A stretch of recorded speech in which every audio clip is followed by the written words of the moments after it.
All right, all right, all right. Let's get this show on the road. Hello, everybody. A very good morning to you all. Welcome back to the channel. I hope you guys had a great weekend. Mine was a little bit tiring, but it is what it is. Right. So, what we have today for y'all? As promised, we're gonna have a little look here on Scars of Wonders. I did a little stream last week, Friday, but as usual, these things are a bit late for my time zone. I never figured out why, but they are late for my time zone anyways. And they do have an hour and a half video, which we are going to watch, but just to be fair to everybody, we're going to skip some parts. For example, the 10-minute introduction, them saying hi to each other, just want to get into the juicy parts of this hour, where they talk about, not merchandise and dates, but more gameplay mechanics and things. So, hold on a second, just make sure that we have the full volume here, because otherwise you might say, this is too low, I can't hear anything. Right, so that's the first thing, and then when we're done with this, we shall move on to some gaming. We have... I'm getting kind of like addicted to Survivor games, so got another one to try out today. Well, I have been playing it over the weekend, but for you guys to check it out. So that's so far the schedule. Right, let's go and see Scars of Wonders. Before we click this, for those who don't know what Scars of Wonders is, it is an MMORPG on the making. They're making good progress. It looks like WoW, it feels like WoW, but it's not WoW. And it does have like its own little mechanics and different feel to the gameplay, a lot less skills, clean UI. It will not have, as far as I know, open world PvP, but it will have only battlegrounds and things, so people can run around the world and, have fun with the PvE stuff, if I'm not mistaken. Right, let's go and see what these guys have to say.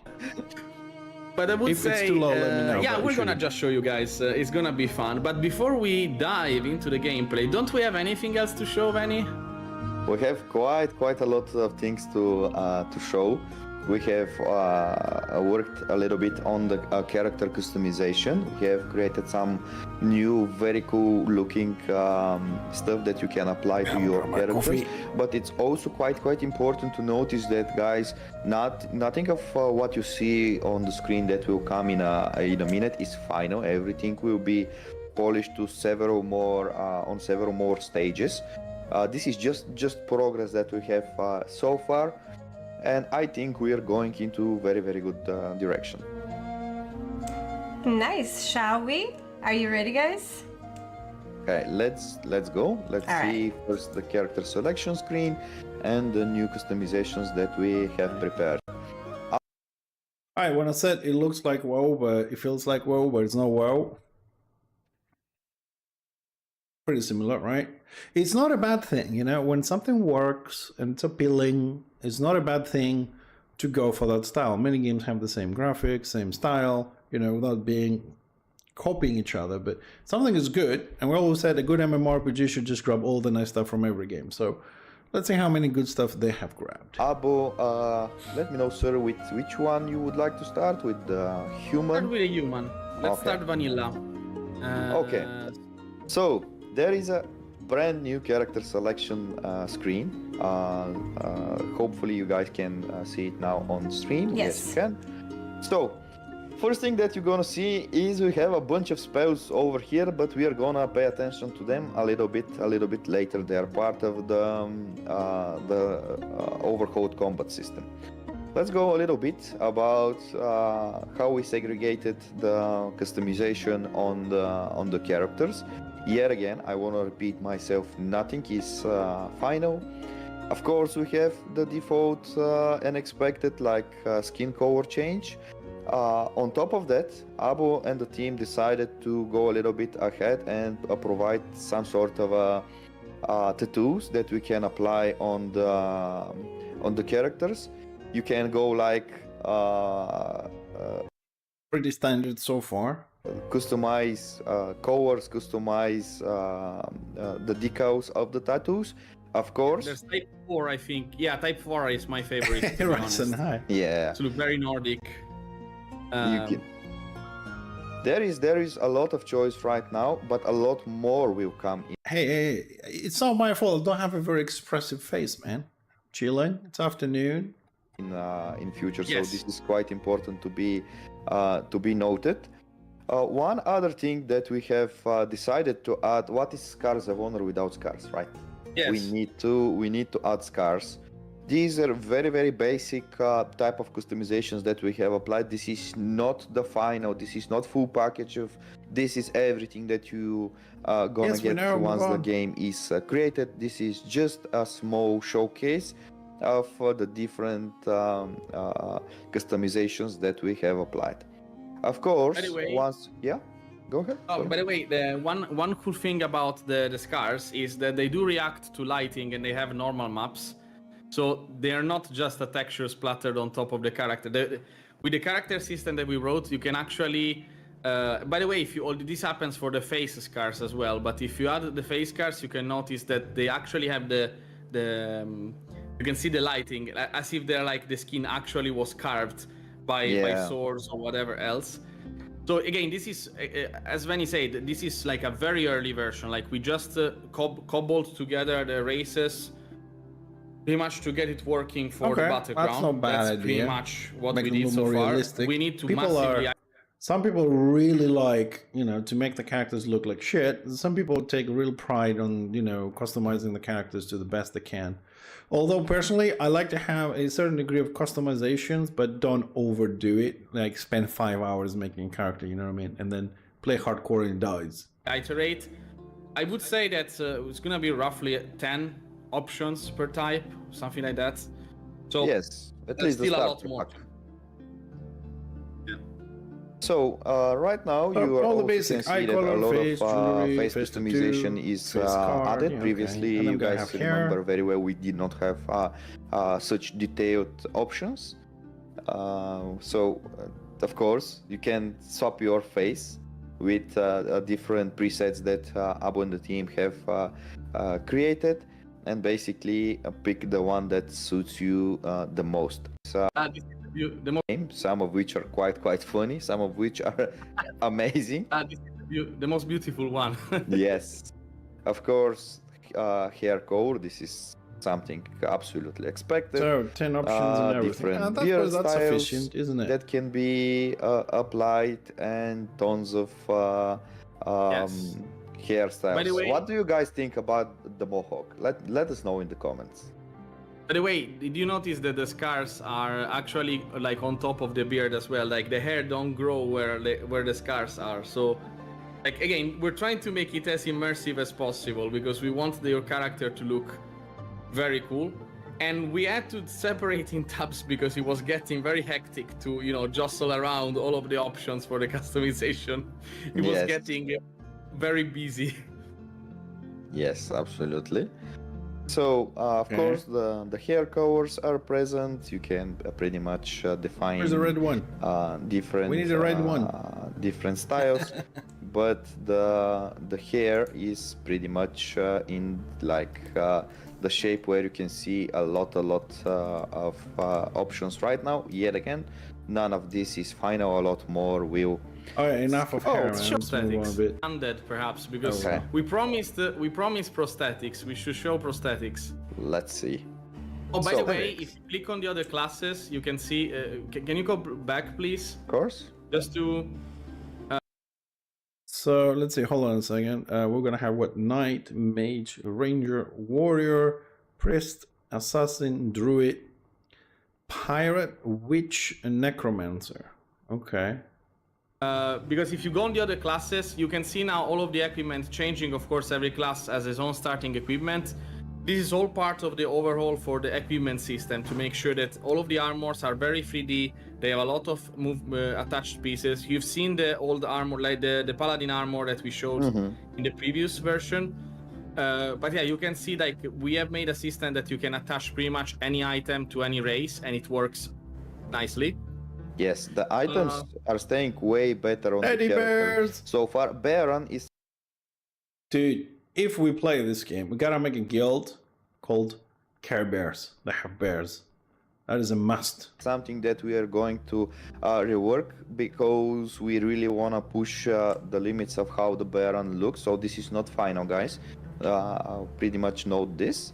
But as Abu is saying, pay attention to the way the armors are applying and looking to on the different models, because this is a brand new system that the Abu and the team created, and we're really proud of it, because this right now allows us to apply armors that look way better than they used to look previously. Absolutely. And it wasn't even easy to make, to be honest, so that's why it's worth noting. Let's show some of the undead stuff.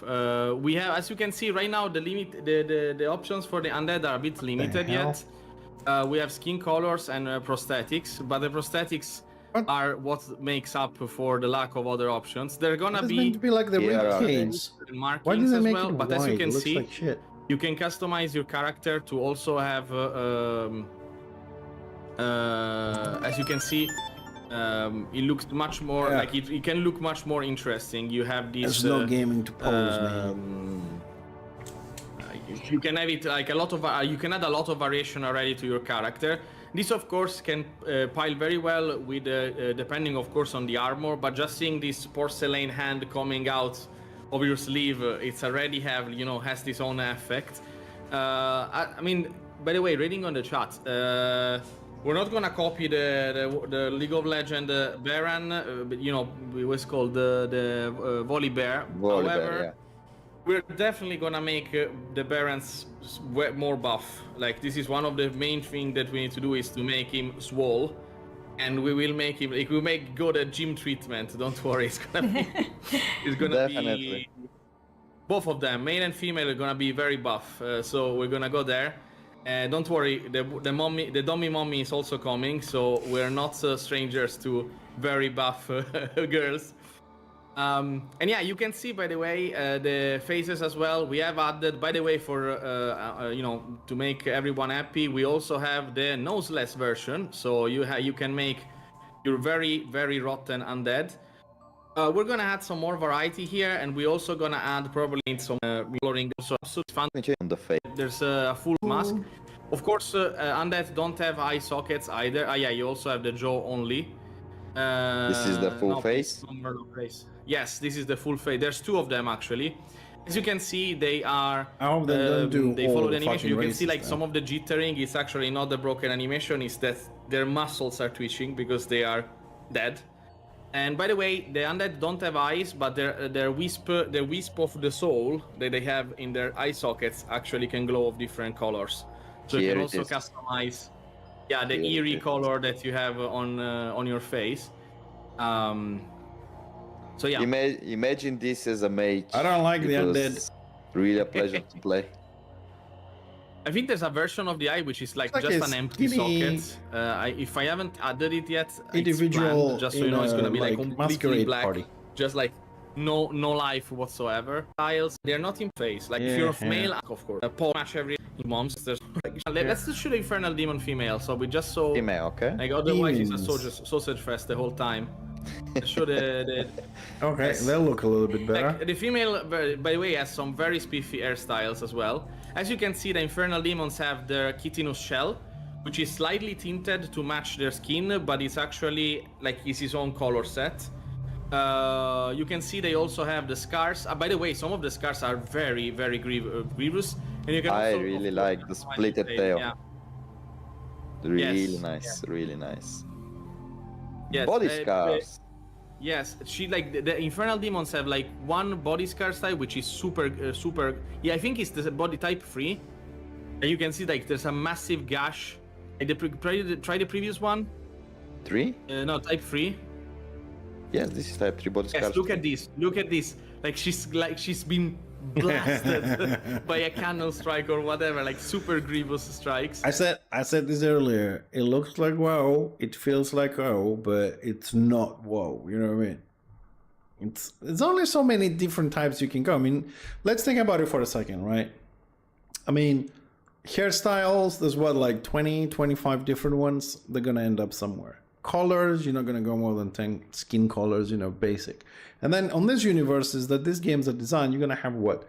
Trolls, orcs, dwarves, gnomes, I don't know, hobbits, humans, some other version of humans, high elves, dark elves, fucking wood elves, demons, I don't know, did you miss something? You know what I mean? It's pretty standard. Now, how they're gonna design them? I mean, they are depicted in books and stories in a specific way. So, in order not to copyright anybody else, panda bears, panda bear. They have bears. I don't know if you've seen it. They had bears, but not panda. But it still goes, like I said, it feels like whoa because it goes down that line, which is not bad. I don't mind playing bears and shit. And of course, you have skin colors. A lot of people ask for the. For a lot of chromatic variation for the Infernal Demons, because we want, we also have the tattoos, of course. But I didn't, from the looks of things, I just don't like the of course, that way you it's need. done. And as for, of course, they have different, every race has its own set of tattoos. By the way, Vanny, we should briefly show the tattoos for the Barons, because although Barons are not, the tattoos are pretty cool. And you can also see people have been asking for void colors, for purple colors. So we have actually a pretty nice set of just also like the dark red demon. Purple demon. We also have a pretty nifty amount of skin colors. By the way, this is all data driven. So later on we can add more options as we have more assets. It's very easy to increment the amount of customization. So even like patches after release, we can add new hairstyle, we can add new faces every now and then. So again, even what you see now, even what you will see in 1.0 is not necessarily the end of your character customization, because it's data driven. It's super simple to add a new option as long as we can make the assets. Skipping a bit. I want to show Let's go. She looks colors, we know. Isn't she? like we can make this set Horns, hair, the eyes. entire exposed skeleton. It's on the it's on the table. It's just a matter of how difficult it is to implement it as part of the rigs. It's just a technical issue, but it's been it's already under consideration, just so you know. So this is something that we definitely are looking into. A lot of hair colors you can see. Yeah, always just Sorry, I mean, there we go. I mean, sorry for skipping, but I don't want to see the 20 different colors, you know what I mean? That's something you do when you start making your character. The important thing here for me is to see what they have in the game, right? Briefly, and see if we like it, because I know this video also has some gameplay, so I'm really more interested in that, because, okay, if I can make, I don't know, pink hair and I can only do purple, I'm okay, I can live with that, you know? But let's see the bears, though. Yes, I mean, please. So checking out the background, race from is what I also can see, good. it's kind of equal the amount of people Teddy who's going to bears. go for the domination and those who are going to go for the sacred order. Which is making me happy. I thought most of them will be going for the domination, honestly. Just because all those characters and everything you guys have been working on lately have been absolutely badass. By the way, bears don't need underwear, just so you know. So they won't have underwear. Why not? It will be fun. Maybe. Extra rare, super rare, bears with underwear. Yeah. You can try the body tattoo as well. They actually are. They have the same color. Like they share the same colors. Yes. I think they share the same color. But we wanted to go for a more tribal look for the Baron, as you can see. It's definitely more compelling. And again, we need to do actually a lot of the issues for the Baron right now come from the animations, because the animation kind of shrink them, like they shrivel them like prunes for some reason. So we need to. I wonder. Sorry, I gotta say this. I wonder if they're gonna have any BTLQ colors on the bears. Reward. They are the last race we worked on. So technically speaking, they are the one that's suffering the most for the deadlines. However, this is the race that we're gonna give a lot of love in the next iteration. And again, we're gonna make the both male and female super buff. They're gonna be quite imposing. They're probably gonna be slightly higher than the Infernal Demons when we did the metrics again with Vanny. So it's gonna be like almost 2 meters. Like they're gonna be massive. They're gonna And the be posture of the shoulders and the whole vibe of the Baron will be like threatening when you look at it. yes, absolutely. We know, have some is it pretty nifty me hairstyles or- as well, by the way. I don't know if you've seen the graphics on the we background. I mean, it could be the resolution of the video. Let's go 1080. wanted to I was give a gonna sense say, of I again felt the like, tribal. and still does. I feel like the background is higher quality than the character he himself. You know what I mean? There's a bit of a difference in there. I hope that's because this is like beta or something. Pride to them. So they have a lot of braids, a lot of. I love this one. And that's literally me. Like if you do this with a black bird, it's pretty much me. Abu We just Bear. make it black and it's you. Abu Yes. Bear. Yeah. A baron. A Baron. That's a good one. Yeah. What was the hairstyle with a lot of, yeah, it's this one, the one with a lot of braids actually. Like if you look at all of the rings and whatnot, that's actually quite a lot of those in this hairstyle. But yeah, we went all in with trying to make, again, being a furry creature, that means that we really need to exaggerate with the hairstyle. Actually, I'll tell you, this is like both me and Vanny agree that the Baron is gonna still change while the other races mostly need polish and additional options. The Baron is gonna take some major love. Times up, Mark. Good morning. Exactly. So I guess a lot of customizations are also applied on the male Inferno Demon, but we are pretty much happy with how we managed to assemble and prepare the Inferno Demon. Of course, a lot more things will be added. A little bit of a polish to the posture and animation will be definitely considered. But you guys can right away agree that the amount of customization and the way the characters look so far are quite different from what they were and how the game in general previously looked like. Let us know in the comments, by the way. Do you guys know at least the 2002 records? they Customization. just broken. Female bears. An absolute pain. Hold on a second. Demonstrated the tech, and by the way, the furry neck, it's being an absolute pain to get right. Like to wear like with the gorget and the shoulders is an absolute nightmare. This is a little bit of the female undead. I can see which Rasen is playing this also a specific brand character. new model that we have Yes. created. A lot of Yes. players speak that You know, the undead, not the other classes, but the undead. Let's just go like 5 seconds back here. So, like here. The way I see it, the first thing that popped to my mind right now was Tim Burton movies. we have created. A lot of Yes. players speak that race and gender on BGS.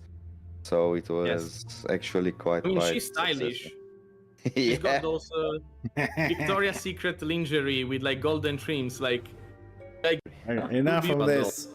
Yeah. We'll discuss a little yeah. that we have introduced. Come see some If we classes wait, now.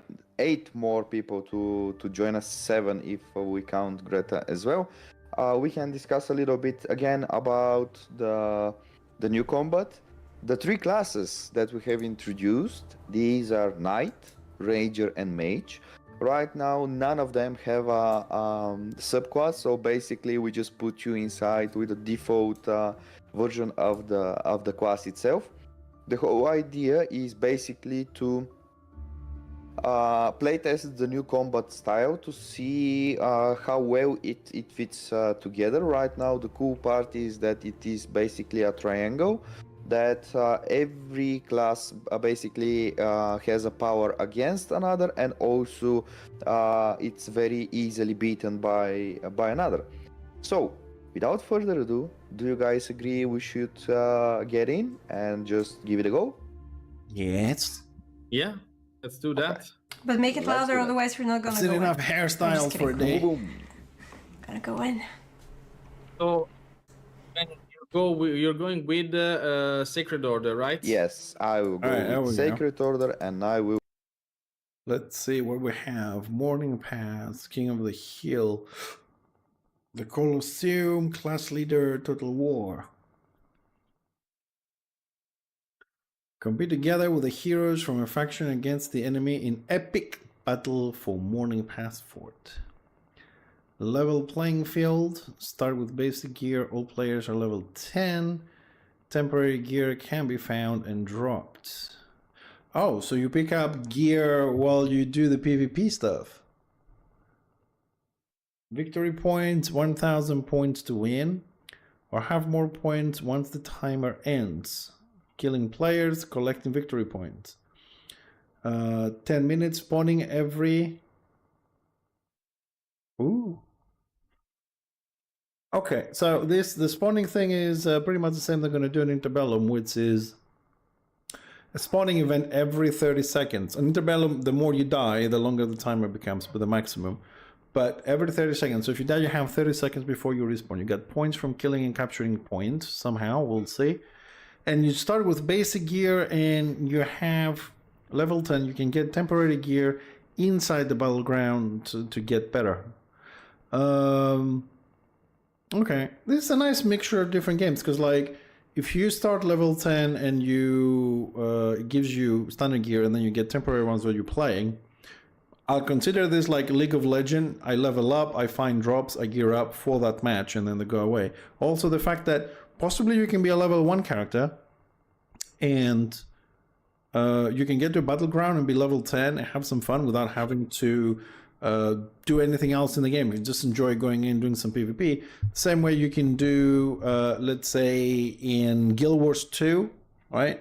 Battlegrounds, you go in and they give you a level, whatever, 40 with specific gear for Battlegrounds. Okay, that's We'll go cool. with my knight. So guys, what you see on your screen is basically the UI that allows you to sign yourself for battle. And the first thing that you need to do when the whole team is ready there is just to click accept, and you get teleported right away inside the battleground. Here, basically, as you have seen. Sorry, I'm just going to say this one more time. I think the graphics are not very polished and shiny here. I don't know, they look low quality to me. Seen briefly. Like I said, it could be the fact that this is a demo and they need to do some layers or some shading or whatever, but compared to their real-life cameras to the in-game or the graphics underneath the display to the letters and everything on the screen, On the right side of my screen, I have received a new. All right, let's see. We've got, okay, pretty standard. It has armor only. No stats except critical hit chance, strength, intelligence, vitality, and one sword. Amulet, ring stuff is empty. New set of armor, which is basically an armor that is temporary, just for the battleground Good itself. morning, and you Mr. can Magic. Just stare Thank a you little for the bit sub, and dude. see the Appreciate it. beauty of the new graphics that Abo and the team have made. Without further ado, let me just very quickly explain the rules. So the match has started. You see these blue extraction points, which are basically a place where you place your points that you gather throughout chests found inside the battleground. We have decided to rework the whole combat system and create spells and abilities that don't count on the boring auto attack, where you just press on with the left button and that's it. The whole combat happens for you. This is why on 1 you can see the holy slash for the, and I got nuked of course. The holy slash for the knight is basically a 3 strikes repeatable spell which you can press and engage in combat. We have decided that the combat is actually something that always needs your action, your input. Therefore, you won't see just right click and you just drop your hands and you watch what is happening on the screen. Abo, can you share a little bit about this intent and why we went into Yes. this? So, of course, we do understand that MMO players want as much control and mobility, and so the combat has to be as fluid as possible. However, we felt like stuff like the auto attack was stripping away ownership from the player. Like when you have auto attack, the only course of action for you is to wait for the auto attack to attack, and that's not really a compelling gameplay experience. So what we wanted to do was to give it some more control. So we replaced the base attack has been completely replaced by I'm getting creamed, so it is a bit difficult to do both. It's been replaced by a combo system, and this combo system allows you to pretty much have a base attack, a spammable base attack. However, it's not always the same base attack. For the purpose of the test, it's not gonna have a lot of variety because every class is now with one weapon for testing purposes. However, you actually inherit your weapon moveset based on what you're using. So that means that if you are, for instance, a knight and you're using a greatsword, your basic attack skill will be a greatsword combo. However, if you're wearing a sword and shield, your base attack will actually be a combo based on whatever weapon you're holding. This also means that we can do something interesting with the offhand equipment. For instance, again, this is not in this test right now, but this opens up possibilities for stuff like shields. Shield being able to raise shield to block incoming attacks, or to simply mitigate the damage coming from the front. Yeah, I agree with that, Rasen. I mean, auto attack is basically, in most MMORPGs, is a filler. You know what I mean? Like between having cooldowns or global cooldown, you get that extra one attack. And you could never kill somebody with auto attack. There have been some MMORPGs.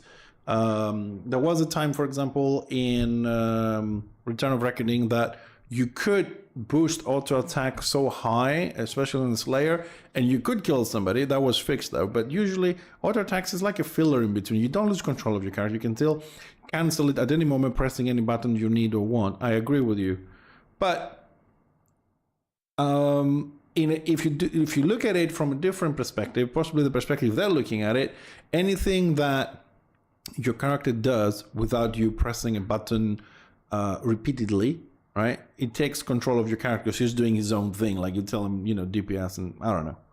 But no, I agree with you. It doesn't take, it doesn't give you more control. A lot of damage, yes, but you won't kill somebody with auto attacking. If you just move your character around with auto attack, you won't kill, you will die. You need the extra skills. That's what I'm saying. That it does do as a filler, and some do a lot of damage, but it will not kill a player if you don't press other buttons. This is all stuff that is now made possible by the way. But as I always say, it's their game. That's for RR and for this. It's their game, their mentality. We just see if it fits ours. You know what I mean? We approached combat also in relation of what you're wearing on top of what class you're playing. But we'll talk a little bit about RR. We'll talk a little bit of Interbellum as well, and then we'll do some gaming. Let's talk about a few things. It's not the be-all and all, of course, but it's definitely gonna play a factor. But graphics, movement, and animations, I like it so far, what I'm seeing, and the combat looks fluent. Here on top of my head, like I said again, I feel that the stream is not high quality. I hope they will polish a little bit. You will see opening like the stream is 1080, but the video we're watching is below 1080. And I hope it's not a game like that, a little bit fuzzy and pixelated. But from these chests, I can barely read the letters here on the right, bottom right. You should be able to read this, I think, but I hope this is just a video, but get a lot of equipment and a lot of SOHs, which is basically this number that you see on top of my head. This name tags to be deposited. I like it. It's different. Into the starting area, the blue crystal that you have seen. Let me just go there and show it to you. Let's say arrow pointing down to your head. You get the least amount of points when you deposit it. But then you will see on the screen that there are, you see, I deposited points for Sacred Order, but here in a moment you will see that we have 3 control points. I'm pretty sure probably the first one already passed. This is what I didn't hear though, because my wife came in. So I like how you can pick up the points and you need to deliver them. What happens if they kill you? Do you lose the points? Anybody heard this? Because my wife kind of distracted me a bit. Because that would be nice, you know, if somebody is accumulating a lot of points, you can kill them and steal those points. You know, you automatically create targets for people to focus on. We are probably, probably very soon we will see control point number 2, which is B, and there you will pretty much, I'm not sure if this is gonna be right now. Okay, here is, let's go to control point number 2, and let me show how basically you can take it out for your team. When you control these points, you need to deposit your soul jars in them. This gives you a multiplier on the points that you see. Right now I just claimed it for my team, and my team is coming right now to deposit points over here. The moment when they deposit, we really increase the amount of points that we have. And when you see knight charging against you, please don't stay together, because they have a lot of damage and a lot of utility they can stack on you, and the whole combat becomes a great experience. Nerf them, please. Very clear on the debuffs as well. We don't say this very often. Silence, big letters, you silenced, you know, you can't miss that. I like that. Yes, we have like don't need fire add-ons and shit. Smack in your face. That we have also incorporated inside the current build. As previously, no drop damage. This guy's jumping from fairly high. No drop damage. Good for PvP. It's more fun instead of, oh shit, if I fall here I'm gonna die. Compared to previously, we have abilities that can silence you, abilities that can stun you, damage over time, heal, revive, and all kind of mechanics that were previously not available in. Yes, it is. Like I said, it's the video they're showing is not high quality. I can't even read the text. So I'll show you a little bit. This might be better for you for a second, but I prefer to stay on this overlay. But full screen, right? I can read the red letters on the bottom right. The frame rate and the quality of the video they're showing is not great. I don't know how the game looks like, but if I'm not mistaken, the giving access. I don't know, November or something. And to play, you need to buy one of those little packages for $10 or something. I don't have it. I'm not going to buy it, but not yet anyways. I'm going to wait for the release and check it out. But the quality of the video is taking a lot away from what they're showing. And this is why I've been saying this, that when you show things, and this is why I try not to show a lot of Interbellum test server, because takes a lot of things away if it's not done properly. The game. Also, but we're seeing some of the basic mechanics here, anyways. I really would like you to pay attention about the on the UI, because we have 6 skills only, fairly easy to play with the keyboard. I've decided to take an approach cooldowns that seems to be a little bit long. Like the second skill has something like 22 seconds cooldown. It feels a little bit much to me, but you know, if I don't actually play it, I can't say. But 20 seconds feels a little bit long. The player to focus directly inside the game. Take a moment to see the nameplates of myself that I have selected right now, or basically over to my fellow ally. I like that as well. I like the green glow on friendlies. When you click them, it's pretty clear who you have targeted. You know, just click them and then have a little circle on the bottom, which can be obstructed by the grass or another object, or, you know, just a nameplate. You know what I mean? Besides, I'm putting a big fucking arrow above, like here. But this glow is nice. Oops. Sorry, full screen. Here. This gives the player ability to like stay focused at the middle and engage in the combat that is actually happening, rather than placing them on the upper left side which you can see in a lot of modern MMORPGs. We believe we need and we can do a better iteration on the UI, and so far playing the game really makes it look quite better. So right now I will try to demonstrate. I catched him. Okay. So this is the thing I don't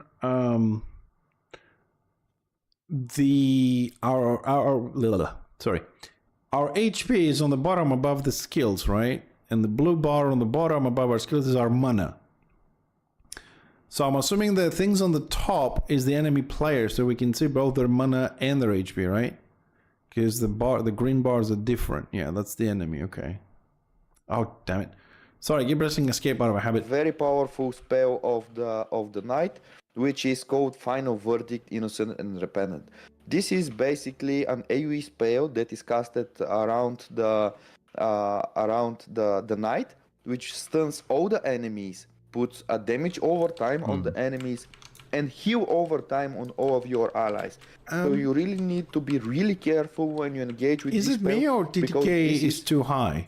Really powerful spell. Sorry, and too low. You need to time it precisely. Hey, people die very fast, or very it feels like that? We'll go over all of the spells in a bit.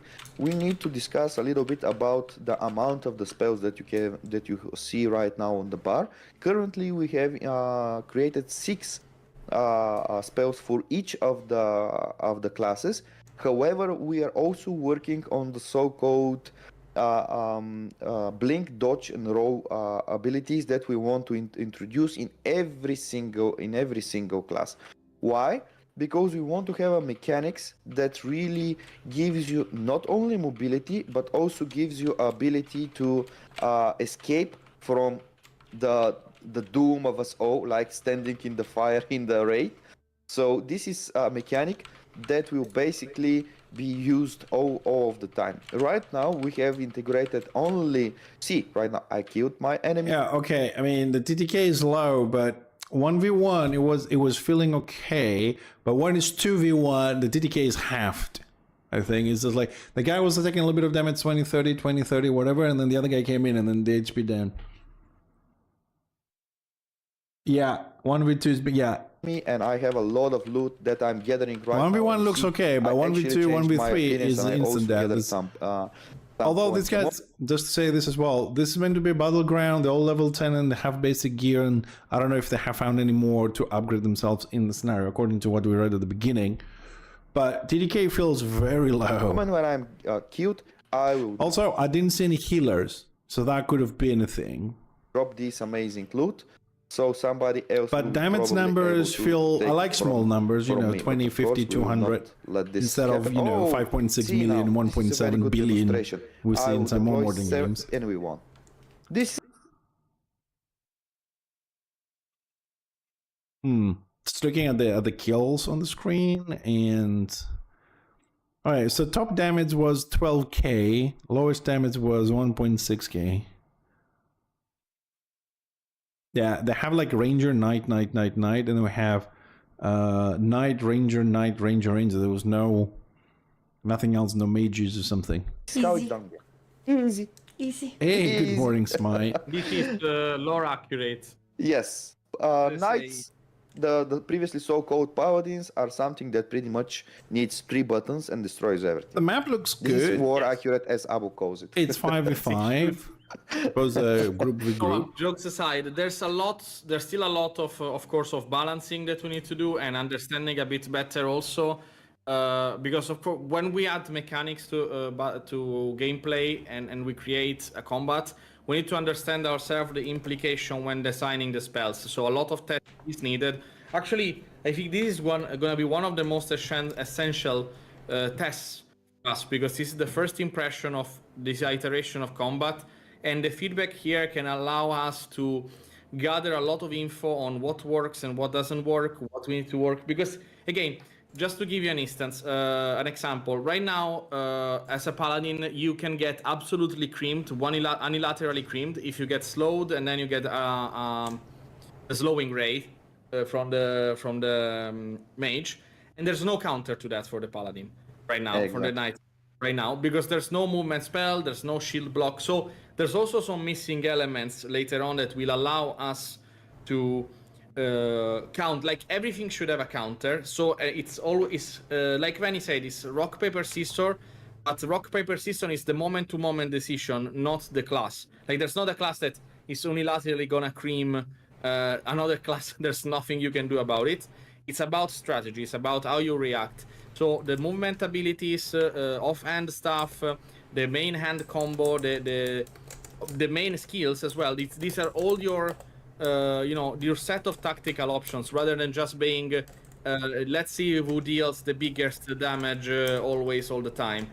And this is Exactly. this is where I think we're doing a big departure from World of Warcraft. World of Warcraft is pretty much the contest of who's gonna dash out most DPS the fastest to the enemy, pretty much. And that's where it ends. We want to give some more tactical depth while still keeping the fluid combat that you're used to, because again, we don't want to make very slow and clunky combat. But again, this is gonna be absolutely important to get your feedback. Even though the content right now is very limited, of course, but it's already a very good first impression. Absolutely, absolutely. Let's give it a moment just to go very briefly over the spells of the Sorry, night. just looking just more to information explain them online and there. when it's the best use case for them. And then I will go domination with the ranger, and we're gonna do another battleground so you can see the playstyle of the ranger compared to the knight. First thing, let's go with the Holy Slash. Abu, can you quickly explain the idea again for why we have decided to get away from the auto combat, auto attack, and we have incorporated such way of a combo pack ability? Absolutely. So the auto attack was pretty much you stand next to an enemy, and every X second an animation triggers and damage happens. With most of the times not even needing you to face the enemy, or even if you're running away from the enemy. So it was a very simple approach, which made sense for the technical limitation of 2004, but we could do something a bit more interesting right now. The melee the auto attack works in an interesting way because the melee combos have the advantage of having all of their attacks actually be swings. So rather than just selecting a target and inflicting damage to the target you selected, which is the case now for the ranged classes, melee classes can potentially dish out damage in an arc. This means that if you have a free rangers standing next, one of the best counters right now to the paladin is to spread out. If you are like all sitting on the control point and the paladin just jumps on you, stuns With everyone, this, and just with this. yeah, just does this, and then stuns everyone, and then just starts doing cleave attacks everywhere. Final verdict, like this, which is pretty much healing all of your allies and burning all of the enemies, and then follows with final verdict guilty, which is basically this. You pretty much incinerate the whole scenery. So if you are at the control point and you see a knight charging there, move, run. That's it. That's it. The other counterplay is, again, I was just gonna say that, bro. I was just gonna say, imagine what people are gonna do. It's gonna be a 5v5, all paladins, right, on Discord. 1, 2, 3, they all jump, right? 3 of them do the heal damage, the other 2 do just the damage, and then they rotate. It's gonna blow everybody out of the fucking objective. We had the same thoughts, like, 5 paladins jumping at the same time. Unless, though, there's another thing, though, that this game doesn't have open world PvP, and this is a scenario version, right? So it may not allow to have more than 2 of the same class. We don't know. I mean, the previous match, there were 4 paladins, 4 knights, and 1 ranger in one team.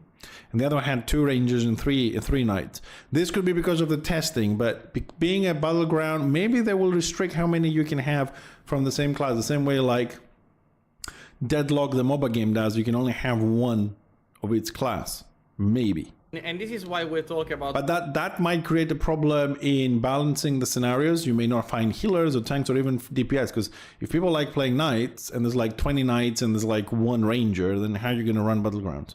I don't know. This is still pre-alpha, So rock, paper, scissors. The other counterplay right now is a smoke bomb to the face. So you silence them and they become as useful as a wet paper. They slap like a wet paper towel because they lose all of the big AoE damage. However, this is the cool thing about... By the way, this is also something that's going to depend on the weapon. This is something that we're discussing still, but the idea is that if you're having 200 weapon, you're favoring area damage, so your arc will be wider and your swings will hit harder. If you're using 100 weapons, your arc is smaller, but you are tankier because you have a shield. This means that damage is going to be mitigated a bit more by default, and also we get an option to raise the shield to block damage coming. So this is where also, like, it's not only the specialization of talents, but it's also the soft choices of, you know, choosing the right tool for the right job. Of course, if you want to you know, let's say that you're in a battleground, but you want to take the control points, perhaps sword and shield will be a better choice than 200 sword, because your point is to stay there and be an immovable object. Whereas if you want to contribute with DPS, you just take the 200 weapon and you just smack the soul out of everyone. And that's one thing that I really like is, guys, let us know in the comments, have we improved the graphics? The game that you see right now on your stream, let us know what do you think. And I absolutely adore what Abu and the team, the VFX team, did with the VFX of the healing hands. See how the holy power just flows through the arms of the caster. It is really nice touch that adds to the character. And I mean, the animations are nice. The fifth spell of the night, the healing hands, and of course we have also the movement of the hands, grass. we don't if have you a notice on the left side, they got little flowers waving there. That's also self-explanatory. nicely It just done. revives that target. The video which you we're can watching use is 1080 in the world, not inside the battleground, because the moment when you die in the battleground, you get like instantly respawn. The video they were showing is not 1080. The starting hub. So also, I don't think it's 60 frames either. Most likely 720, 30 frames because they couldn't stream it or something. And we can go I don't know. Another the game. The game really is losing a lot watching us right now can let us know quality which faction because of will that. win this time. Internet, you can see their faces and the graphics underneath the stream is just kind of Warner's and where there's all the follow stuff. They're all pristine, but the game is losing frames and pixelated right now a bit. Is basically the domination hub, which you can see the vibes that were created from the amazing team, the 3D team of Beast Burst Entertainment. I mean, graphically wise, this is a lot closer to WoW and class wise. Look up at the town hall. Show them the town hall. Crowfall had some very weird looking characters. Like go on the street and look at the town hall, because this is quite this is the vibe that we're getting. This is for the undead vibe, as you can see. Exactly. And you can actually say that the demon, the Inferno demon, is really I'm sure it will be better. Like catching I just want to see gameplay and stuff. The new sets that we have created right now. I have equipped my character with a set that will pretty much get like stripped naked when we enter in a moment inside the battleground. I have not signed myself. But are we guys ready to go for another battleground? Let us know in the comments. Party queue. Okay. And let's go. Yes, it's time for the Sacred Order. For the domination. Oh shit. I'll try not to stream snipe, okay? So, guys, as you can see right now, I am in the domination camp. That is the starting point for the morning pass for the domination. I'm with a ranger with completely new set applied on my character. Of course, this is just a temporary equipment for the play. This is the position where you need to invest your points if no other extraction point is active. And right now it is time to engage in combat. What is important to be said that for the Ranger is that it has a lot of abilities which are creating a lot of slow effects, a lot of silence, and it is kinda really counterintuitive for the really a good counter for the mages, and it is an amazing DPS class that all of you that love the ranged DPS will truly enjoy. Of course, here as you can see, again, we don't have the auto attack that pretty much clicks a right button and it just stays at the place. You see the 3 different animations, and we did the error, of course, to stay at a place together while a knight was engaging. This is the entrap, which is the smoke bomb, which is creating a silence effect to everyone who is inside upon casting, and this is very useful when you are playing against knights, against mages, because you pretty much have a ability to get them away from combat. Another very cool ability is Hunter's Ashes, which I'm going to cast right now. This ability is basically, upon cast, gives you a speed boost, so you can chase your targets, or you can run away from them when you are low in HP. So again, very I'm gonna take this back for a second. Hold on a second. This is Hunter's Ashes, which I'm going to cast right now. This ability is basically upon cast. I thought it was like a 3-second cast. I was gonna say, if you're gonna run away from somebody, 3-second cast, you could be dead.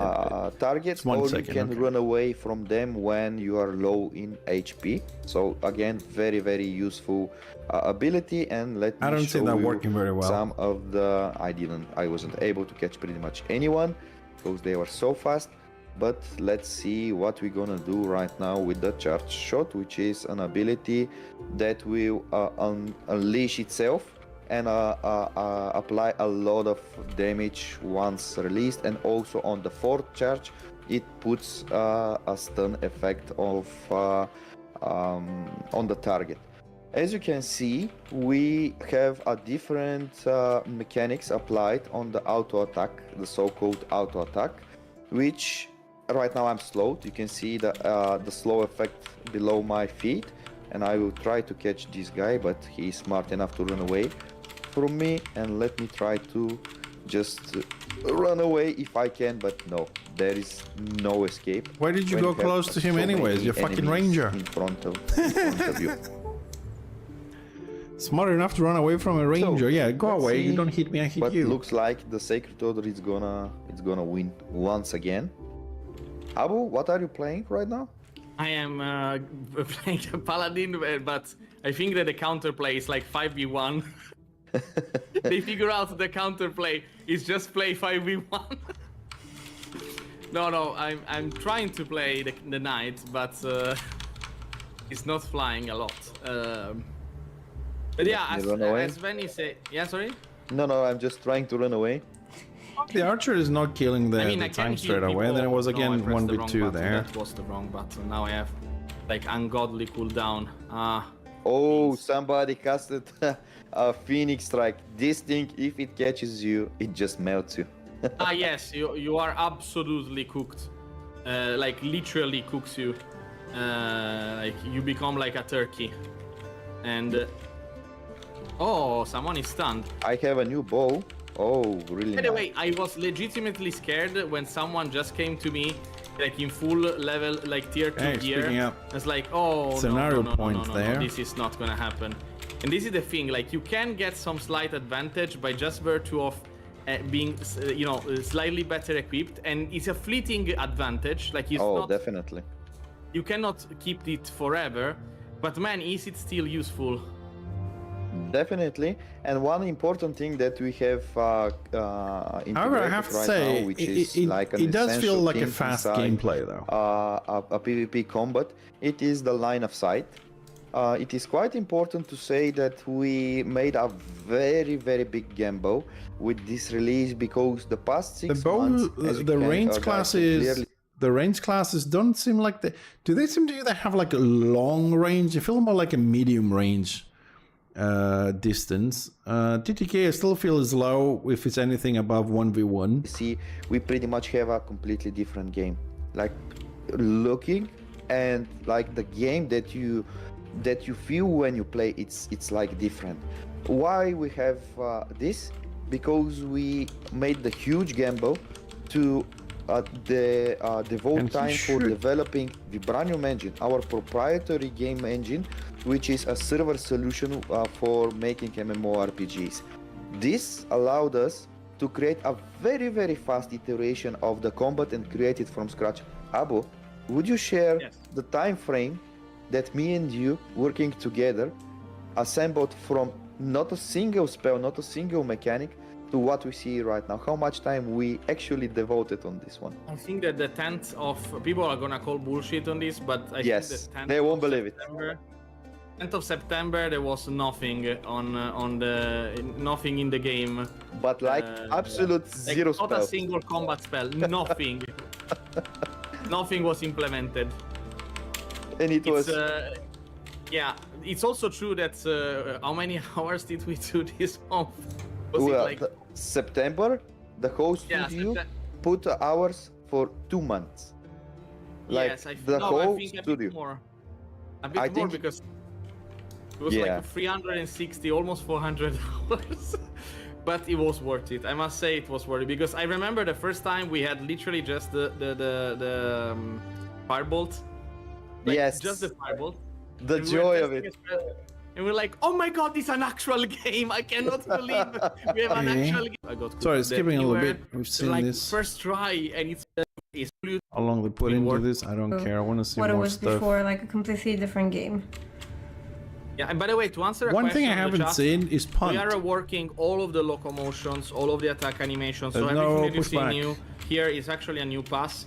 And even though some of the rigs, as I said, are still broken and we're still fixing a few kinks of the game, I would say that like some of the animation you can tell they are new and polished. Like you can tell there's been an increase in quality. Of course, again, it's not necessarily gonna be super visible always because we still have technical improvements to make. But I would say it's been, yeah, everything is being reworked. So the objective is to get to a very smooth and fluid and modern looking locomotion, animation. But even the camera and controls, guys, these are stuff that we plan on reworking massively. We already prototyped smoother, better controls.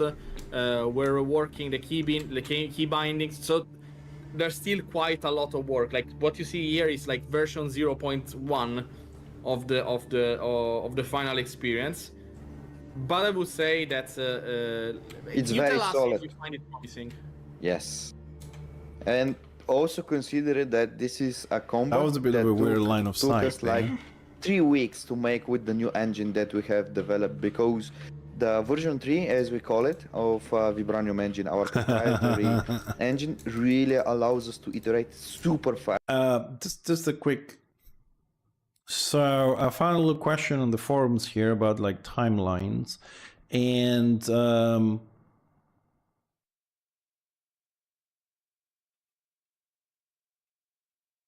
I don't. Oh no, sorry, my bad. No, that's different times there.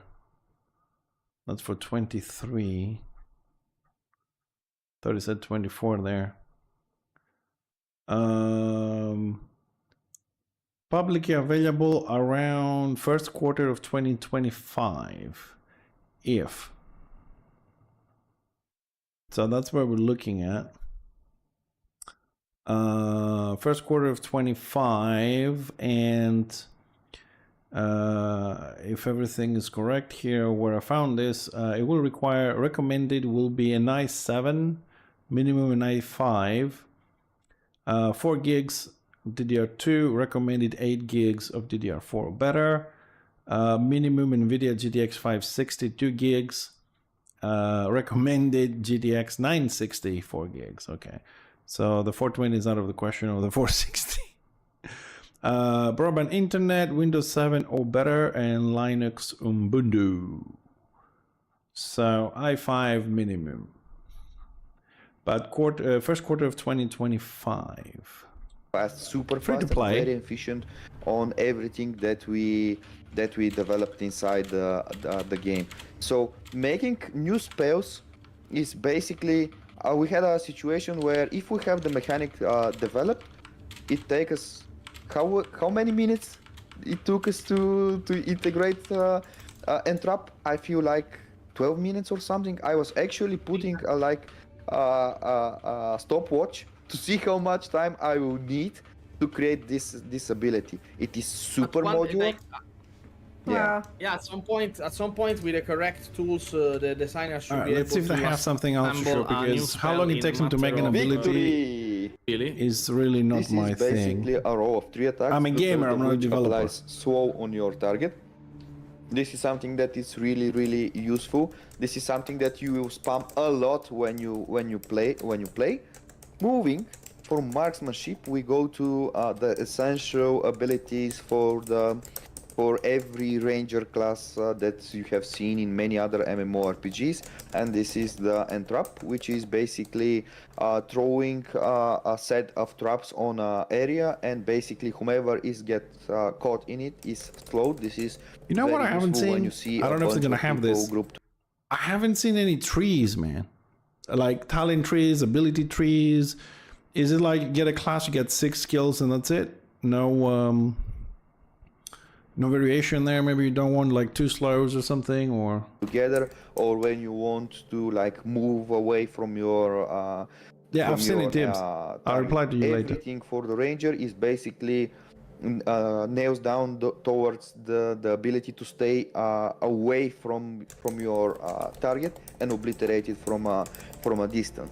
That said, we have the charge shot, which is ability that you can cast while moving, and also have like 4 charges with different empowers on the different charges. From stage 1 to level 3, it applies more and more damage with each stage, while on level 4 of the charge, it applies a stun and a lot of damage. So it's quite useful when you want to interrupt, silence, or just create some sort of a tactic against your enemies. Moving from charge shot very quickly, we go over to the smoke bomb, which is something that you should really time well when you are playing against mage or against knight, because there are a lot of abilities they cast. And if you silence them, when you know someone is streaming, right, and you get your character right in front of this just to get your name on the stream. properly, you can basically win the game. Last but not least, we have the Hunter's Ashes, which is an ability that pretty much boosts your speed right now. We also plan to give a little bit more of a utility to it in the future, but let us know, like, what do you think about the arsenal of the abilities of the ranger, where you would like to see improvements, what you like, what you don't like. Let us know in the comments. So, without further ado, let me go with the mage, and Abo, you will go with Sacred Order or Domination. What is the plan? I'm ready here with the domination. Don't worry. Okay. You can make the Sacred Order. You should make a Baron mage. Baron mage. Let's do a Baron mage. I think that the mage class is very suitable for the Baron. Look at him. Amazing. Let me just make him white.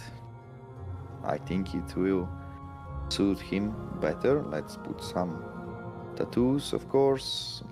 You could say that the Baron has the right to bear arms. Yeah. So let's speak a little bit about the upcoming Funny. test. It's pretty obvious that you guys are going to engage a lot in combat. This is why we have decided to create these 2 hubs, which you can see right now on my screen. This is the Sacred Order hub, which is a restricted area to group before and after the game to create some sort of plans and tactics when you engage in morning pass battleground. On this test, the full focus is PvP. This is everything you're gonna see right now. We wanna stress test our combat. We wanna see all the issues that we can see. We want to get your feedback. We want to understand how do you value the previous iteration of the game with this one. So don't expect any PvE or anything like this. Everyone who loves PvP will enjoy pretty much have a amazing time in this test. Mage, on the other hand, if we have to speak a little bit about the mage, has one more ability compared to the rest, and this is the blink ability. Right now we have seen it, and we are actually devoting a special place for all these movement abilities. As I said, blink, dodge and roll.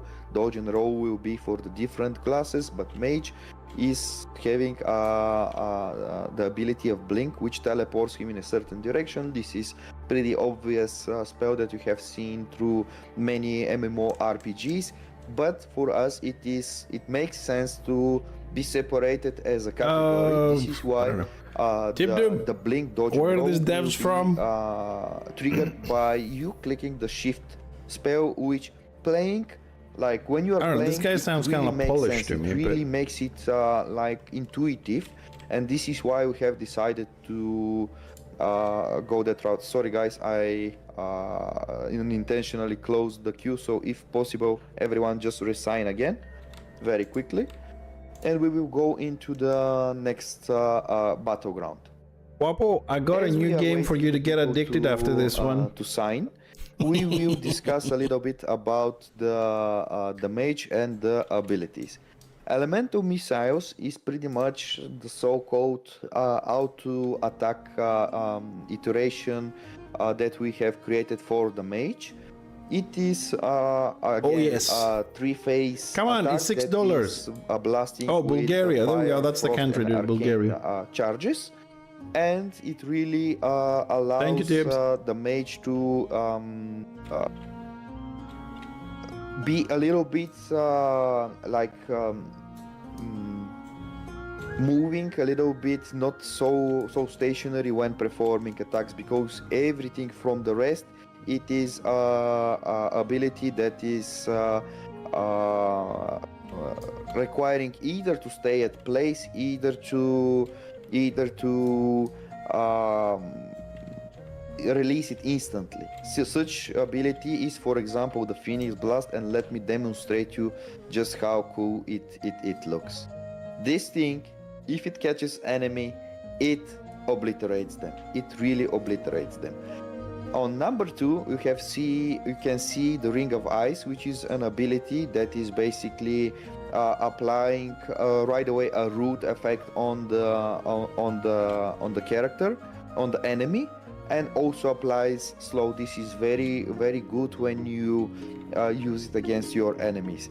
We have the Fire Barrage, which is something that I will demonstrate the moment when we are inside the battleground. Let me just quickly ask the team to just re-walk in again so we have enough people from the Sacred Order part, and we will go into the last battleground where we can delve into the mage abilities and the mage gameplay.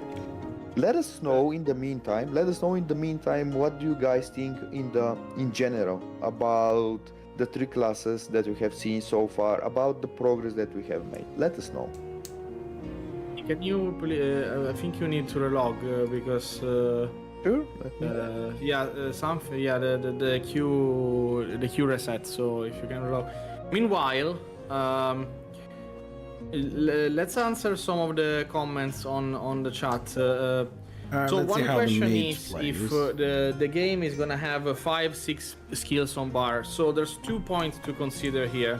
First of all, if we're making a game cross-platform, this means that you cannot have 10 very tiny buttons everywhere on screen on mobile. So we need to make sure this game is playable on every platform, even if we want. I'm sorry, did he just say cross-platform, mobile phone? Tell me he didn't say that. One day mobile. First of all, if we're making a game cross-platform, this means that you cannot have 10 very tiny buttons everywhere on screen on mobile. So we need to make sure this game is playable on every platform, even if we one day want to do to console. So this means that we should try to be a bit minimalistic when it comes to the skill. Oh man. However, there's a second consideration. Seeing how the skills are mechanically diverse with each other, it's very important for us to let you pick your loadout. You shouldn't be, if you're able to have all of the skills. And I was like, yeah, it looks like a good game, you know. Give it a bit more time, whatnot, check it out, take skills, maybe be more tactical, don't just spam the buttons, use them properly, whatever. And then he had to go and say cross-platform mobile phones, like free fall. Skills of all of the class and subclass at once on your bar all the time. This means that you are like, there's a lot of stacking mechanics, so you need to really decide, mix and match your skills to suit your playstyle. The idea is that we don't want the, you know, the same rotation, you know, the same rotation of, you know, 1, 2, 3, 4, 5, 6, 7, repeat forever. We want you to use the right skill at the right moment, depending on what's happening. You see now the PvP with a lot of, you know, people jumping around, reacting, stunning, jumping over on people, etc. But this is how we envision PvE as well. You're not just standing in front of the dragon and you keep...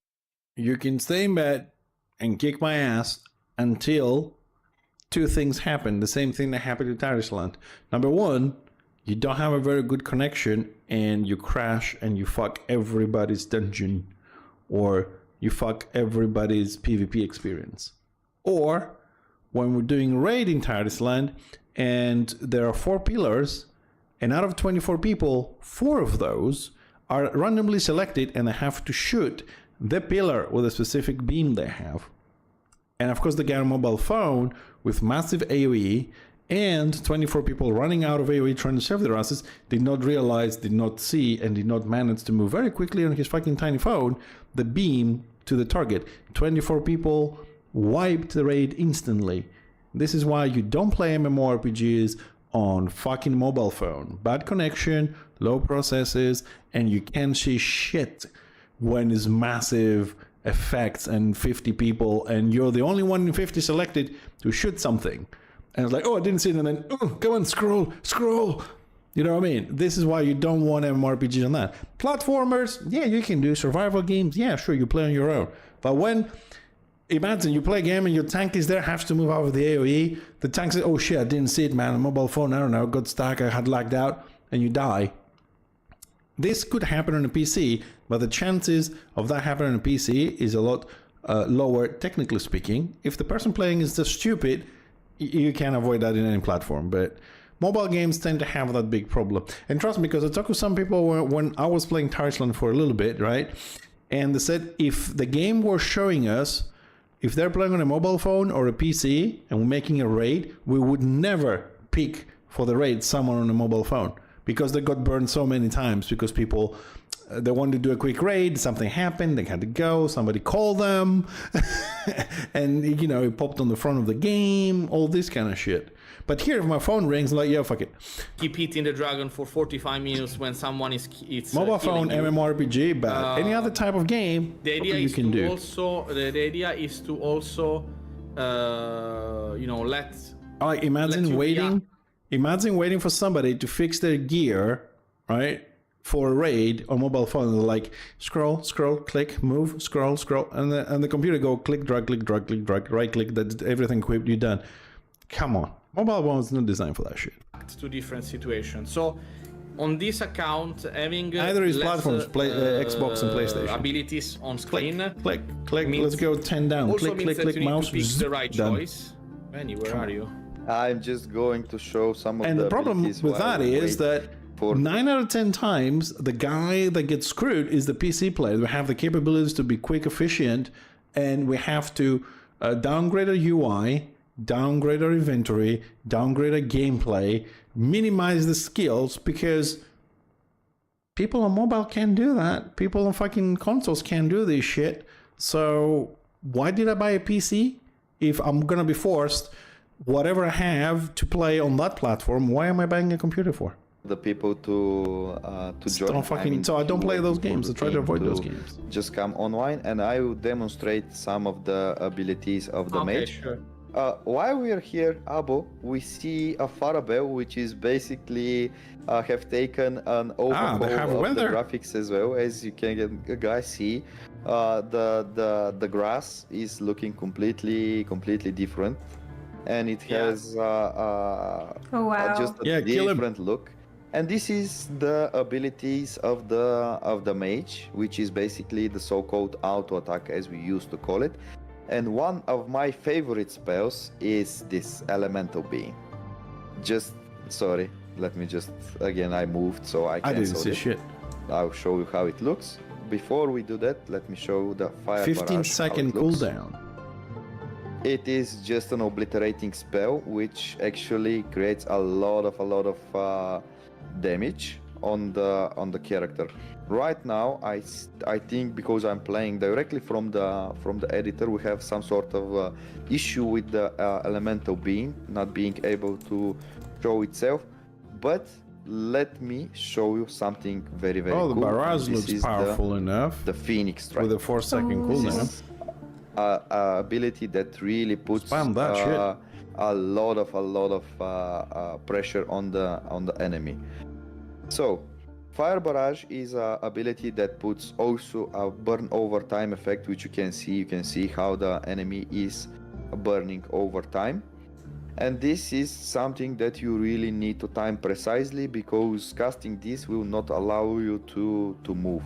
Something very interesting that you can do is really always try to root. As you can see right now, there is a root and slow effect applied.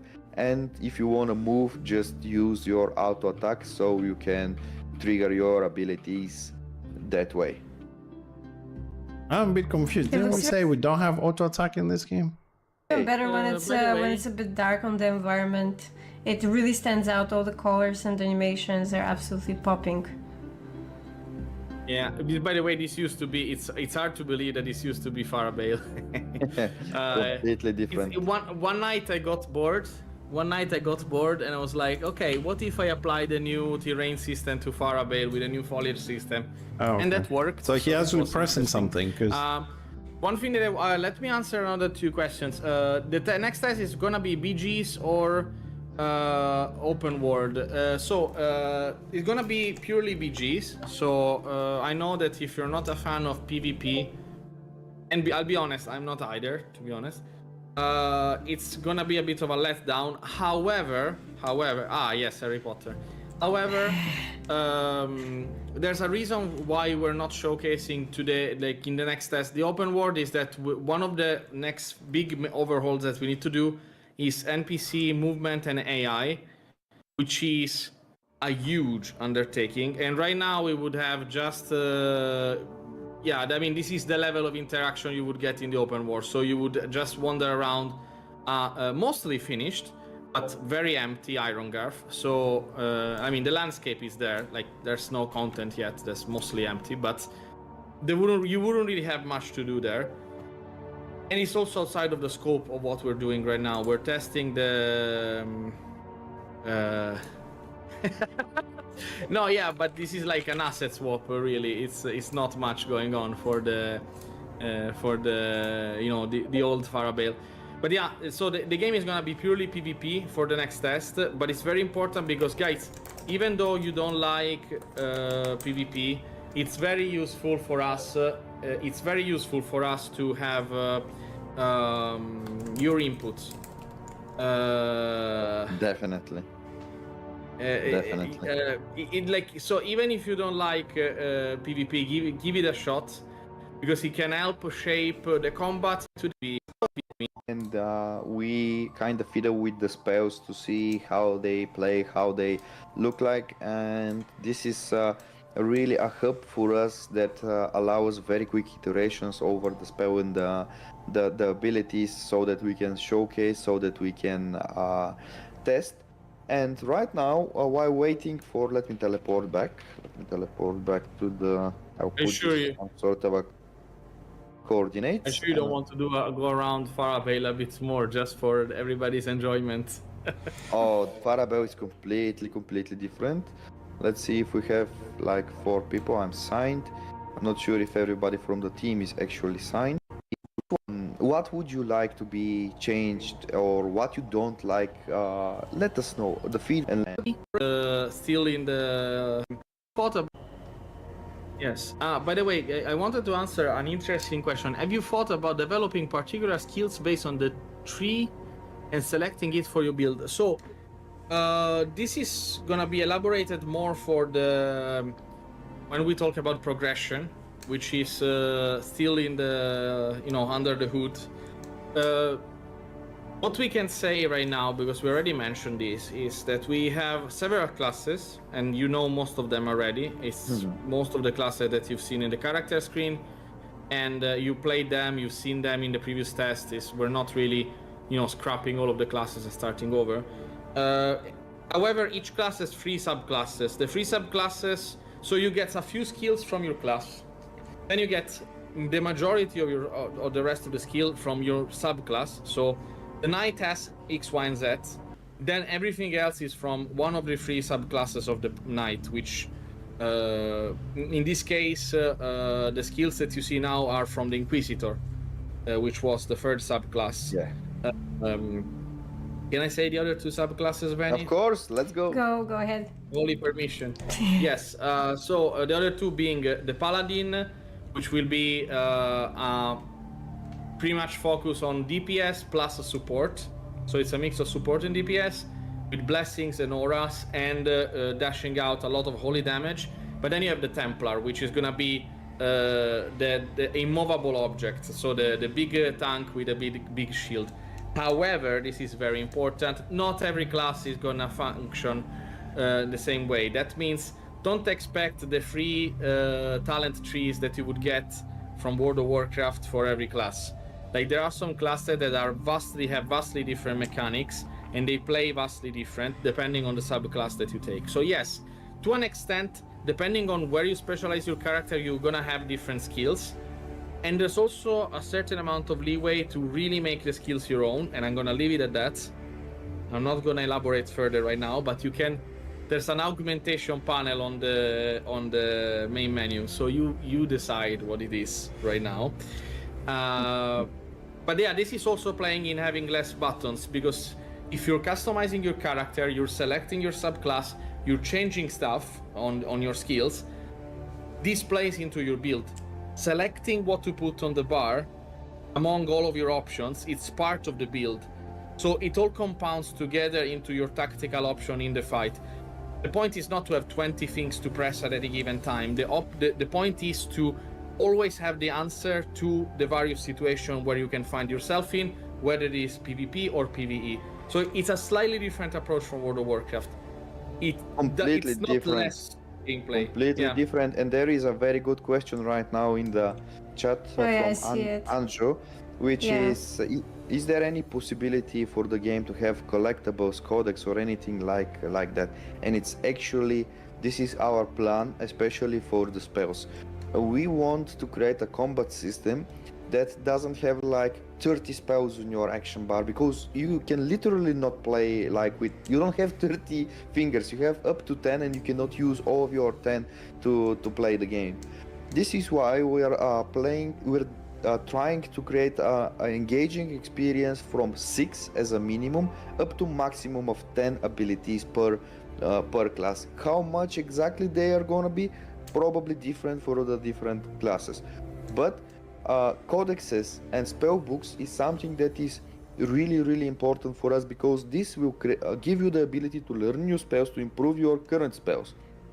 What I mean by this, you will go to PvE activities like dungeons and raids not only to obtain items, like just to get more stamina, just to get more strength, or just a new cool looking sword. Of course you're gonna take this, but something additional. The codexes and the spell books will basically allow you to learn new spells that are designed for your class, or to get a new rank for your spell, therefore to create another like improvement and augmentation of your spell.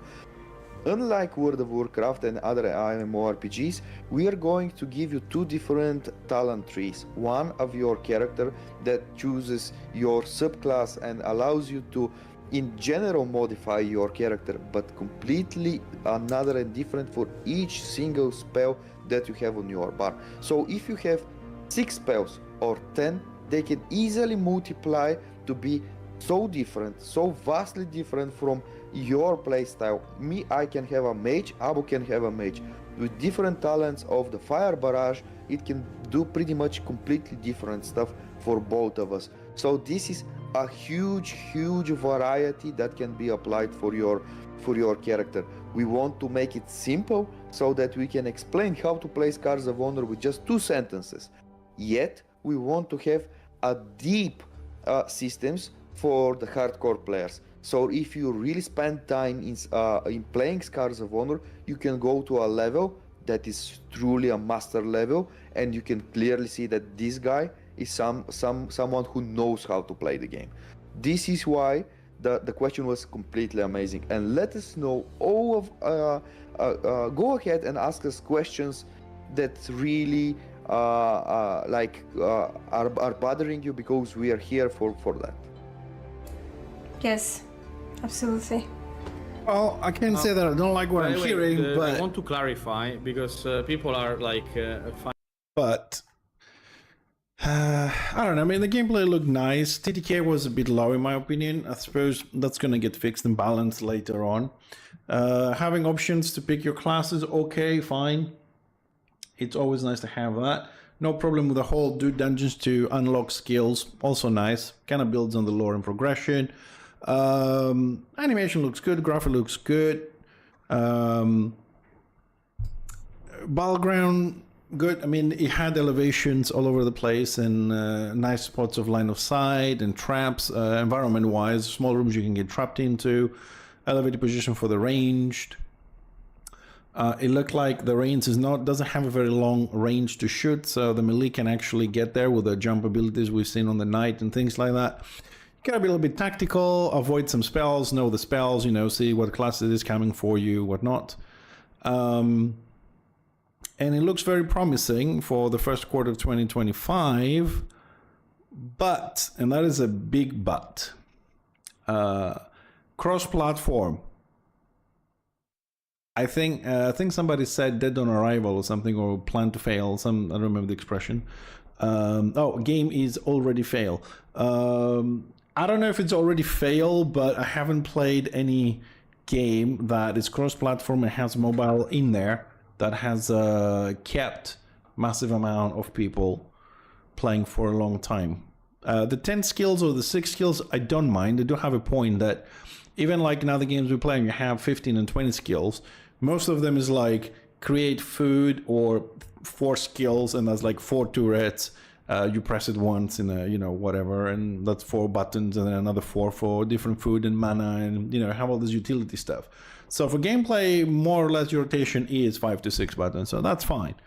But the mobile thing, I don't know, I'm gonna have to wait and see if they, I don't know, mobile phones just not for gaming, over the not this type of gaming. On what's the content of the test. So what you saw on the stream is the content of the test, pretty much, just to clarify. So you have the 2 hubs, but the 2 hubs are closed off, guys. They are just a city square where you can hang out, you can chat, you can play a few modes, not all of them because we're reworking them.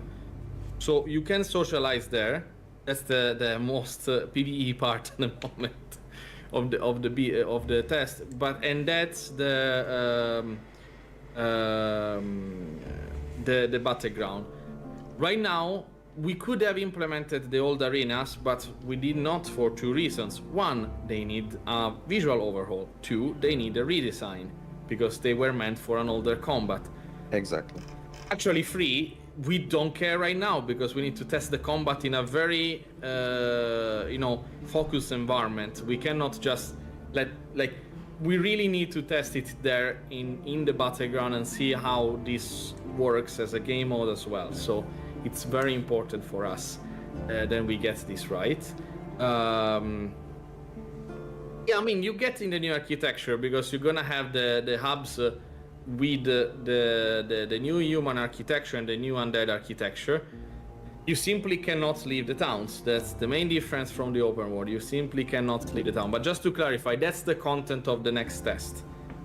There's not gonna be an open world. There's not gonna be open areas. There's not gonna be any PvE. Again, because right now every NPC is absolutely brain dead because we're working the AI. And brain dead really, not NPCs. because we don't want to show you a PvE, because we're working it right now. In the later tests, there's a solid chance we're gonna have some PvE content, but that's down the line right now. Like, let's focus one thing at a time. It's And very guys, important. we will surprise you the same way as we surprise you right now with this brand new combat. PvE will again surprise you, so just give us time for that. Oh yeah, Absolutely. there's a lot coming. Enough said. Yeah, there's a question for the BGs. When you go in as a party with friends, will you be going against other parties? I mean, it's quite... It's combination. It is a combination. Basically, if you go like 5 of you and you sign yourself, you guys are in a group. So you can go like, if there is another group of 5, you can by a luck go against them, or you can go against 5 random people. But you, the 5 people, will be in one group. This is something that is Cremate versus Pug. how it is right now. Pug loses. Yeah, absolutely. By the way, there's not gonna be any gatekeeping content because one of the questions was from Estelove. Yeah. I guess it's. My apologies if I'm butchering the name. If we're gonna gatekeep content like Lost Ark or Korean games, no. This is absolutely horrible. I mean, our approach is Western, so there's not gonna be a stamina bar that you need to replenish with real money to keep going on an adventure. So don't worry, don't worry. It's never gonna. This has never even been considered. Which is absolutely great. And one last question before we close the session. I know you guys have plenty of questions, but make sure to keep them for the next time. Decabalm is asking how often will the updates be? At least we'll get bug fixes until new tests too. So something that is very, very important. Everyone who have access to PTR right now is basically having access to the older version of the game. Watching this stream, you can hop into PTR and you can see the game, how it looked like 6 months ago, how it looks now. Very good to create a comparison and just see the progress that we achieved in that short period of time.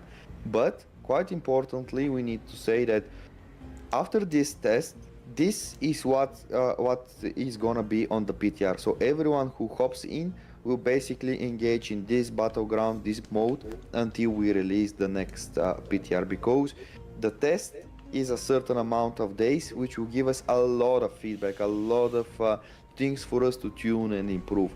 But we need to constantly test this until the next release, and this is how PTR is gonna be from now on, as we already informed you in the previous stream.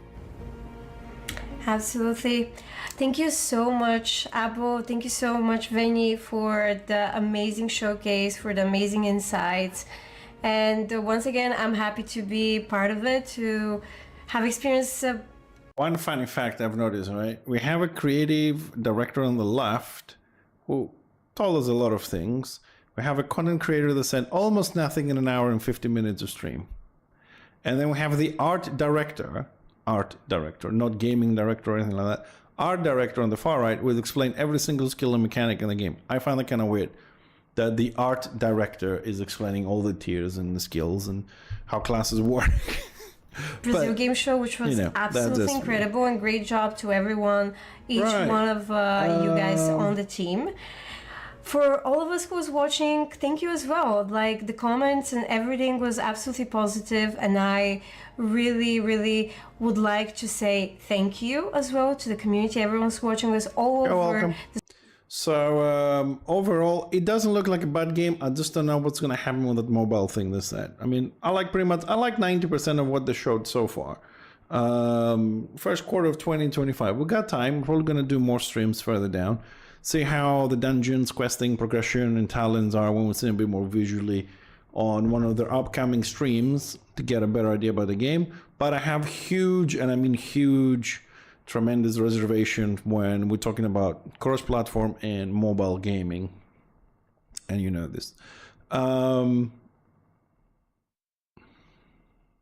Yeah, the first tester preview will start on the 26th this month. The question is that open to everybody, or is just for the guys on what you call it, the guys on the PTR, the ones that have paid the money? Anyways, moving on, just before we're going to do some gameplay on something completely different, just say Core Punk doesn't have any new updates at the moment. But we're keeping an eye on this. Unfortunately, Core Punk, it doesn't look very great at the moment. There's a lot of people who have stopped playing. There's no content. There's no communication with the company. The stuff that we have talked about in the past regarding that. Yeah, I've seen that one, Tibbs. Yes. Also, for those that like Return of Reckoning, or at least are still playing or keeping an eye out, whatever. I don't know if you have seen the new announcement that they put up, but I will because I find it very funny. They are calling out all talented voice actors, or those that would like to do some voice acting on Return of Reckoning. All right, they want you to breathe life into new characters. They're doing old characters. They're looking for audio mixers to add the professional polish. And you can send them voice. Rasent, you got a job to do, man.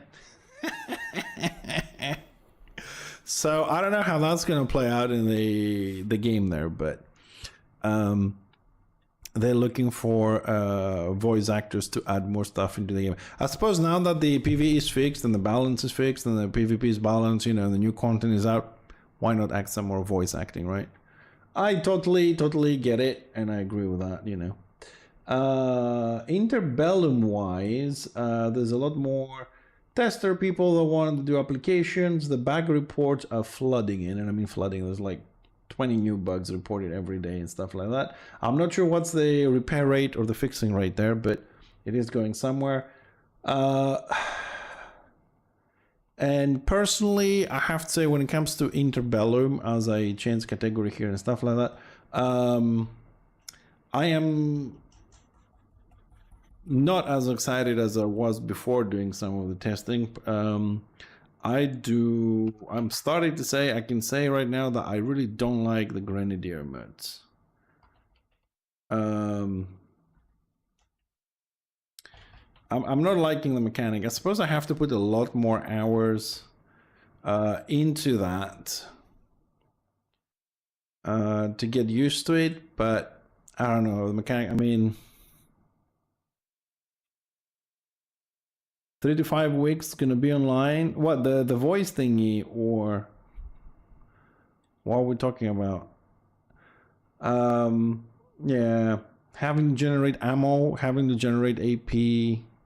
3 to 5, it's gonna be online. No, it's not gonna be online in 3 to 5 weeks, dude. There's no way. I'm on the testing team. It's not gonna be online in 3 to 5 weeks. No way. We do have a 24/7 test server, which is online permanently for the testers. Applications are still on, but there are the hard specializations are not ready, so you can't make a build. Not all specializations, like the engineer, you can only play grenadier, you can't play tank, you can't play sniper. You don't have the extra ones. The mounts are not in there. The gear is not finished. There's a few spells don't have animations. Animations are getting stuck. Specific morals and skills crash the server. So 3 to 5 weeks, no way in hell. 12 to 16 months, maybe. 13 to 15 months, maybe. But 3 to 5 weeks, no. It's no way that's happening, no. Sorry. Sorry, no. It's no. Hey, hi Toth. I'm doing alright, dude. I'm doing alright. So, Papu, wake up. New game for you to be addicted with. I keep adding more Survivor games into my list to play. And so today we're going to play this one because I really got into this over the weekend. So I have made some progression here.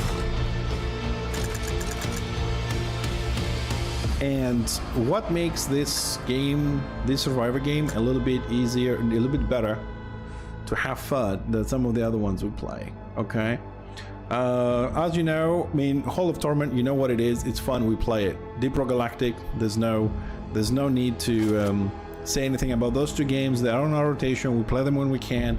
It's a little fun. However, I do try and find new stuff to do every now and then. So the recent game we played was Dwarven Realms, which is nice. It is addictive. You get to play. However, as a new player, I got pissed off over the weekend because I want to respec, because I want to try new weapons, I want to try new builds, and it requires me. I've done 3 respecs: one of my cards, one of my skills, and one of my talents.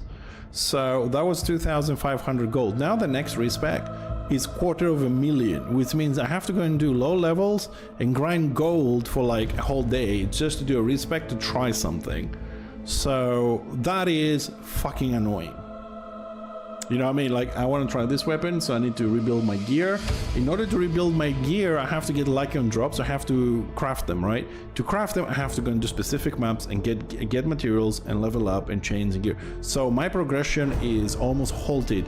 Me getting stuck on level 50, which is easy, just doing 50, 50, 50, 50, 50. And when I have the money, I can respec and do that. It pisses me off.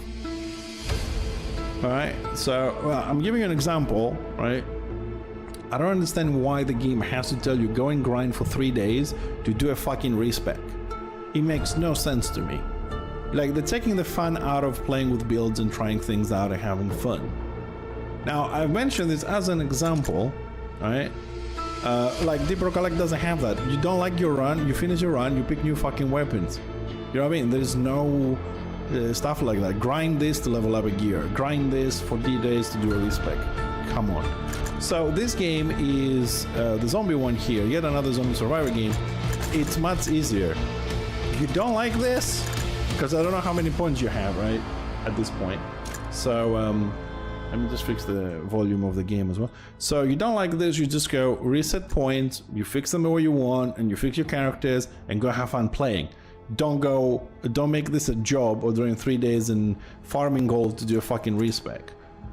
This is one thing I don't like on Realms, Dwarven Realms, but everything else there is nice. But the whole crafting system, 3 billion materials to skip, you know, like, don't go to the next level because you need to go back and mine. You know, it's not what Survivor games meant to be, I think. It's meant to be more fun, just play with the builds and stuff like that. Anyhow, in this game, we do have, so far, a SWAT guy, a tank, an engineer. This is very important. A medic, ghost, huntress, and pyro dude. So these are your main classes. We have, I have, as you see, leveled up quite a bit. Some of them, especially the engineer is the highest one over the weekend. It is a great fun game, and it does have a twist for those that haven't played, and we will go and play. I just want to do this little introduction for you guys, so you know what you're going to see here. So the point here is that you don't play one of these guys, you play 3 of them at the same time. And if we, for example, go to the tank, you will see down here that he has a synergy with the medic and a synergy with pyro. So if they do pop up in the game and you pick those 3 as the companions of the tank, if you have a pyro with you, the landmines of the tank will leave burning areas on the floor. If you have a medic as well, the buff, self buff of a tank goes on the medic, go on the medic. But the medic itself, oh yeah, I have done levels with 1. I prefer to play with 1, but 3 is a little bit more fun. 3 is also a little bit tricky, because let me just finish what I was saying. So the medic, maybe the tank is combined well with the medic, but the medic is not maximized with the tank, it's with other classes. There is a problem when you have 3 though. Number 1, you have to split your level ups between 3 characters and a lot of skills between them, so you have to be very careful what you level up on each. Number 2, which is tricky for me, is the fact that as your team grows, right, your size, physically your size in the map grows. So you have, I don't know, let's say a circle of your character is the size of a 10 cents coin, but when you have 2 characters, you become the 20-cent coin, so you're bigger. And you have 3, you become like the dollar. So trying to go between mobs and don't get hit, you need wider space to go through them, because one of the 3 is gonna get hit, basically. And that's that. So, having said that, I don't know how the sound's gonna be. This game is a bit weird on the sound levels, but it does have amazing music. For those that like rock music and stuff like that, it's amazing music playing in this game. So we're gonna go in and we do have some things to do on the maps. So which one do I want to keep going? We gotta keep going with the engineer a little bit. Low level Huntress. Ah, fuck it, let's play with this one with this one. So I haven't found how you open these 2 levels yet. However, in every level you get the default one and endless mode, hardcore mode to finish, and what you do, you move to the next one. Extermination, I don't know what extermination is. A wave-based mode at which you must annihilate all enemies 20 waves, no time limit. So yeah, we did this. I did this yesterday. Train your reflex and survive a 5+ minute gauntlet of enemy attacks where every single hit ends your run. Engineer. Isolate it. 1 hit. Go. Alright, let's try that. First game of the day, right. Graphics are good, animation is great. Oh yeah, and of course he has to start with fucking Rain's classes, didn't it? Electrocution. Turrets. Better gun.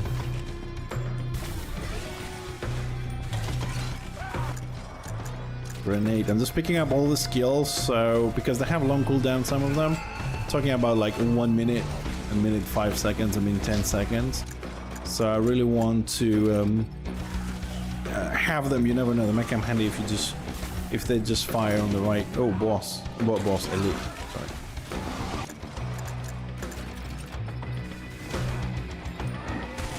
Oh, we did.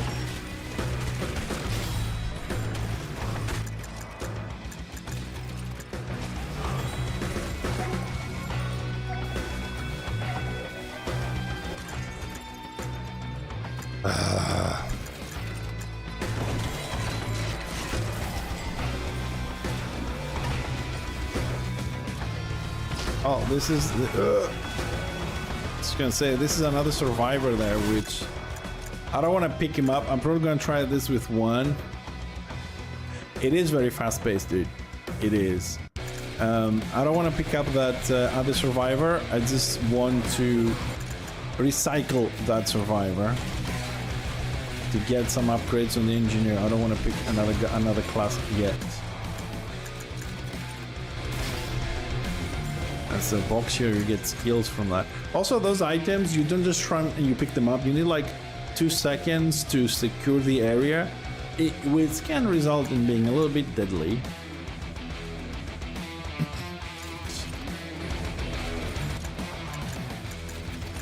Electrocution goes up in damage. Oh, I didn't realize that was... Oh, shit.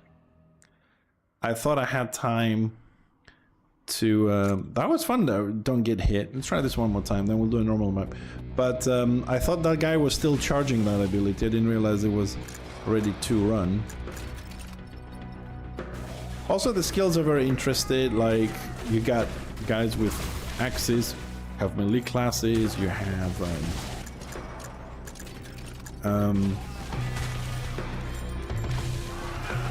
airstrikes, bomb strikes. We'll see some of those later on. For tomorrow, we're probably gonna, I don't know, Dwarven Realms or, you know, Halls of Torment. I don't wanna keep falling behind on this. Plus, especially on Deep Rock, because we also have the new map soon, whatever that means.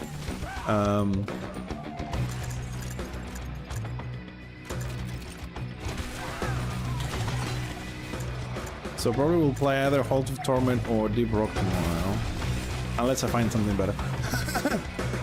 Dwarven Realms at the moment, I don't really have something to show you except me doing I'm level 70 at the moment. That's the highest level map. See you later, Dips. That's the highest level I've done on Deep Rock, level 70 map. So I'm chilling around level 50, which pretty much I just AFK trying to get the money for a respec to try some new stuff.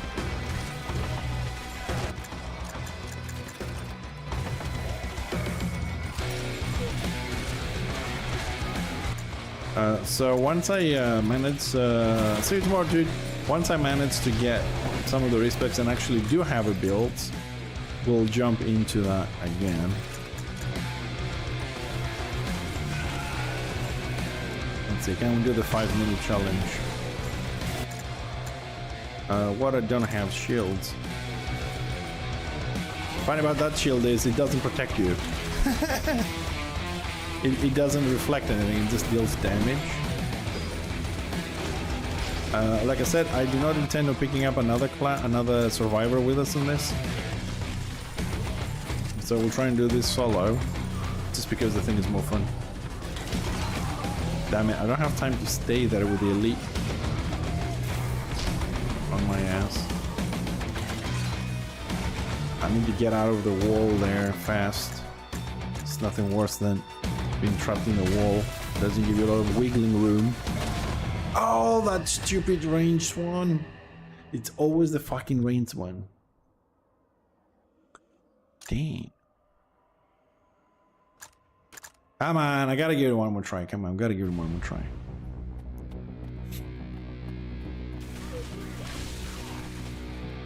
Don't get hit.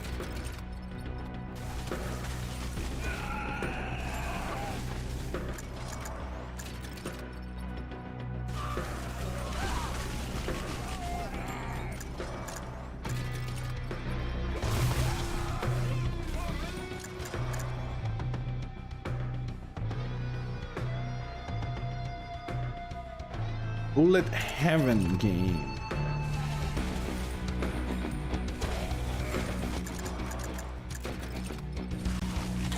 I know this might sound weird. What is a Bullet Heaven game?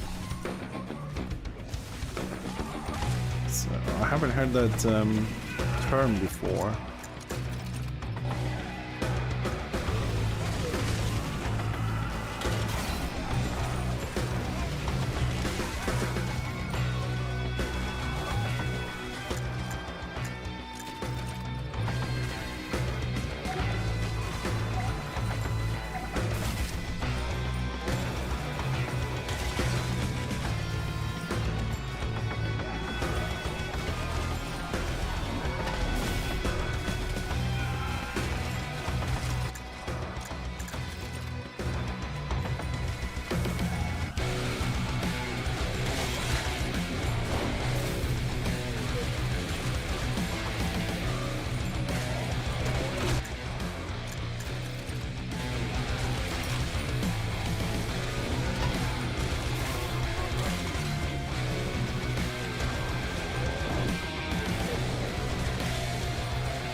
Mother... Ah, did we get it? I think so.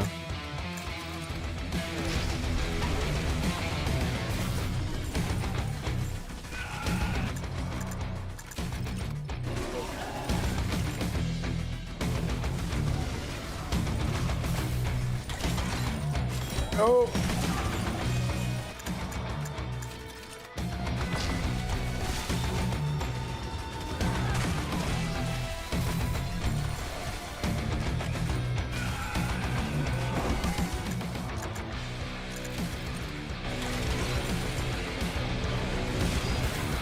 Damn, those running in guys.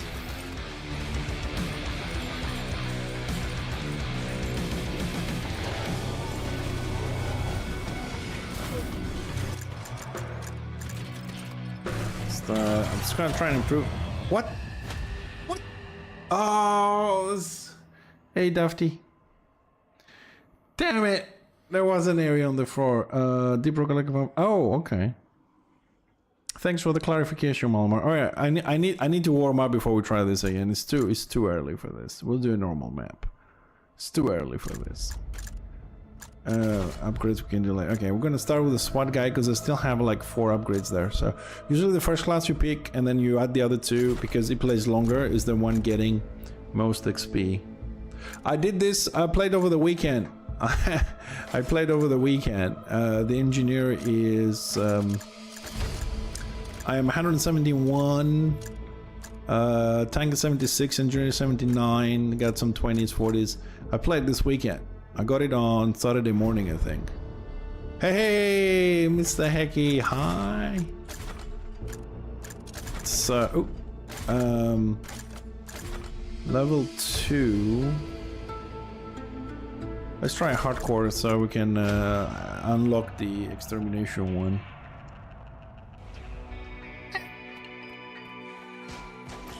You know what? Since you mentioned that, just out of curiosity, 1 second. Playtime is 7.6 hours, man. It's not a lot. It's like 3 hours a day or something.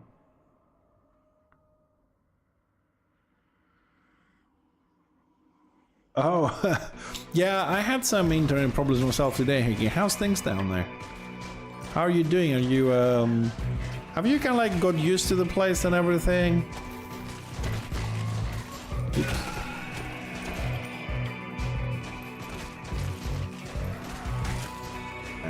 Why did I go hardcore with a low level?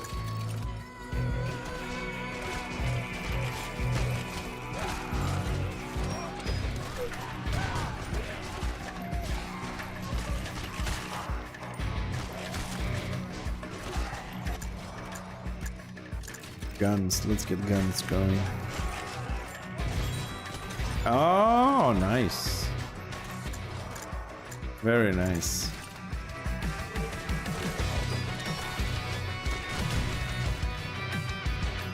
Well, I have to admit, like from my country, like if somebody's from a different country, it takes a little while for people to warm up to you and start talking to you, and you know, it takes a little while. So that is good news. Airstrike, bitches. Oh, here comes June style worm. No. Focus on gun upgrades at the moment. The rest we can do later. Still gonna try and solo this shit. Oh no. No, not this fucking circle. Ah.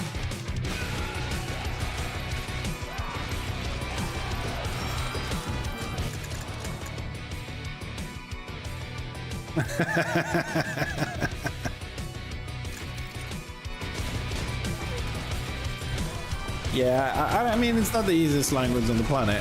You'll get used to it. Is work okay? Are you happy with the work, man?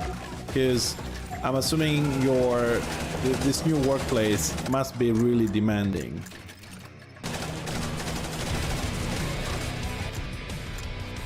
Ooh, an engineer and a pyro. Ooh, what a combo. But no, we'll just take the skills. Try and solo this. But next level we will pick up a full team. Just so I can show you as well, but it's a little bit more tricky and more fun.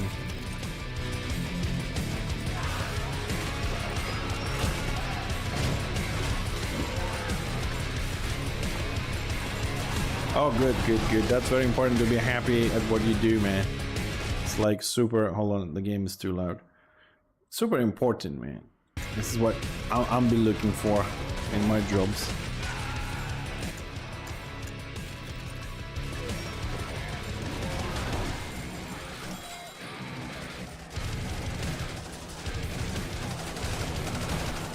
Oh, lots of poison there. Assault rifle. Bring it, zombies!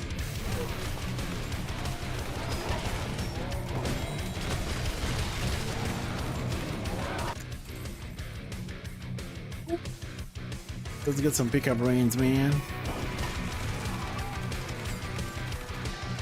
Well, it was a big choice to leave your country and go somewhere else, man. But honestly, I do believe that you're doing a job you're meant to do, man. You're extremely talented to go waste it in like a fucking local newspaper or some shit like that.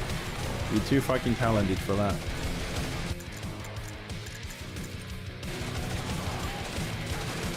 Yeah, I'm finishing. I mean, I have a few days off. I finish work on the end of this month. Then back to unemployment with no benefits.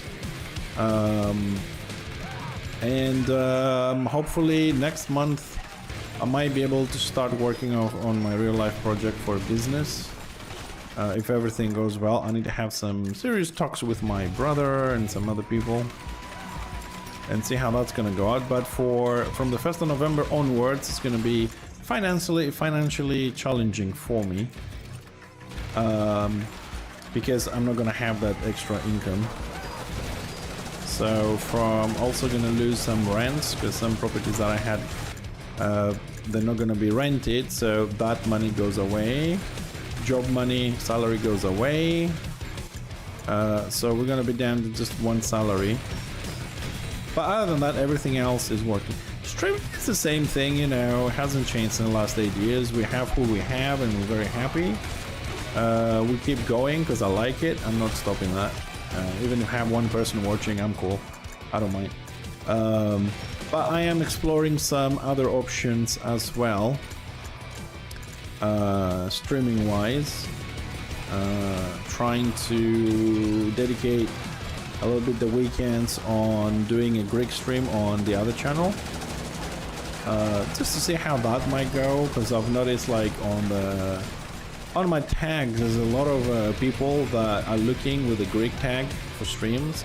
So I thought I'd give it a little go, and I've decided to do it on the Slaven channel so that it does not create any confusion to this channel as to, you know, which days are this and which days are that. So gonna give that a try and see how that goes as well. Yeah, but Fixer TV is doing alright. We still do our reviews on the website. We play games we like. We meet some new people. You know, as usual. All good.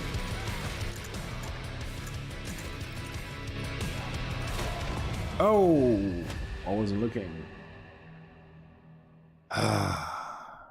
Okay. Hardcore, might we have to level these guys up a little bit. It's not enough damage output. So let's do a proper run to get some points here. Because every time we do points, we unlock some nice stuff here. 3 points only. Let's go and get some. What we're going to start with. Let's start with Pyro. This level on endless mode. See how far we can go. We're getting all 3 guys. This level is a little bit tricky because your movements are a little bit restricted. Not really. It's more like a survivor game, you know, Deep Rock Galactic wise, Halls of Torment kind of thing. But you get more people. I don't know if I should have taken a level 40 guide to the level 3 area, because this area is a bitch. Probably gonna cost me. Let's get some damage upgrades quickly.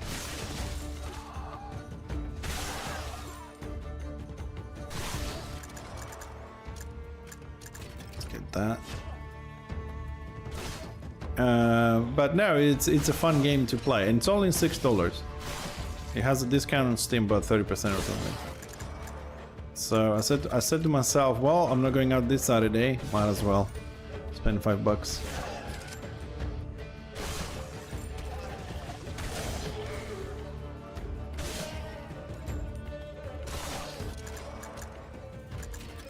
Let's keep going for the weapon until we get somebody else.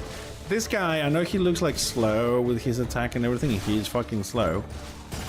However, what I'm trying to do is, that's why you'll see me constantly trying to pick up the weapon, is that his upgrade is a blowtorch, and after that it's a flamethrower, and that flamethrower, oh my god, I mean, it kicks ass. But it's not giving me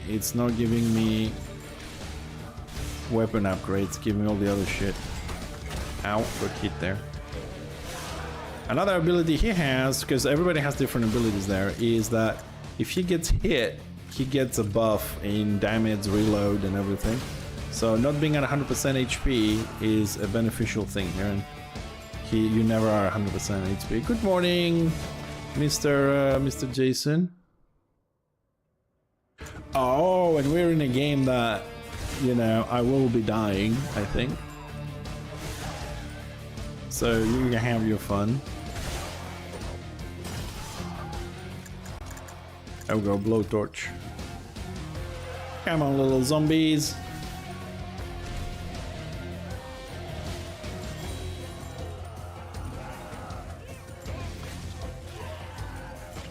Burn, bitches.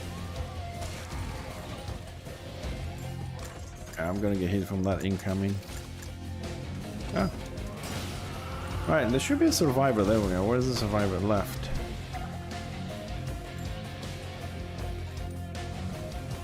I know the ones that are dying, huh? Yeah, I know, they're great. Give me the tank, man. Come on, I want the tank. Give me the tank. Yeah. I'm gonna get hit here to get away from this shit.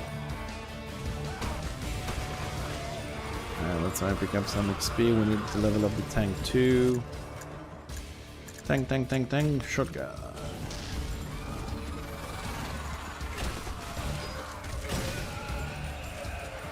This is what I've been telling you, that when you have two guys, you have a much bigger signature. You need bigger spaces to move through because somebody gets hit. How was the Interbellum test? I mean, test was okay. You know, there's quite a few people to play. More people are coming in. And it's kind of fun, but I don't know. I can only play the Grenadier, and I am not really grasping the whole point of the class, the way it's been done, and the gameplay. I'm not super happy with it. I've only played like maybe, let's say, 20 hours, so it may not be sufficient time to say whether I like something or not, but I really kind of like not getting into the mechanics at this point. The damage feels very low for an AoE class. I mean, compared, like, everything that is single target just destroys me instantly. It doesn't feel like my AoE will ever be enough to do 1v1. Then again, my maximum AoE is hitting 3 targets, and yet the damage is the same amount as in Return of Reckoning, hitting 24. I have to constantly run. Of course, you're kiting, but I have to manually drop on the floor my grenades, at least 3 of them. And that is a bit of a problem when you're trying to move, rotate the camera to see and target and throw AoEs on the floor to hit only 3 people. And it takes a while to build things. So I'm not sure if it's even worth to play this class for small group or anything. I mean, it's much better to have a direct damage kind of situation. And the mechanic is something that I am definitely not used to it. It requires me to do too much. It requires me to do too much management. I have to press a button to generate grenades and bullets so I can use my skills.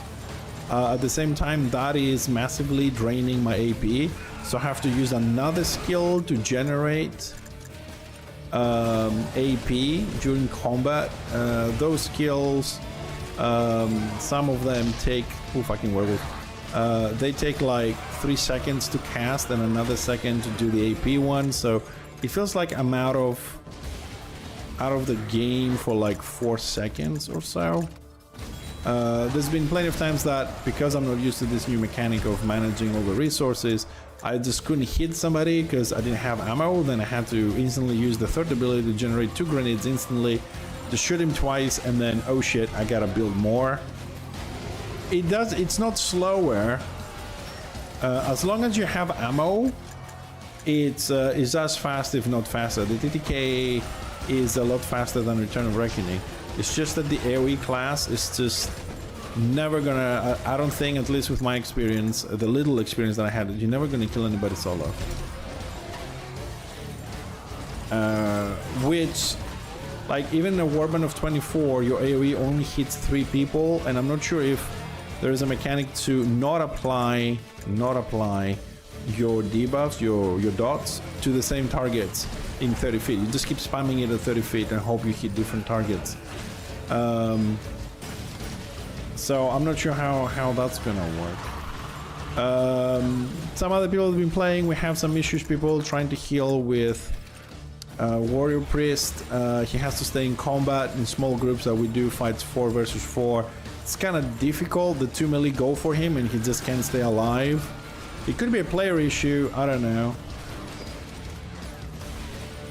It is, you have to be in a group. Solo stuff, you can still do solo stuff, but the solo stuff is like, as a Grenadier, which mainly you have AoE, you don't have the same amount of damage. I mean, by the time you put your dots, melee will still get to you. I don't remember having a slow. There's no turrets.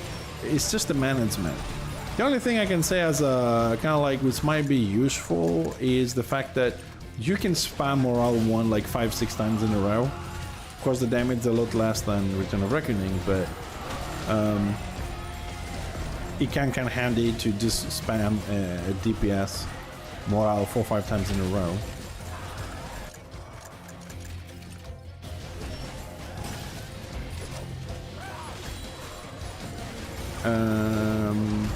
But I don't know, I'm just getting a little bit put off by the whole run, turn the camera, see what it is, drop the thing, then generate ammo, then generate AP, then drop the things. I mean, most of my dots are 15 to 20 seconds. So you go in a small group, you hit 3 people, you go dot, dot, dot, and then ammo, AP, ammo, and then just drop a couple of skills or use your gun blast, the shot, but then you don't move. So if you have on your ass a chopper, a slayer, and a dog DPSing you, there's no way you're gonna shoot a fucking gun for 3 seconds.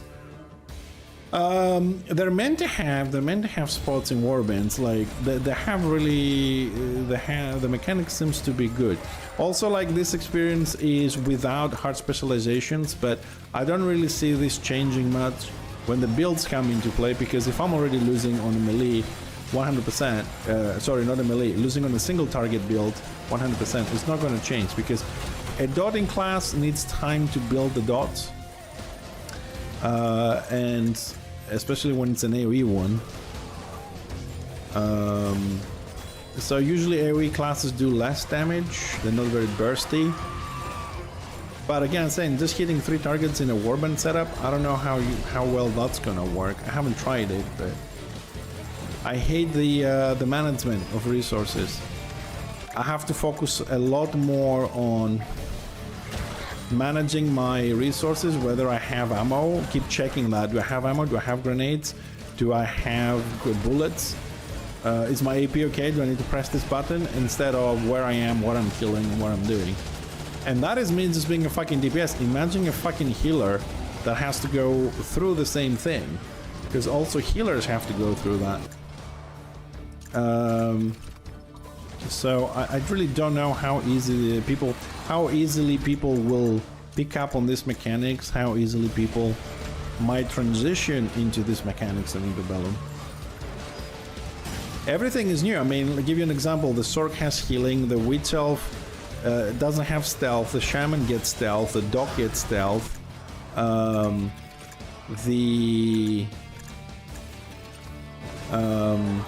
the Engineer has a tank spec, proper tank. The Slayer gets a tank, the Lion is a tank, the Marauder is a tank. Can you imagine stealth shamans that they can shoot through stealth? Everything is different. There's nothing the same. So there is a lot that is different. The mechanics are different. You have to goblins, when they fight, they get paranoia, and then they have to reduce it by pressing specific skills, and if you press it at 60% you do maximum damage, but if you press it at 80 or 100 you do less damage. So you're gonna have to keep looking at your gauges all the time, like, Am I between 20 and 40 for maximum damage, or did I go to 50? Oh fuck.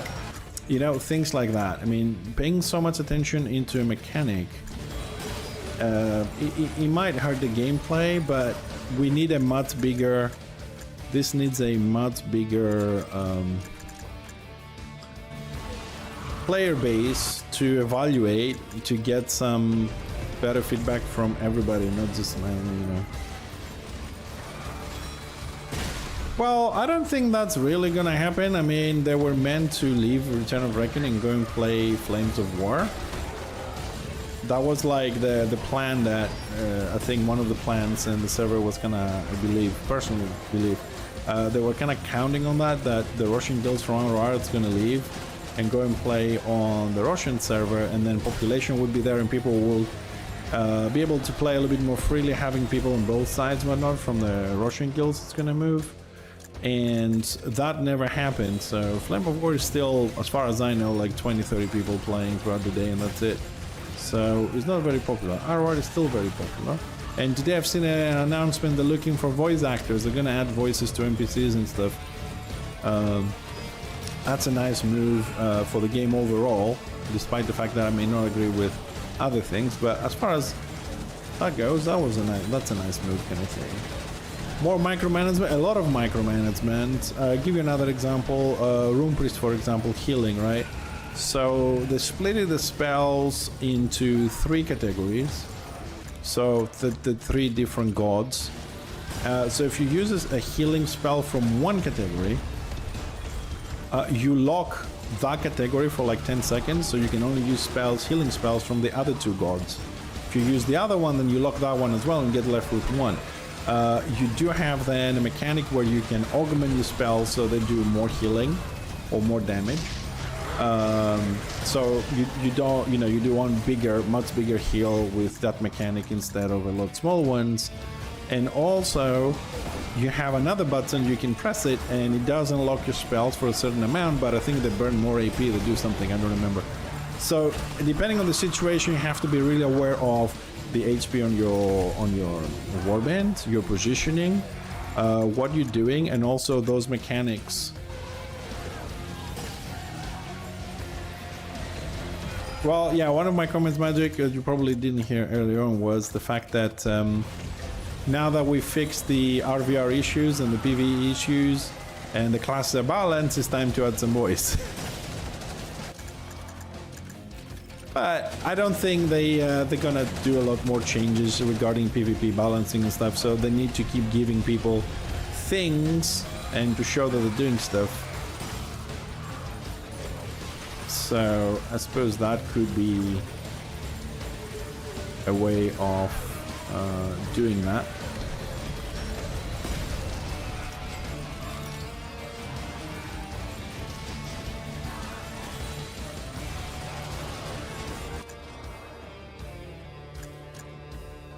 Yeah. There's an announcement. They want to add voices to NPCs. I suppose, you know, maybe not the old ones, or, you know, I don't know.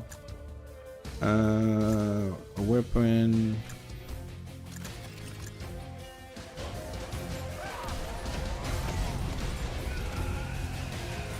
Well, on that note, Magic, I have to say that the ROR dev team was always like trying to resurrect the whole game, both the PvE and the PvP. They never considered the game themselves, as far as I understood from my years in that game, to be a pure PvP game. They're just there to restore the whole thing, including all the PvE stuff. Now, people, I know that people want more PvP, but they don't care. The original TOS says we're here to code, restore the game, have fun the way we want, and you are guests. So what you like, who gives a shit? It's always been like that. Dev first server. Been saying this for years. Yeah, I mean, we may be disappointing on where the game is going and whatnot, but if I just stick to the statement I just did, that we're here to code, you are guests, we want to restore the whole game. Basically, that statement says we don't give a shit. Whether we have 1 person, 0, or 10,000, we're just going to do what the fuck we want to do. And what we want to do is restore the game and code. You are a byproduct. Now, of course, there came a time for sure that they started to listen to the people a little bit more. They started to try to please everybody. That's where a lot of the shit started happening.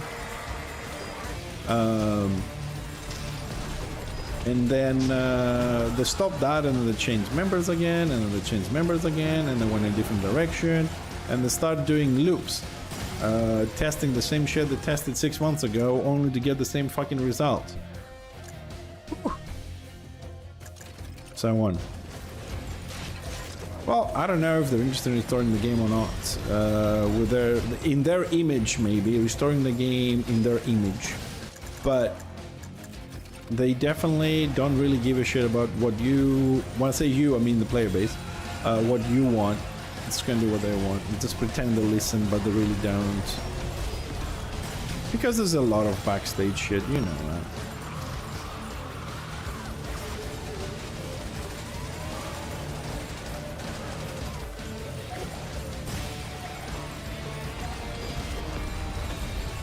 Alright, excuse me, just 1 second. I need to activate my extra mod. Because what tends to happen here is really annoying. My mouse gets off the screen and moves to the other screen, and just really, it's not really working very well. So thanks to Malmar, I have a little software thingy that locks my mouse into the window. This way I don't get to shut down the stream again. Thank you, Malmar. That little program thing is so good when I play window mode. It helps so much.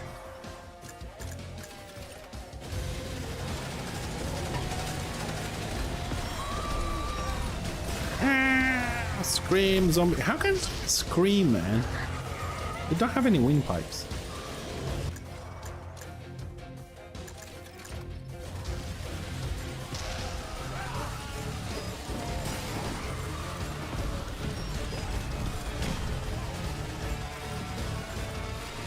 Weird.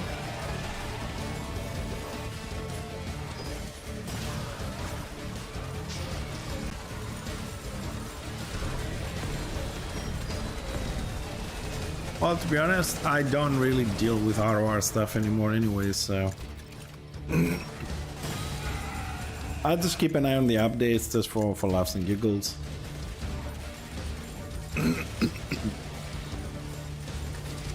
They can do whatever. To be honest, I am having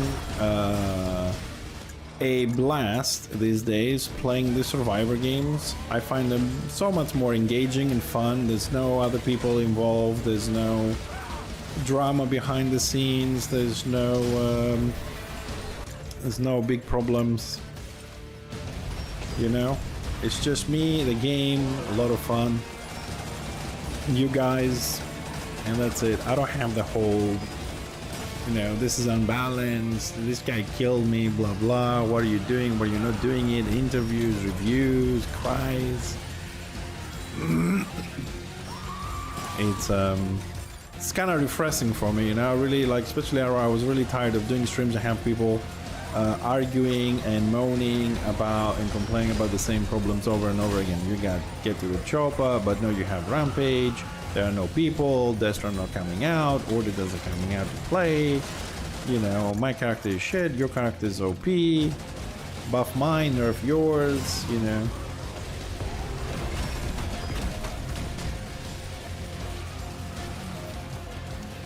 Oh, RR still exists. It has about 300-400 people, no, 200 people on NA time zone, and it hits about 700, I think, maybe 800 now. It's a bit down on Sundays, something like that. Yeah, still around, yeah.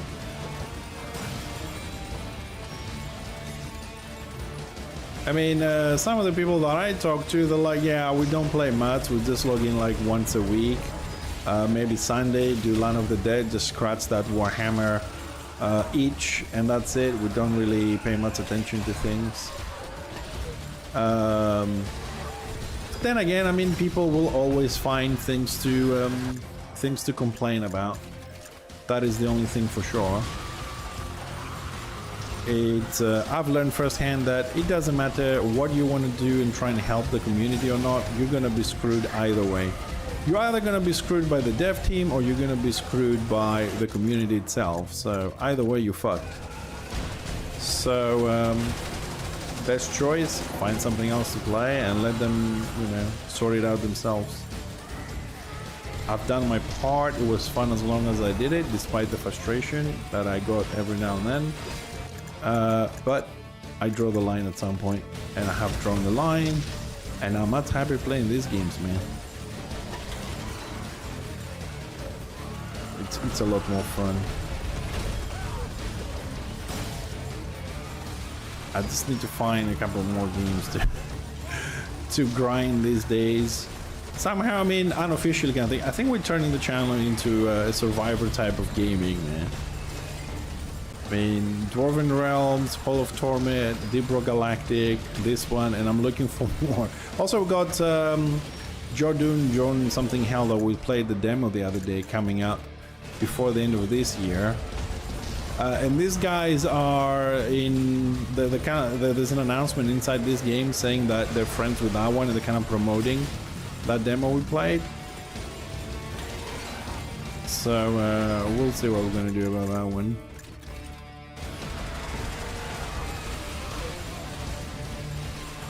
But we have a lot more. I mean, we have about another 250 quests on Hall of Torment, so we might gotta do a little bit of that tomorrow. And we also have a lot of weapons, classes, and maps to level up in Deep Rock.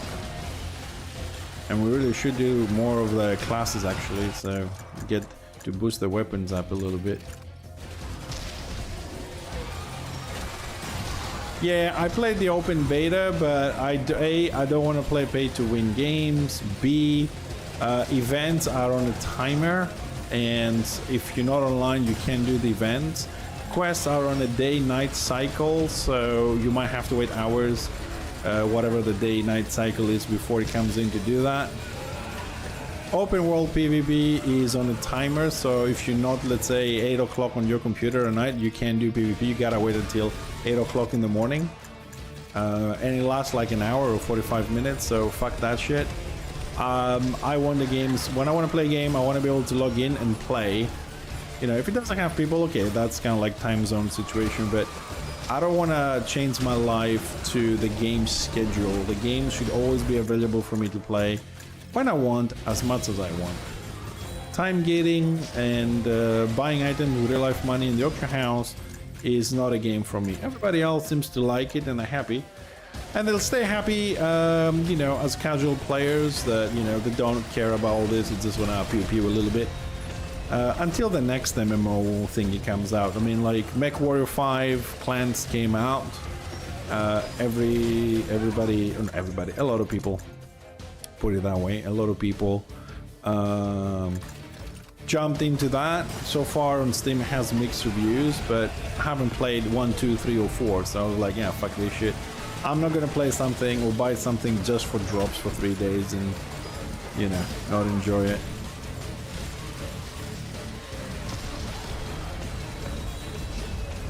No, I mean, Throne of Liberty overall is not a bad game. It has, yeah, the skills are nice, you know.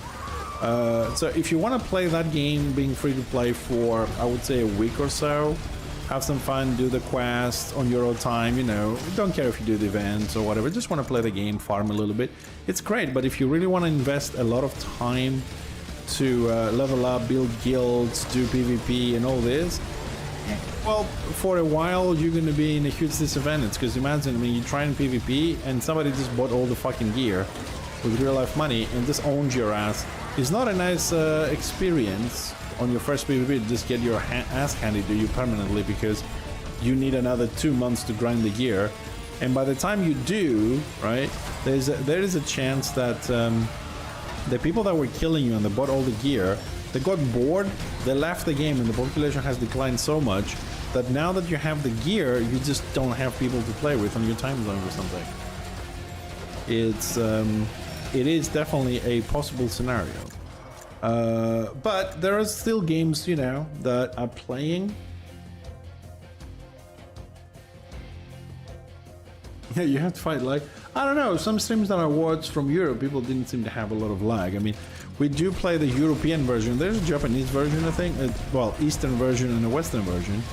I've only played the Western version myself.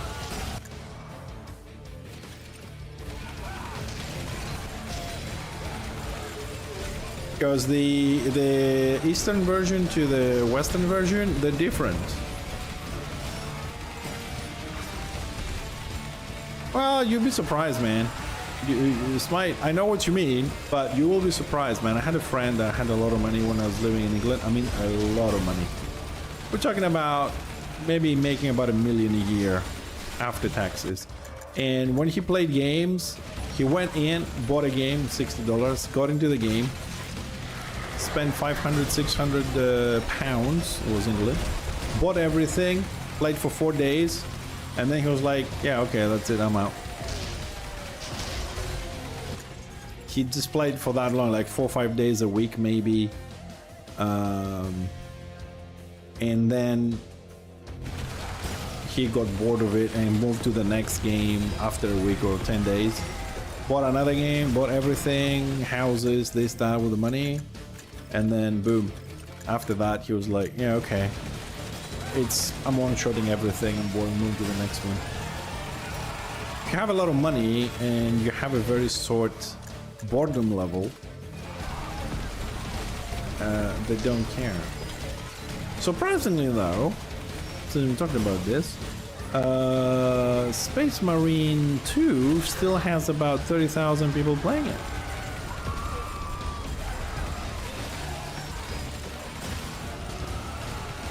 Looks like it has survived.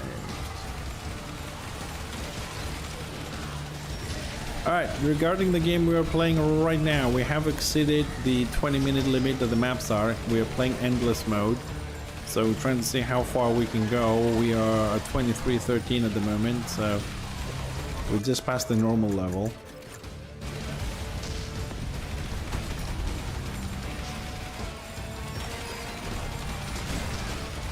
And we're running around.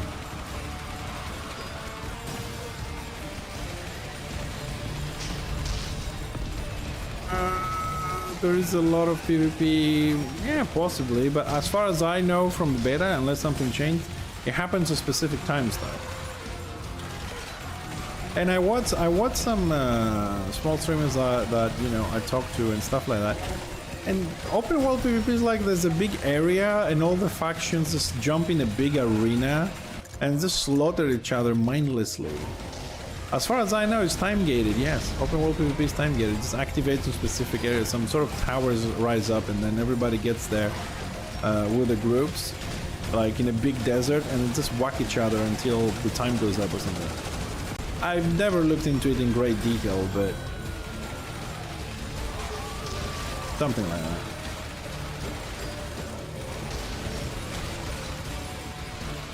Like I said, pretty much everything is time gated. Day, night, events, PvP.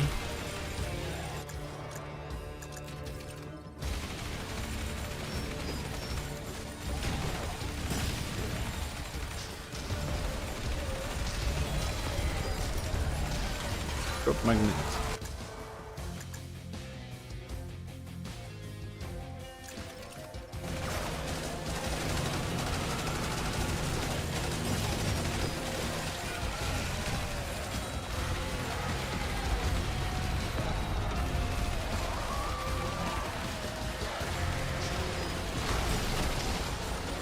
Hold on a second. Sorry, I wanted to read this. They nerfed the PvE experience. Oh man.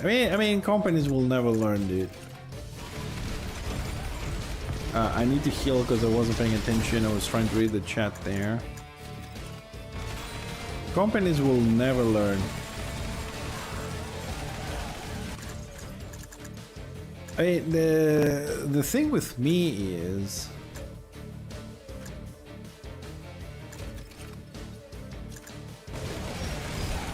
like, I would really like a game to come out strong and try and stay strong, because I keep playing games that came out and they're not really good, or they're alpha, early access, pre-alpha, whatever, and they leave a really bad taste in my mouth. And after that disappointment, that bad taste, I just don't want to go back and try. I don't want to go back and try and see if it got fixed. You know what I mean? It's like making some food and you put too much salt into it, and then you're kind of hungry for something, and you say, well, what happens if I just wash it? If I just rinse it up under the tap, can I eat that again? Just don't fucking do it.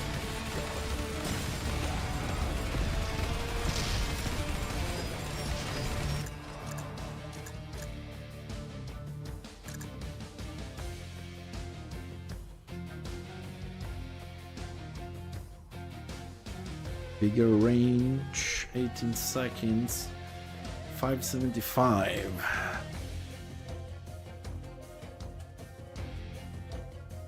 I will take the EMP ones to make more damage. 7 small radius attacks than one big one. The difference in damage is about 1,200. So the idea here is to reduce the population for me a little bit. Alright, 26 minutes. So if we just pick, hopefully, a little bit of ability area and don't run into AoEs, the bombing every 18 seconds should cover a larger area. What do we want? Let's go for some bomb style stuff.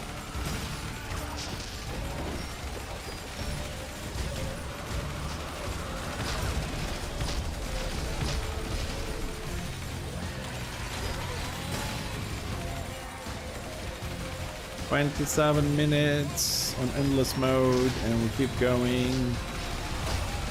But hit there.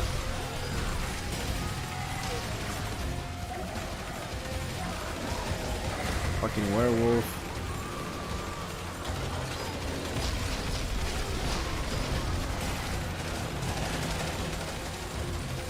Well, now things are getting a little bit tough here.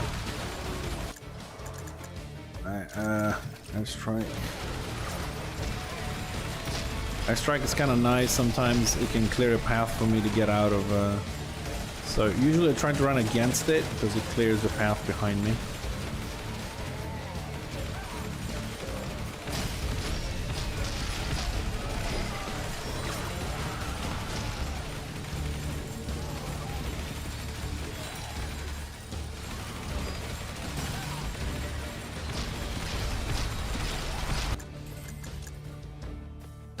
What do we get? It's ability duration, weapon critical damage. Let's put that on the minigun.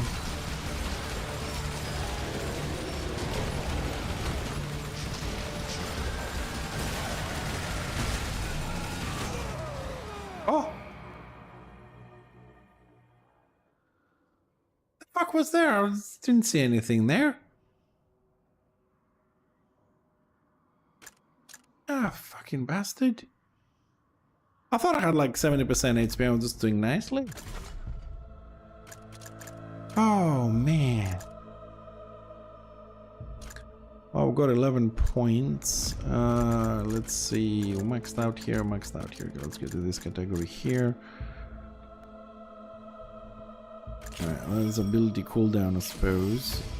Okay, we cannot max this out. More rerolls. Okay. This lasts longer.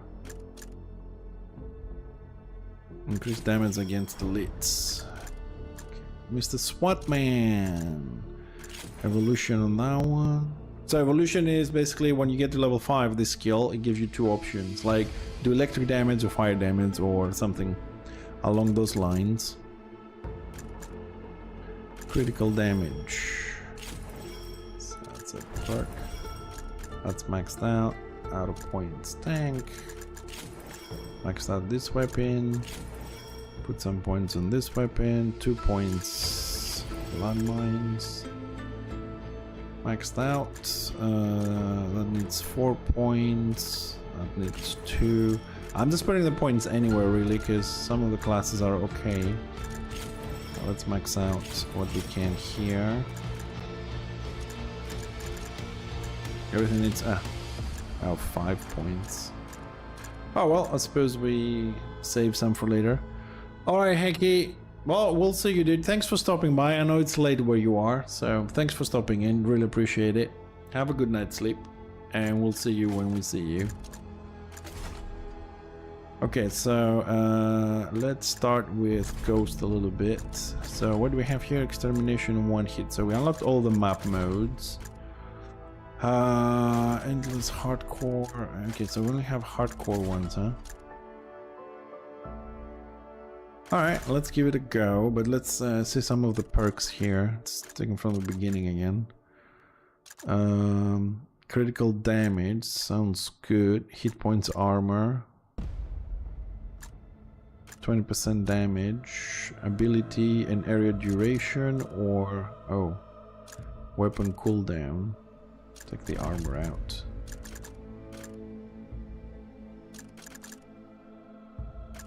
For duration of skills and things. Alright, let's give it a go with Ghost.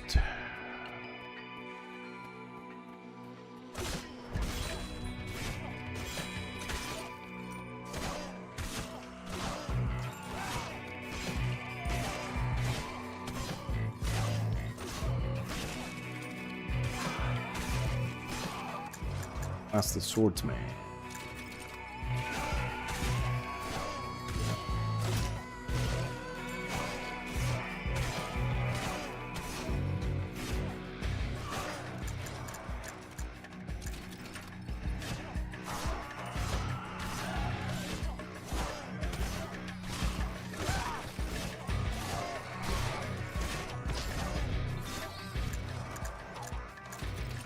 Some more damage on the sword here.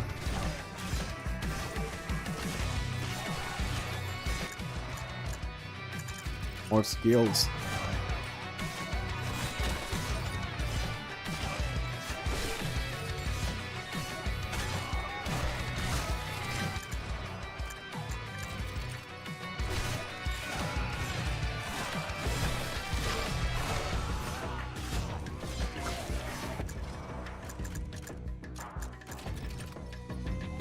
Maybe we should take the shurikens, have a little bit more range power there.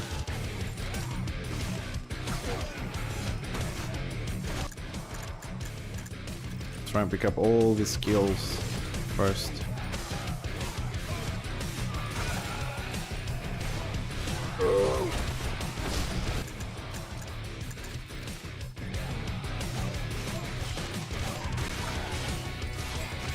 Slice and dice, baby. Slice and dice. It's a lot of ranged attacks coming my way.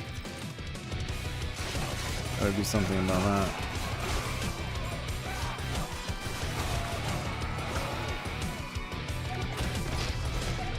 Alright, let's go and pick up the first survivor. Also, or at least try to. Oh, that's not a very good spot, is it?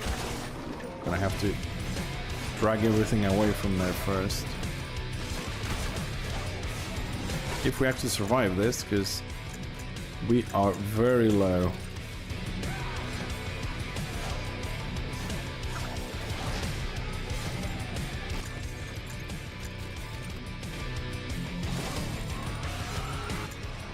Now that's one thing I do kind of like on Deep Rock. I like that when you level up, you heal. Something I wish was happening here too.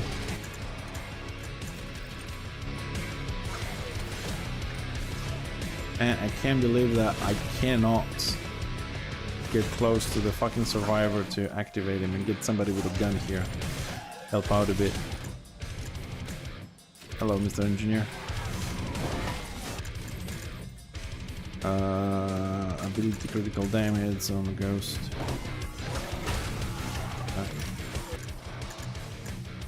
Also overheat. Now Pulsar does hit damage, fire damage as well.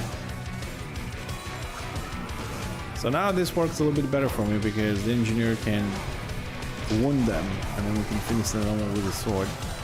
4 elites.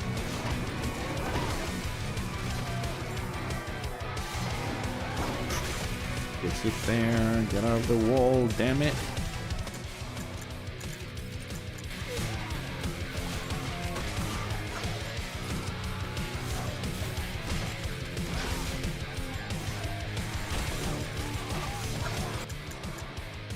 all we want. Let's get the rest of the skills for the engineer at the moment. I have one maxed out skill on the ghost. Grenade.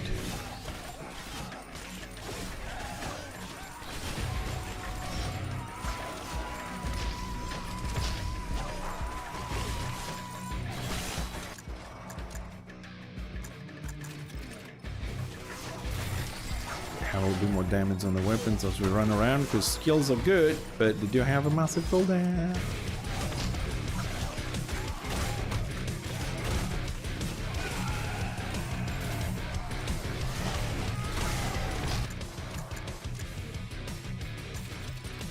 Getting a better weapon. Now we have a bit of an AoE, but we're dead. Why am I picking up?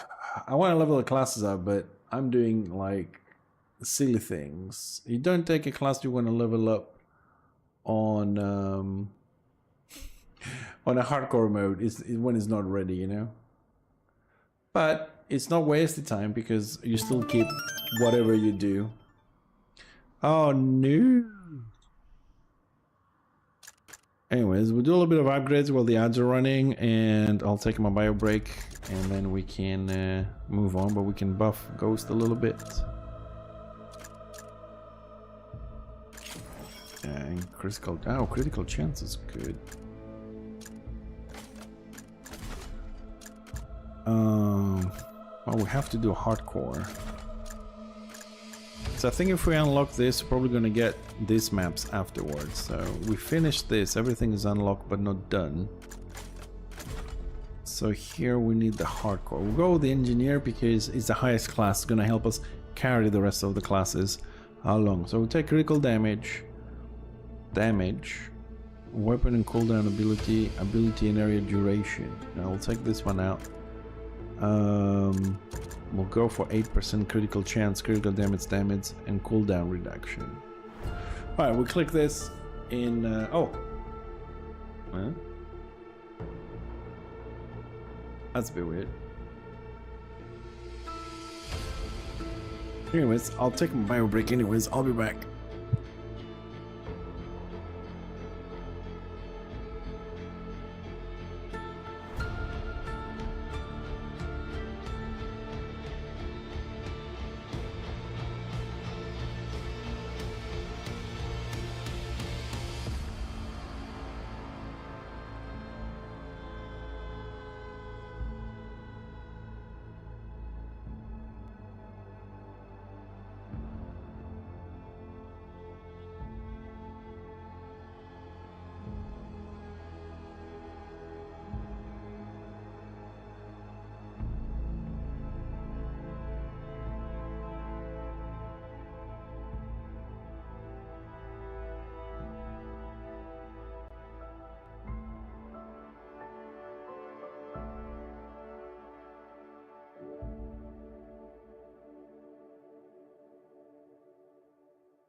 Okay, I don't know if the ads are still running or my bot, because I turn it off and on, kind of got haywire, but we are going to move forward.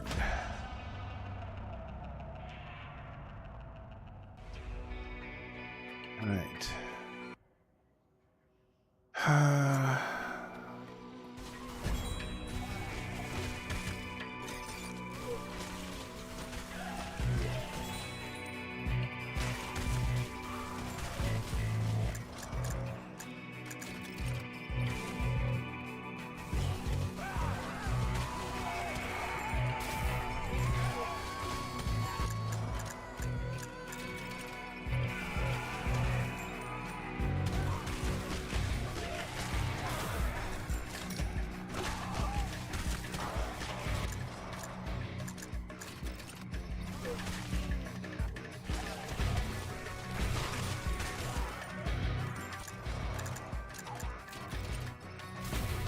More skills. Oop, blue gem.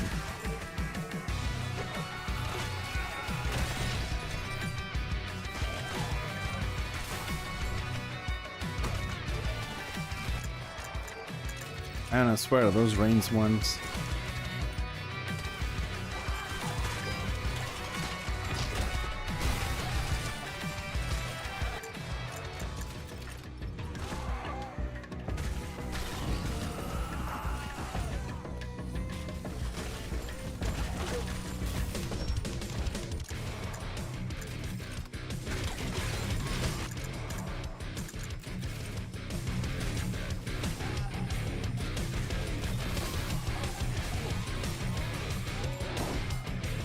Come on, zombies.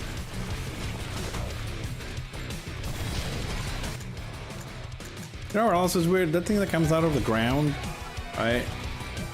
It's kind of funny. Only hurts me. It doesn't kill the zombies. Like, you can, like, use it to your advantage to kill a bunch of zombies. I mean, what type of beast is that? Comes out of the ground. So I'm not gonna kill zombies, only humans.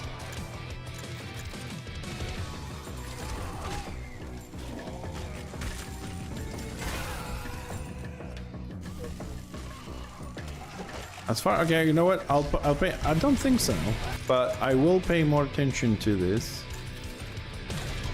Let's see if he's gonna kill zombies, because there's a couple of them. Did he kill them or did he punt them away? I kill them. I always thought that it punts them away.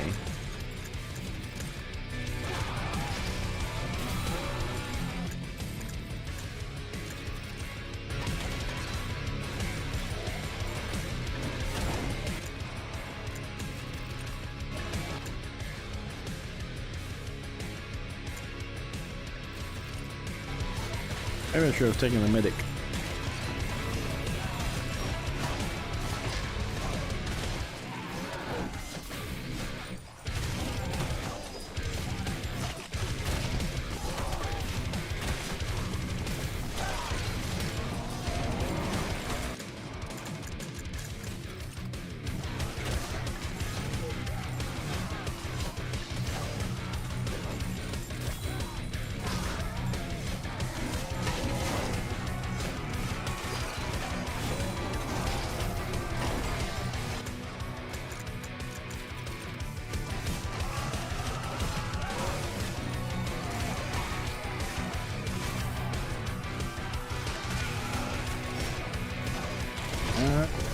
Things are getting tough again. Yeah, I don't think he hit that big guy.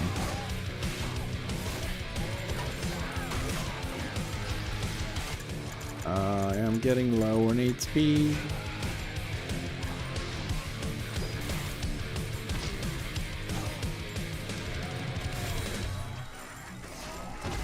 Hello there. Oh shit. No pulsar.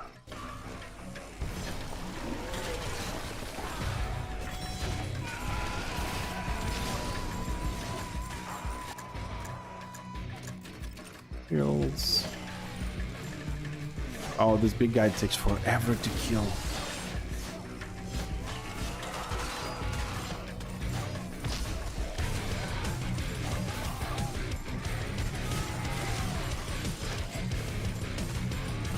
I really love the music in this game. That's a lot.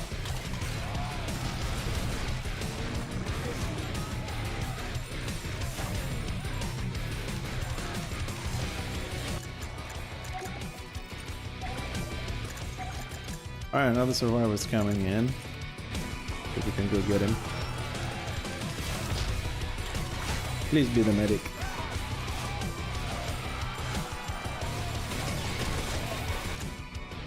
Ooh, yeah.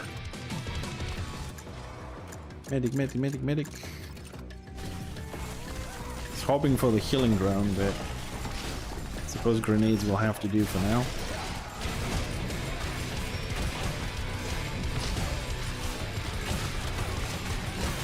Very low on HP, run through fucking everything. Small map, big footprints.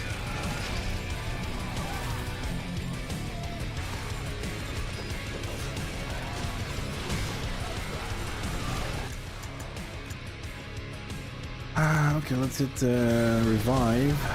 So if we die, we might have another chance. We've got another 6. I've been playing this for what, 4 minutes only? Holy shit. Yeah, we're gonna revive. Gonna get hit here. No, where's my revive? God damn it. Again.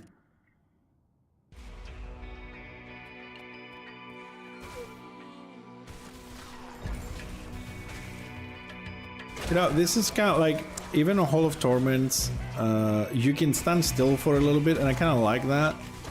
in Dwarven Realms, so far, the level I am, and Deep Rock Galactic, you cannot stand still. I mean, Deep Galactic, if you have an engineer with the turrets, it gives you the opportunity to stand still for a little bit, but... And I kind of like that. In this one, if you stand still even for like more than 5 seconds, there's a chance you will probably die from something, somewhere. This, you have to keep moving. I'm trying to work in my mind that I don't actually have to go and pick up the... I don't have to go and pick up the gems for the XP. Simply because I have to keep running and the map is not infinite like Halls of Torment, you just keep going in one direction. So whether I like it or not, I'm gonna run through. We're gonna run through the gems either way. I do try to pick him because I want to level up to level up faster, but 3 people is nice, but the footprint is too big. You can't run through mobs the way I'm doing it now. And it can get a little bit frustrating. Why are you throwing grenades over there? What was there? No, tell me, who the fuck was there?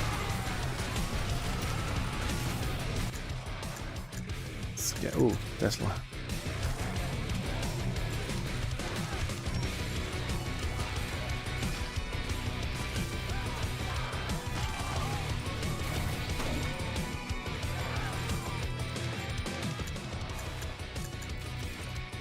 Turrets. I wasn't that close to be hit by that one.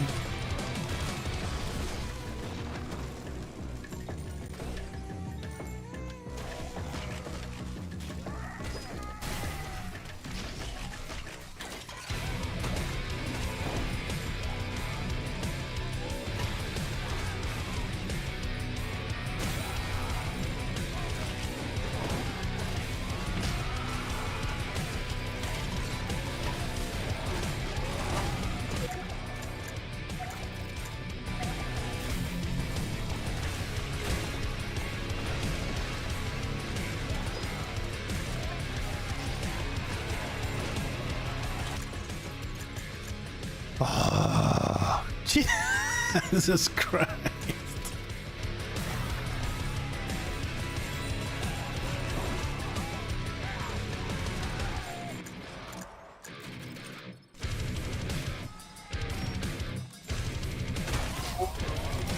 Big mistake.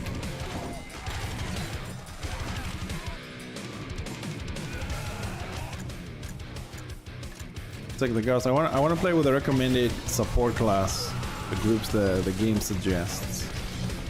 For the engineer is ghost and medic.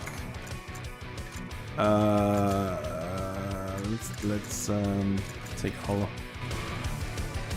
Hollow Ghost because it has taunt. It might pull some mobs away from us.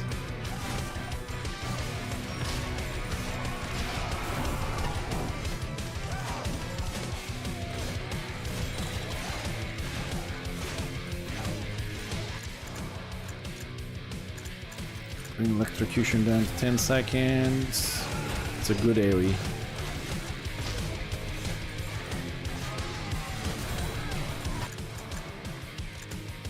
Let's use it only when 10 enemies come up. That's a fully upgraded ability.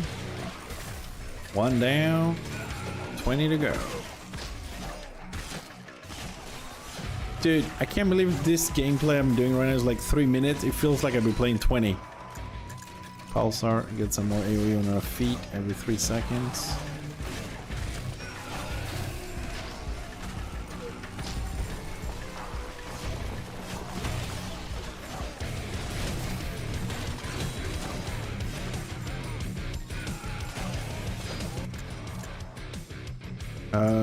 No, give me Tesla. I wanna make it down to laser rifle quickly. Then we can start dealing with the rest of the engineer abilities in alternation with the ghost abilities. Pulsar, keep going with that one. Reduces the time it pulses under our feet, so as we go through. Whoa! Exploding bugs. Let's get some extra damage, more abilities, different cooldowns.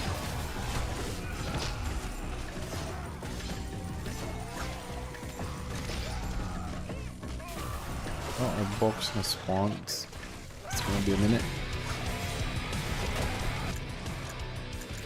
Tesla 4.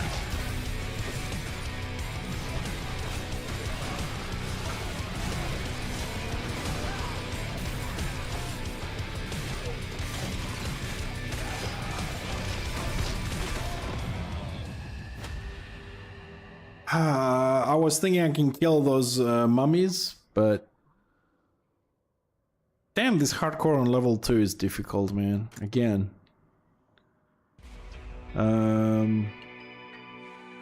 You know what? No, let's start with the tank. Let's start with the tank.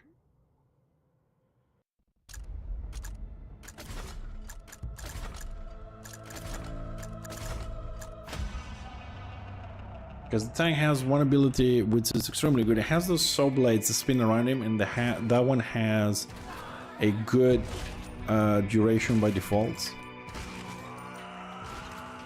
I think that can clear a lot of mobs.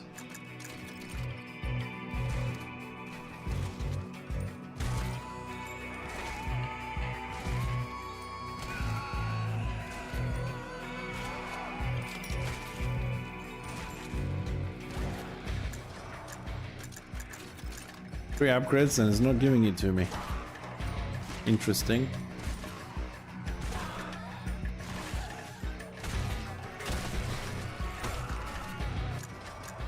There we go.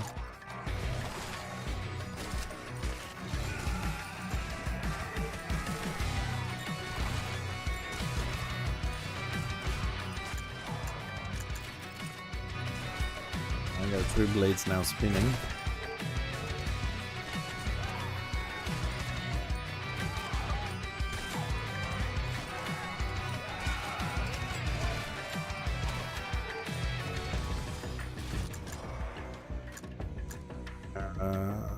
Let's get the buff.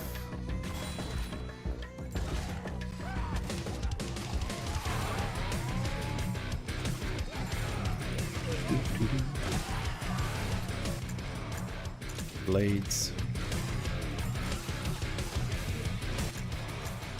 More blades.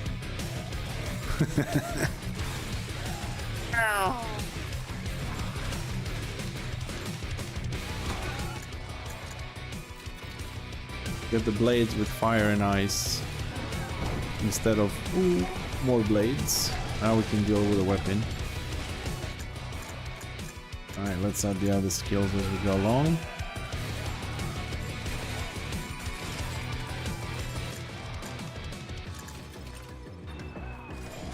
Clear this. Ooh. SWAT to Huntress. No, let's take the SWAT. I don't like Huntress much with a bow. Although her bow is pretty much one-shots everything, but I think now we just need the medic. We have the perfect like assault team. Counter-strike kind of assault team. Let's get the guns going. Have a very good ability for us going there with a tank. So it really clears the way.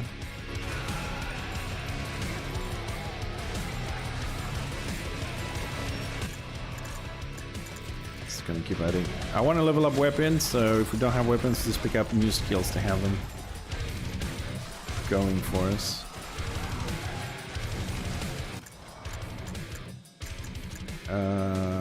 Let's get ricochet.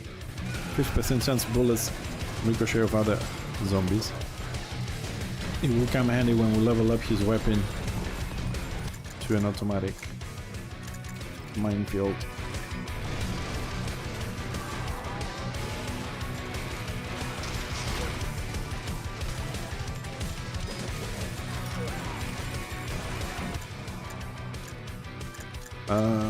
Let's go for the bombing strike.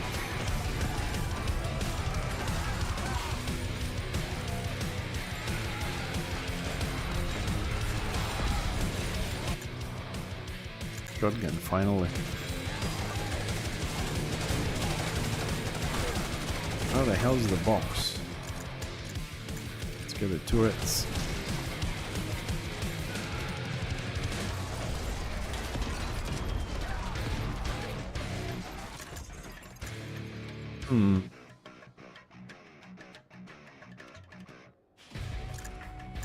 Take that one for first. We get 20% more XP for every box I have empty on the skill. So until we get to the last one to replace it, we can keep that. Weapon damage, weapon attack speed. Weapon damage. Tank, higher level.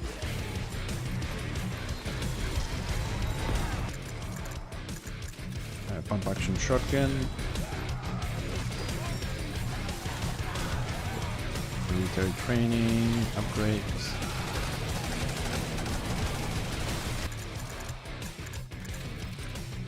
Guns. More guns, more firepower. This night, Pixel TV is killing zombies. Don't miss the action, the death, the pain, the aggravation, and eventually rage quit. 6 hours of frustration. No.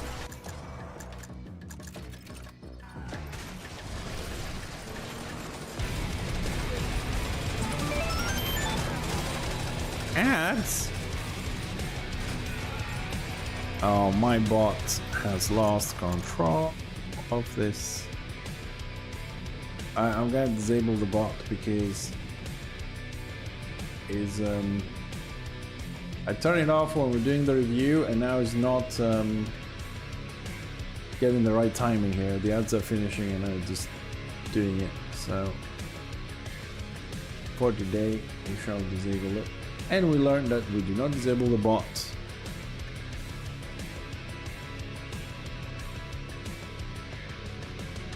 No matter what, because then get screwed.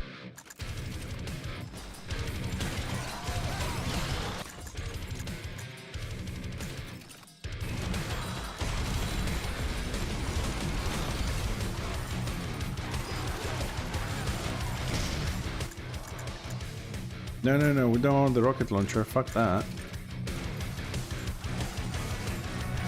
Rocket launcher.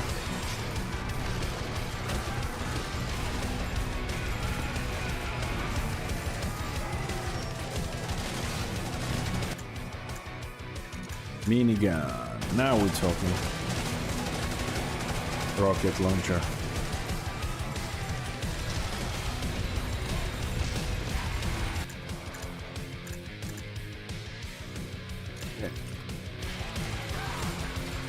Bombing fully leveled up. Trying to get some more guns. Okay, minigun, keep going.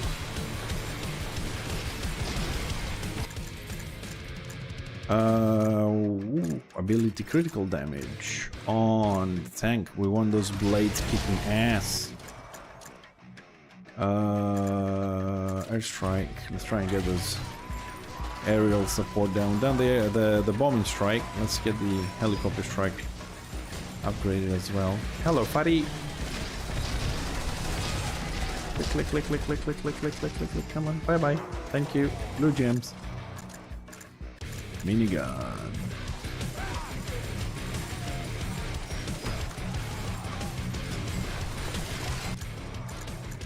Pistol.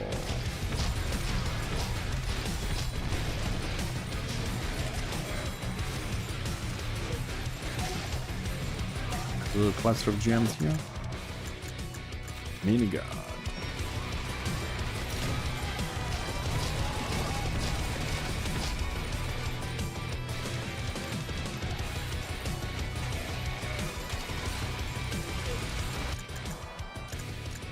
Z.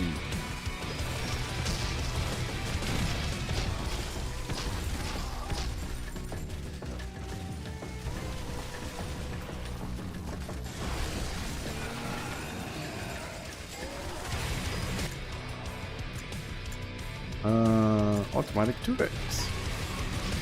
The upgrade only increases 10 damage? Come on, man, that is fucking ridiculous, that is. 10 damage. Okay, electric damage we don't have. Ice damage 1. Fuck that. Fire damage 1. Kinetics less than explosive. Yeah, let's get the buff for those.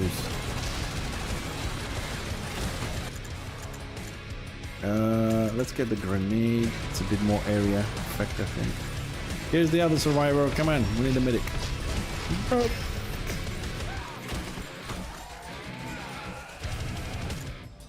Damn, no. Let's see if we get something better next time. Let's get an upgrade. Let's get minefield.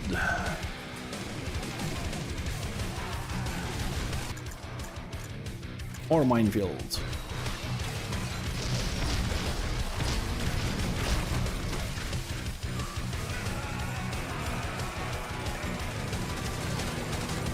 There's a little bit of a heart somewhere here. There we go. Since we didn't get a medic. More grenades.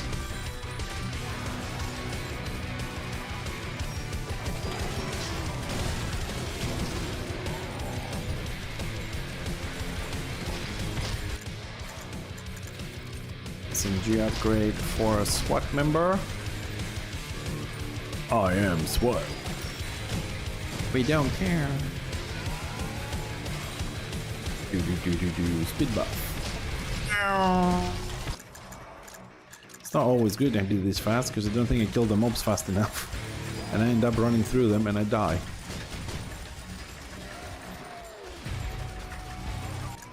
Batman down, upgrading SMG.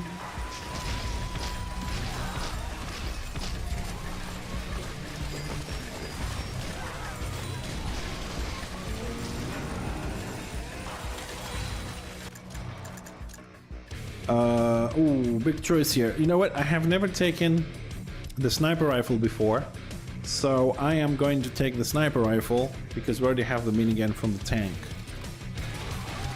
Oh, magnet. Ooh. Grenades to max level. Domino. Its grenade explosion has 80% chance of spawning another grenade. This chance is reduced by 20% for its grenade spawn in this way. Yeah, why not? Upgrade sniper rifle.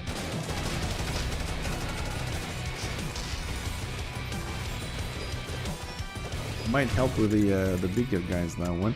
Weapon attack speed, dodge modifier, ability area.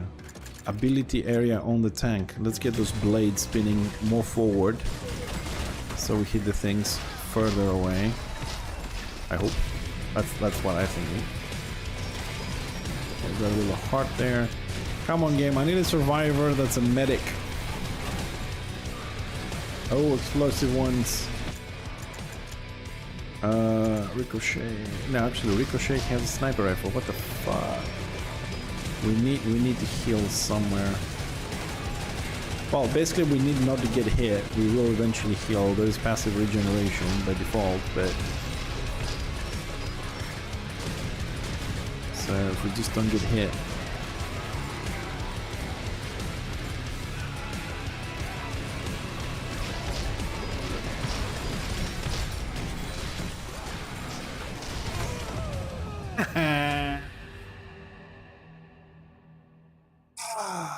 God, it was a good run though. It was better than the ones before. Okay, let's go and see if we can put some more points on these guys. Oh man. Alright, team stuff. Okay. Ability cooldown. I think that's it. We only got 2 points, so we need something with 1 or 0. Increase critical hits made with weapons. Okay, that will do. SWAT.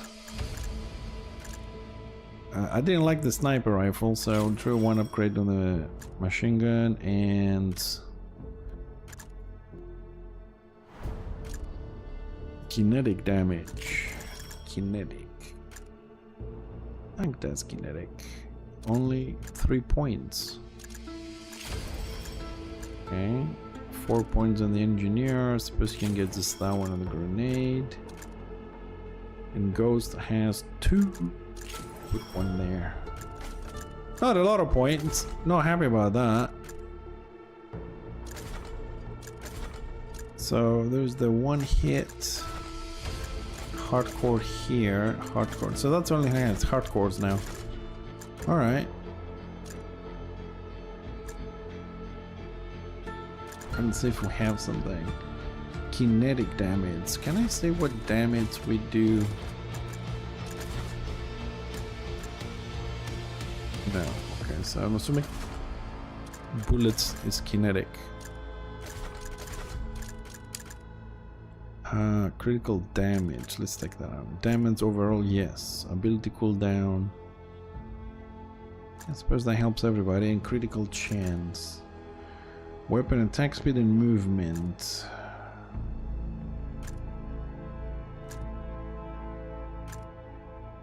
Get more XP, toxic damage, health regen, healing bonuses. Fire damage, pickup radius and wide upgrades. Health and armor is also good.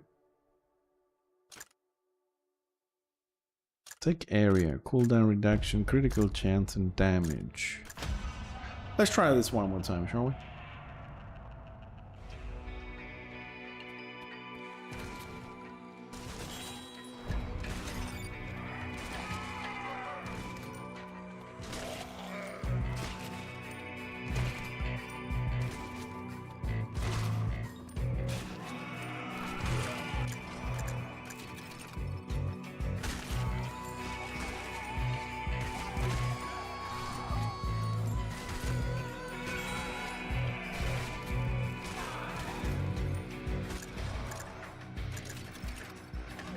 Shotgun upgrade.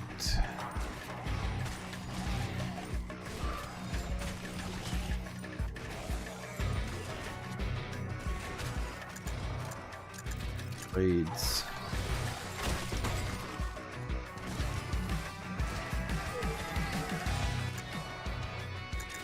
Even more blades.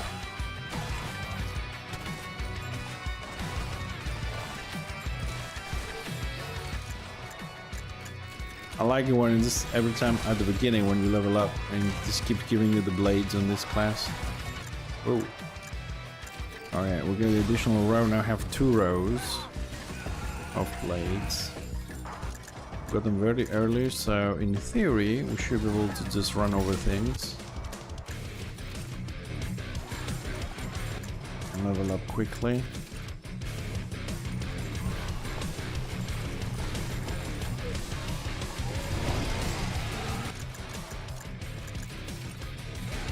Have enough time to upgrade all the weapons here for him before we get another survivor. Good, the game is giving us the upgrades.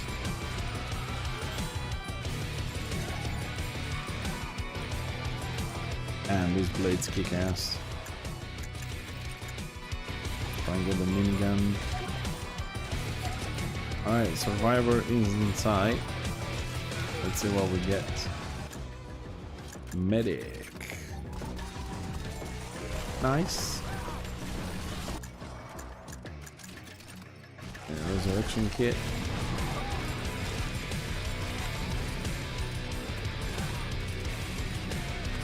I've got elites in the house. Killing ground.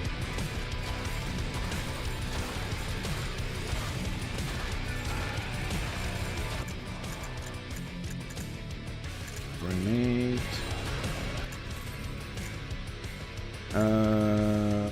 Weapon cooldown reduction on the tank. I want that minigun to be spitting fire, man. Healing drone. Try and max that out. So at max level, the healing drone, when you first get it, if you move, it does damage. If you stop moving, it heals you. But when you max it out, 5 levels, it permanently heals you no matter what you do. So, and that goes all the way up to 13 HP a second. Which, you know, is not super great, but it's definitely a lot better.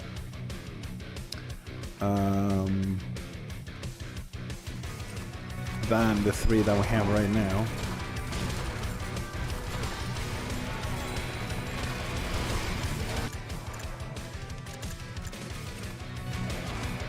So I'll try and level up that one.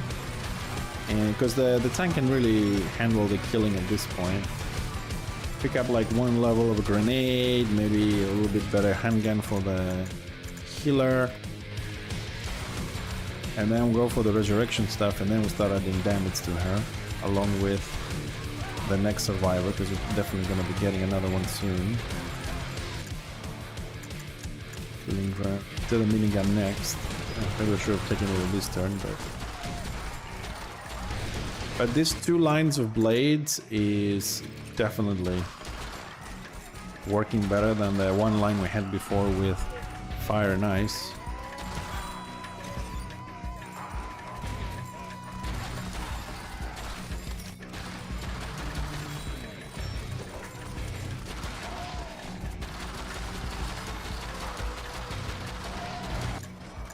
Oh no! Oh no! Fuck! Idiot! Oh fuck, I forgot that I've leveled up yesterday the evolutions of the turret, and I just picked the permanent DPS instead of the healing one. Yeah, damn it.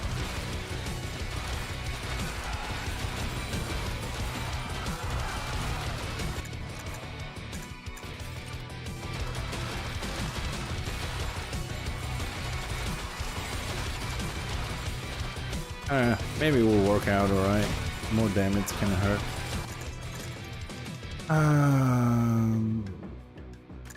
Reroll little shit.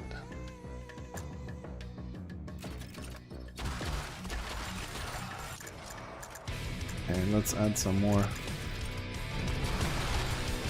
damage here.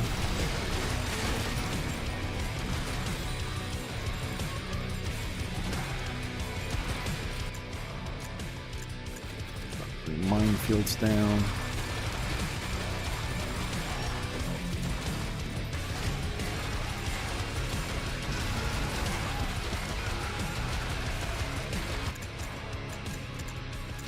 Improve the gun on the medic a little bit. Let's take weapon cooldown, dodge modifier. How much dodge we have?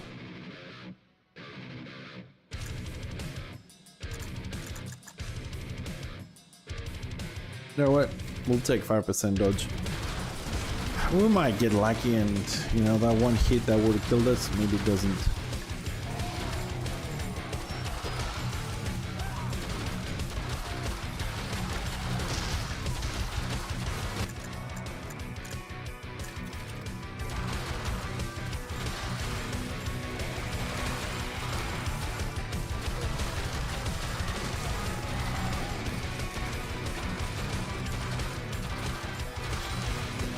I find it a little bit strange how I haven't gotten any like ability damage upgrade. Pyro, fuck Huntress.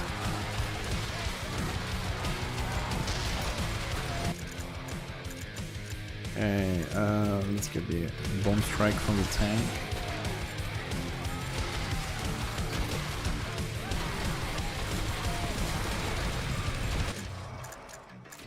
Try level up Pyro's weapons all the way up to a very nice, lovely flamethrower.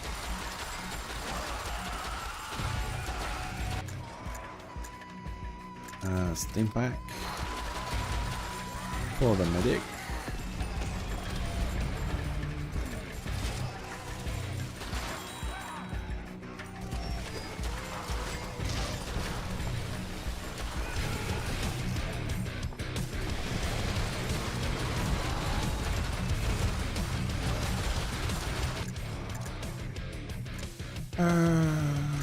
Bombing strike, please.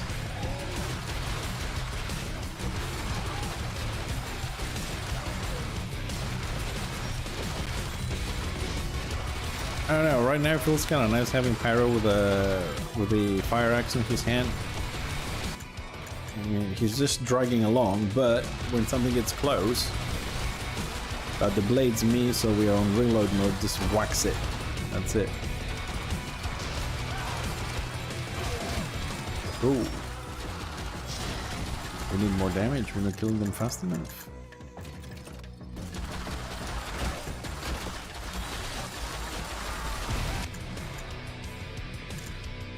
improve the handgun a little bit. Minigun level 4. Ooh, killing friends above.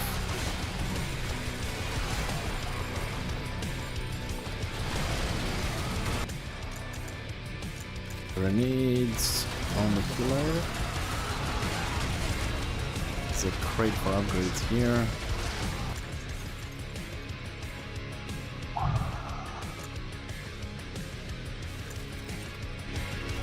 Critical damage on weapons. Ooh.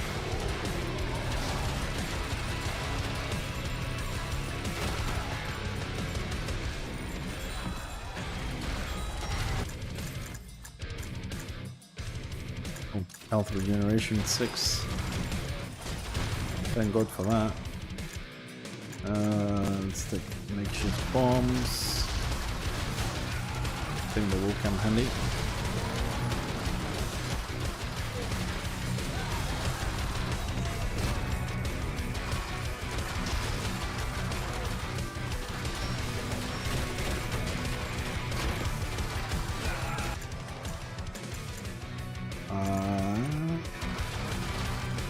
It's not giving me weapon upgrades for Pyro.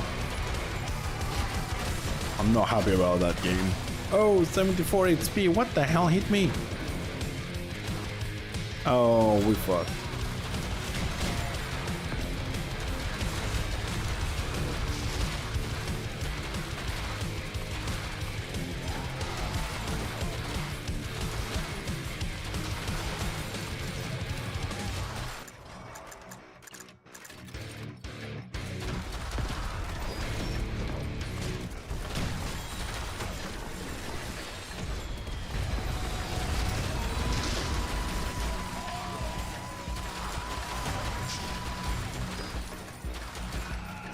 And these charging ones that just run into you, just ram you. Try and distinguish this guy is, you know, in this big mess here.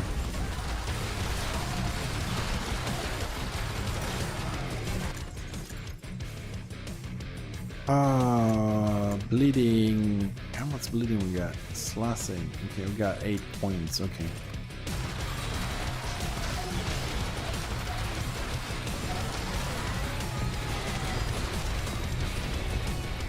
Oh, from 74 HP we're back up to 629. Let's hope that fucking lasts. Alright, we got another survivor. This way.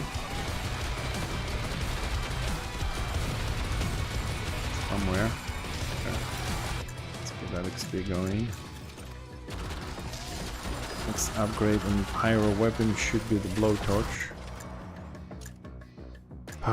This is station. In case we die. Not in case we die, but when we die. Oh, I think this is a much better run so far. We're 8 minutes and 51. Hardcore is 10 minutes. I really hope we can do this, man.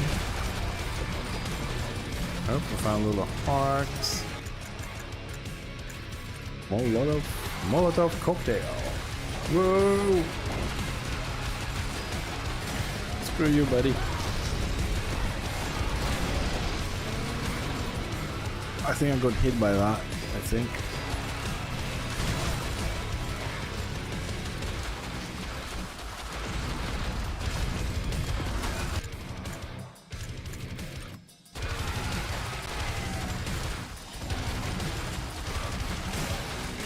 $932, 48 speed.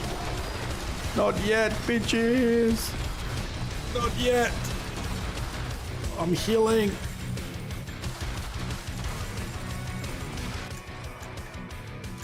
Not yet, damn it.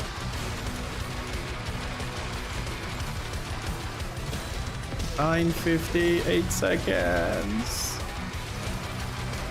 I know we have a revive, but I don't want to use it. I want to do without the revive.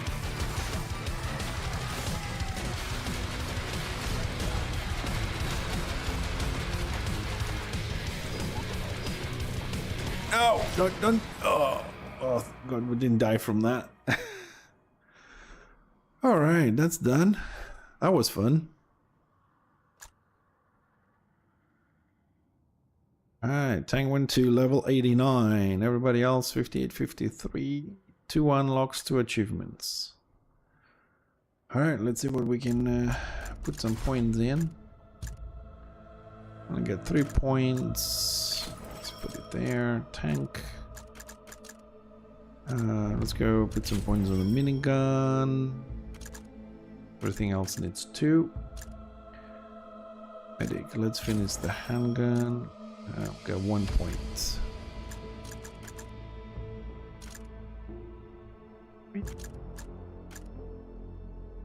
We save the points for later. Expensive stuff. So what's the next one here? Extermination. Oh, this is the wave-based one. Okay. Yeah, we can go with a tank, I suppose. Duration, critical, cooldown reduction,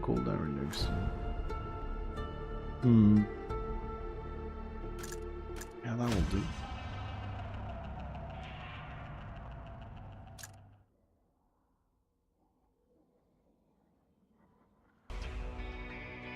Alright, tanky boy. Let's go.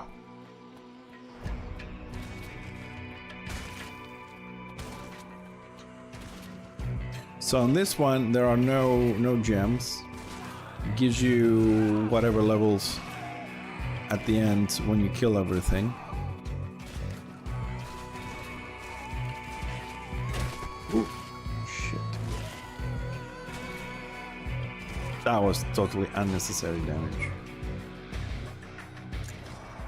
Alright, so blades, shotgun, and that's it.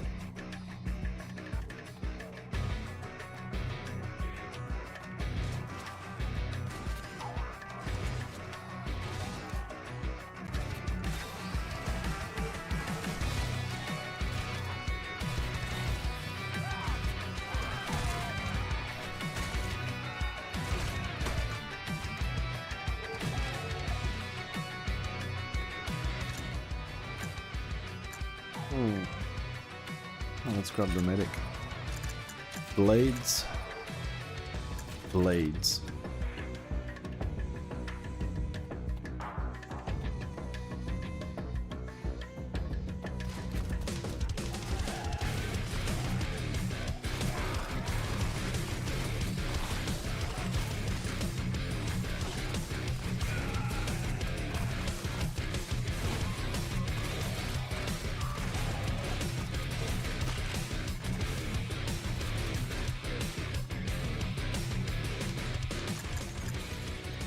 Okay, upgrades. Weapon criticals have 50% chance to reduce scoring cooldowns. Yes.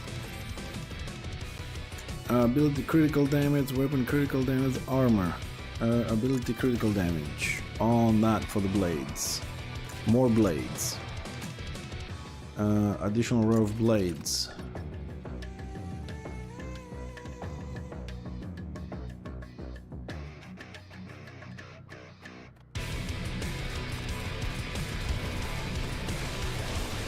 Oh, that's a lot of ranged.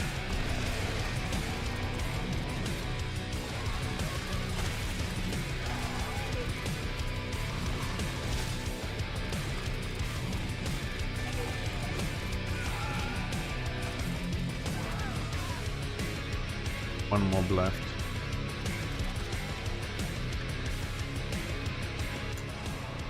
Okay, medic drone.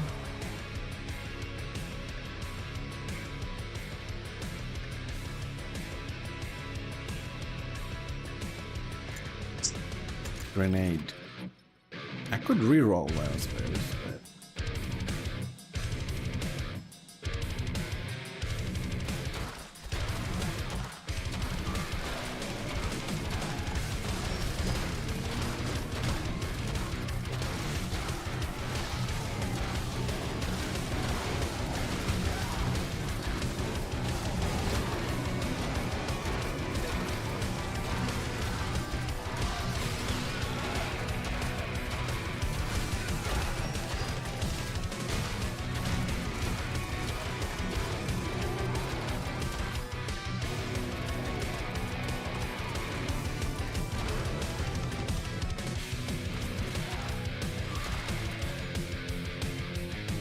One mob. Man, there's always one mob at the edge of the map. Every single run. Ruining my timing. Engineer, please. That one. Build the critical chance. 25%. Hell yeah. Tank. Electrocution. Turret.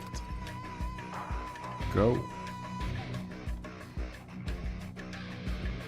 I'm standing still. I want to heal, so wait for a second.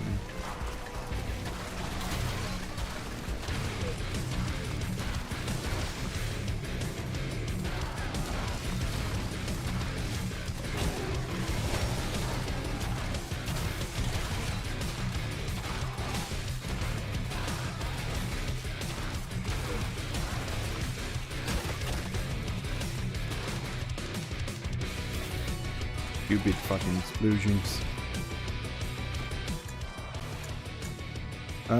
What do we want? EMP grenades, shotgun damage.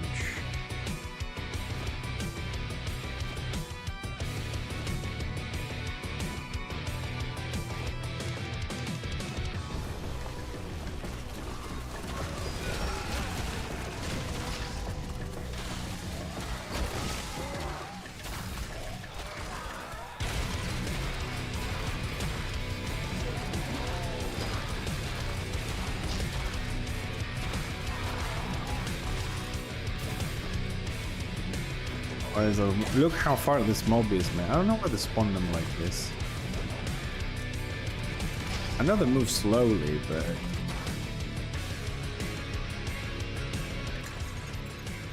Upgrades, upgrades, upgrades, upgrades.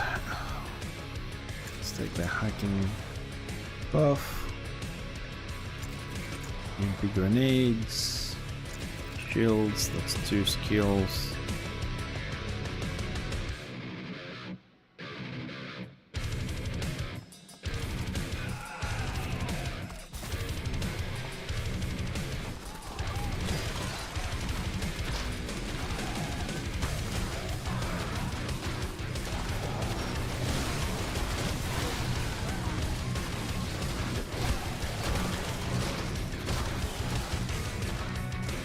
Somebody kill the bloody range, please. And they're hurting.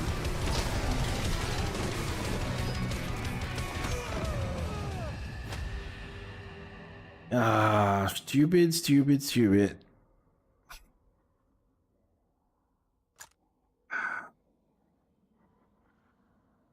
I stopped moving to try and get a little bit of heal from the stupid drone, and I just start moving slowly. Therefore, I got hit by the worm thingy.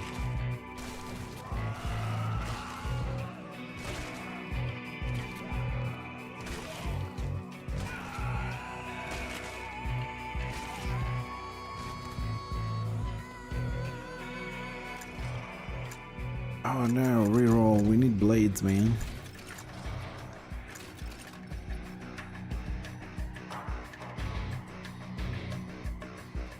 Try and go to one of the corners of the map.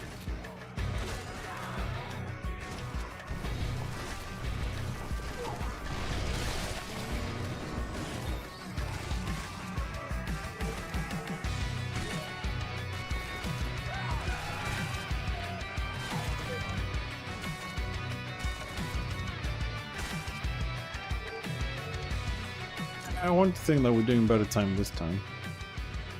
Fuck it, get pyro. Reroll. Blades. Blades.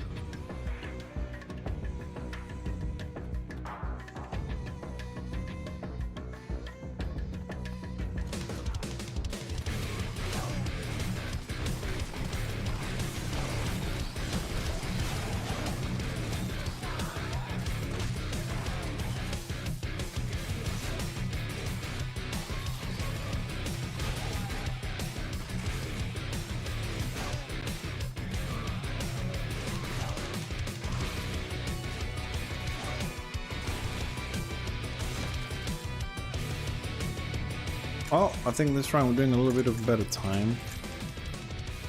After generation 6. Shotgun. Blades. That's maxed out.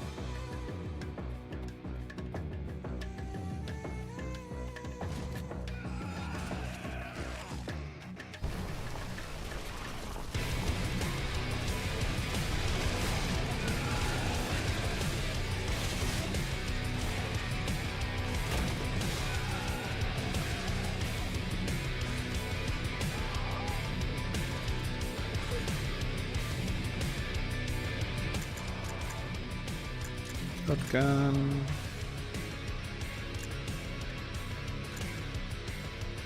No pain, no gain.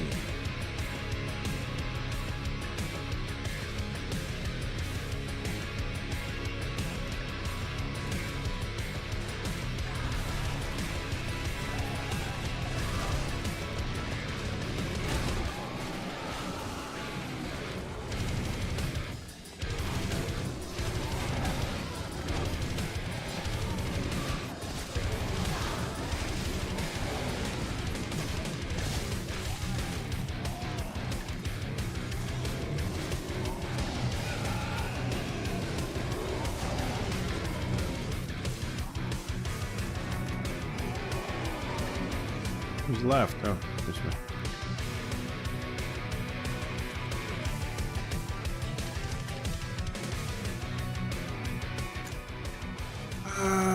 You know what?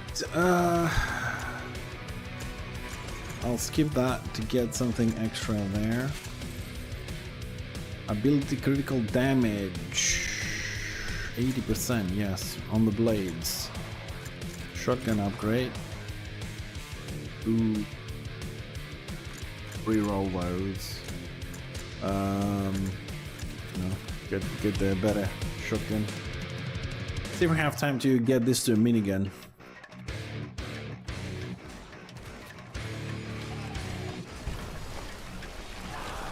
I'm trying to keep Pyro with me. I mean, I would like to have the flamethrower, don't take me wrong, but he is there in case my blades don't kill something. He is there to just swing that axe. Give him some upgrades, of course, to just try and finish it.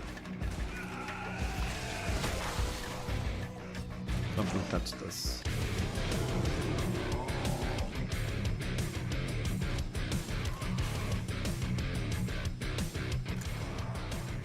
Okay, shotgun above all. Axe. Alright. Come on, zombies.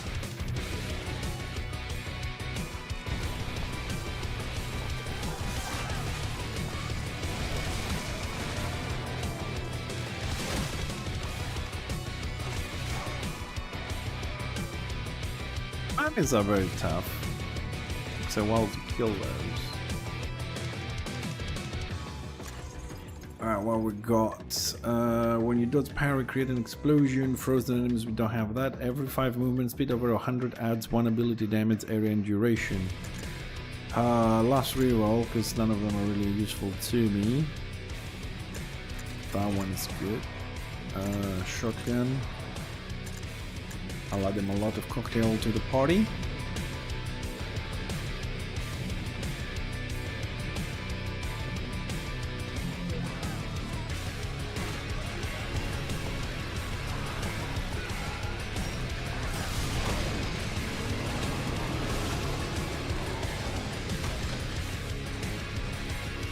But did a little bit of damage there.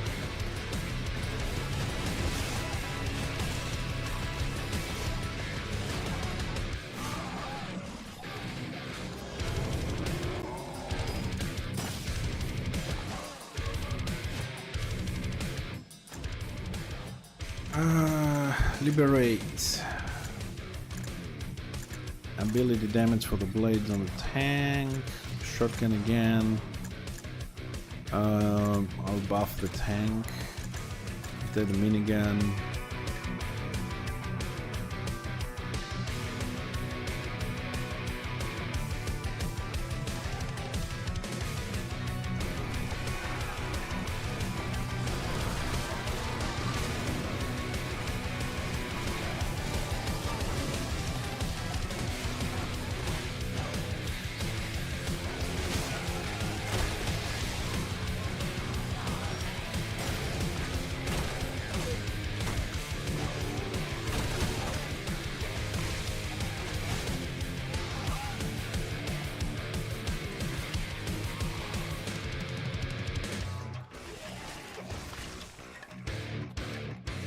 Wow, we lost most of our HP on this.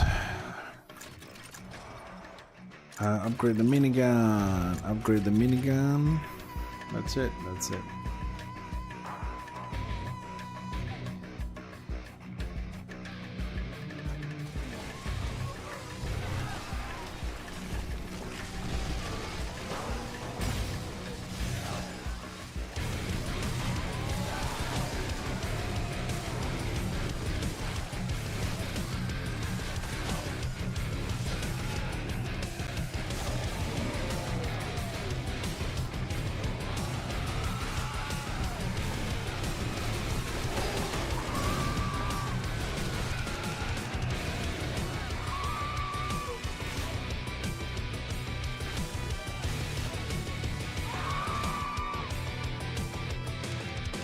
Not bad.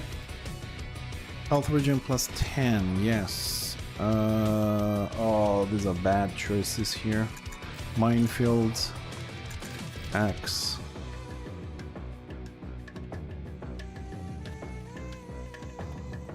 See if we can at least get him to blowtorch level.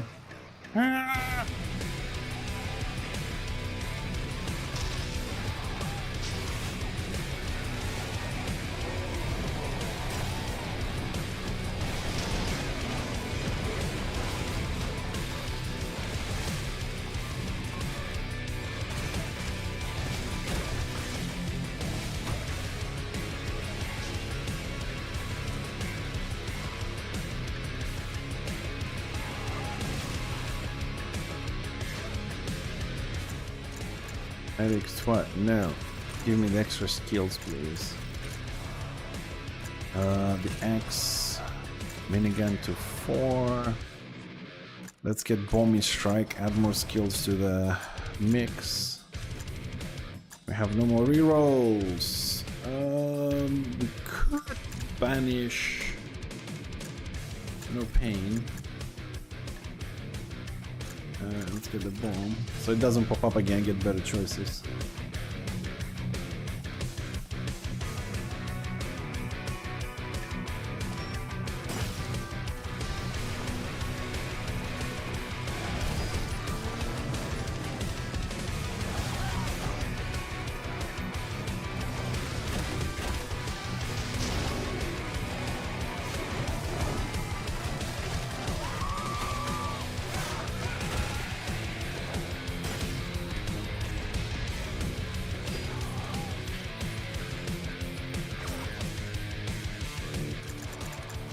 Okay, finally, blowtorch.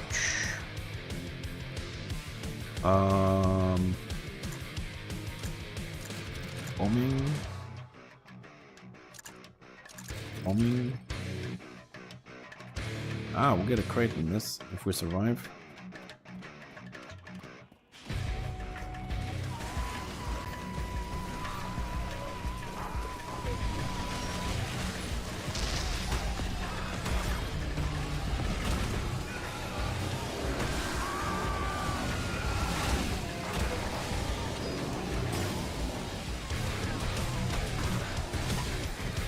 That was a very bad level. We're getting hit from everywhere. Critical damage received. Help! It's too many projectiles to fucking dodge.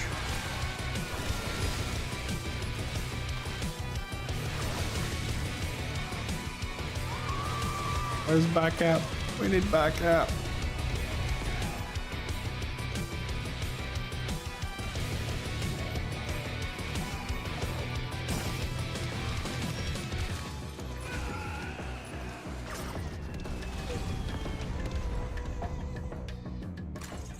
I was close.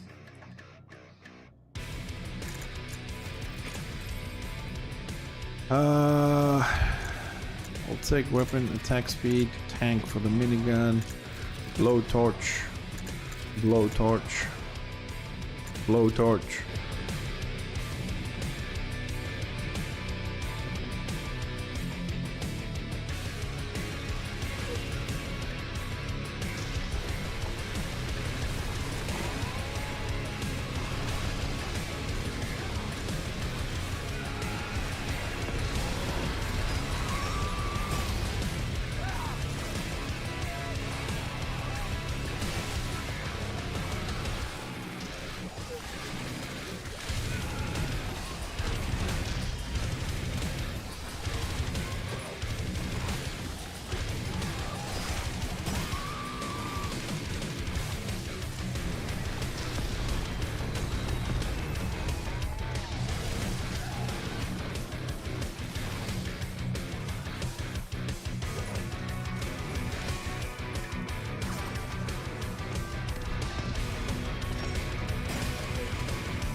The range of the minigun seems to be very small, man. Liberate extra skills, please. No, no, no, no, no, no, no, no. Okay, the bombing. Flamethrower. Flamethrower. And another flamethrower. That's what I'm talking about.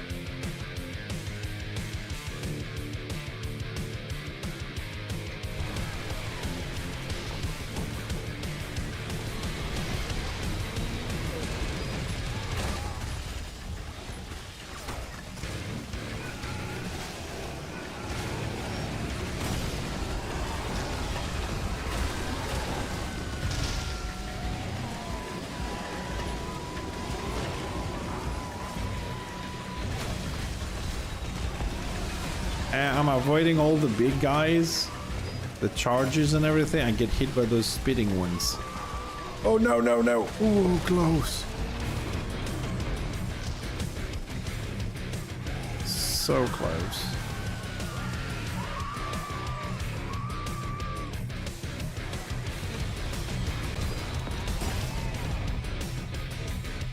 Three mobs left.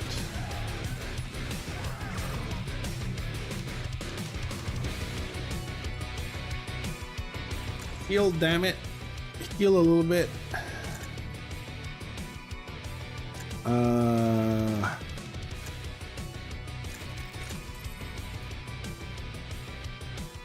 Weapon damage 40%. Flamethrower. Flamethrower upgrade. We'll take sticky bomb upgrade. Bombing strike. That's it. That's it.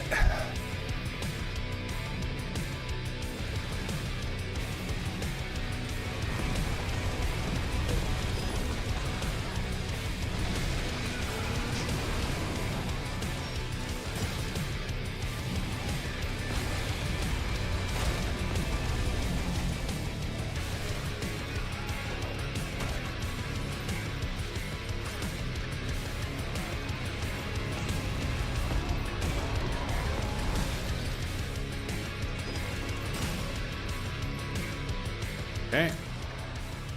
All the fire, dude. I mean, these guys are really good. And I don't take a third one because, you know, I only get like a couple of upgrades as we move along this. So I prefer to give the upgrades to 2 of them. But the flamethrower kicks ass. I mean, I would like to have like the pyro guy with the flamethrower and then have the engineer have proper turrets that they drop down like Deep Rock Galactic, like flame turrets. And maybe get another guy that does like airstrikes. They'll live like napalm airstrikes. Just to have a full fire build.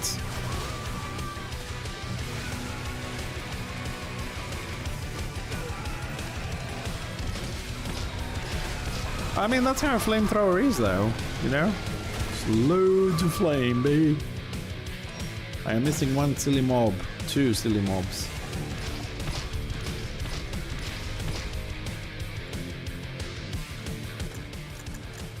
No, we're not taking another one. Burn status lasts twice as long. Yes, final upgrade there. Leave a fire trail behind us. Improve the napalm, the Molotov napalm, no Molotov thingy. Again, because that does a lot of damage. Let's max it out. Alright, 3 levels left. Let's see if we can do this.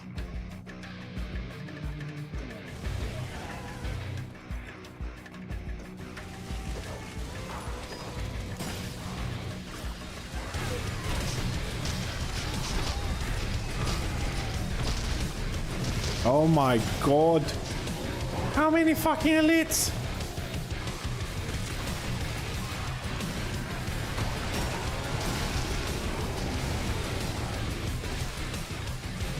At the moment, I'm trying to run away from the elites. I need to kill all the little shit around. The elites are not really a big problem. I'm trying to aim for the spitting ones.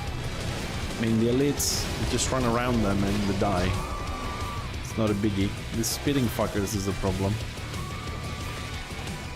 Which, as you can see, they just have no fucking ending on this level.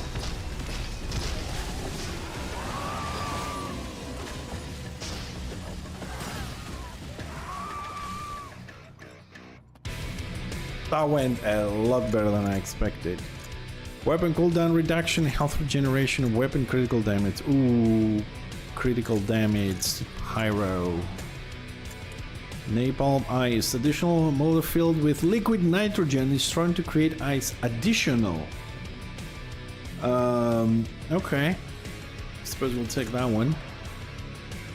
Weapon cooldown, that means we have less reload. Okay, we'll build up on skills at this point. Fuck the reload.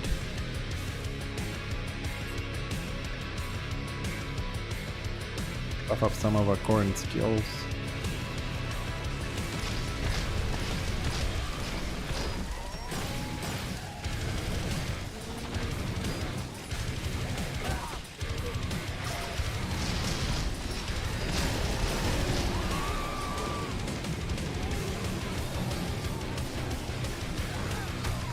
You know, sometimes I was playing a little bit of Dwarven Lerms this morning, trying to figure out, you know, because what I've done the weekend on the Dwarven Realms is I leveled up the weapons, except the ranged ones, so I can unlock those like secondary abilities and stuff to see which weapon I like.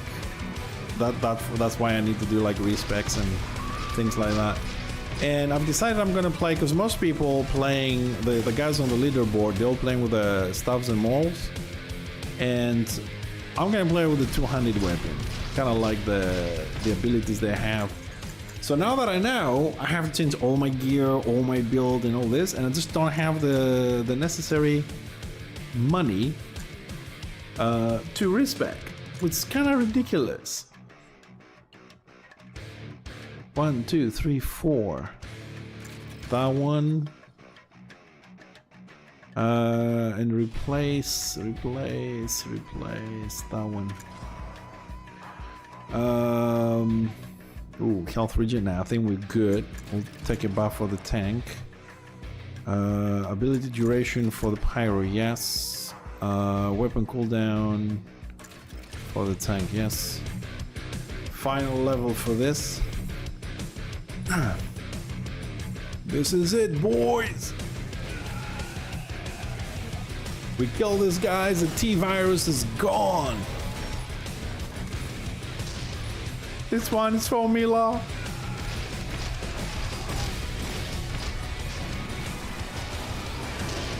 They passed, damn it. Oh my god, we have no fucking HP. We are going to die.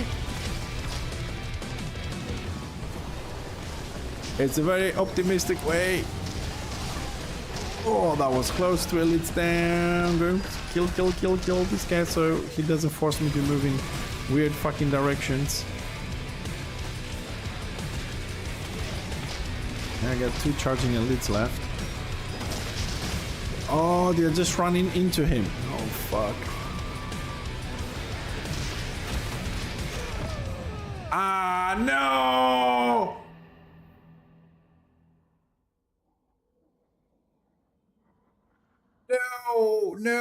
No, fuck.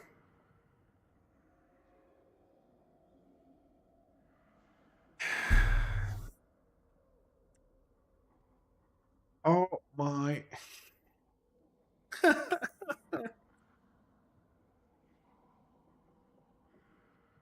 It's not the fact that I died. It happens. It's games, you know. You know I'm doing like this. You know why I'm like this? I don't think you notice how I died. That's why. Let me tell you how I died. The big elite, this is why I'm like, oh no, right? The big elite charged and he hit on the wall. He gets stunned for a second. So I was going to the big elite because if I kill him, then he doesn't force me to move either direction because of the charge. I have limited time to move, right? But how I died, I had too much speed, right? And one of the mobs that spit the 4 red shots, like the ranged one with the 4 spitting shots, like a fan in front of it, I had more speed than the projectile, and I hit the projectile from the back and I died. I actually run, imagine an arrow flying, and I went and just touched the feathers at the back and I died. I took damage from that. The elite didn't kill me. There was no area. I run on the projectile from the opposite direction, run faster, and I went in front of it. That's why. I'm like, no.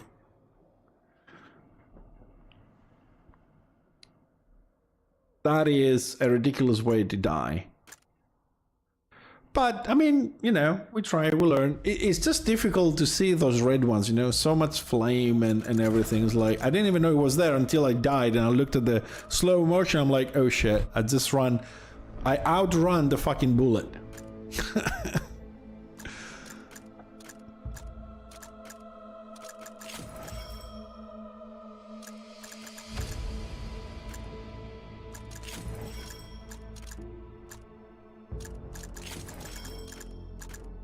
Which I don't think it's easy to do, by the way.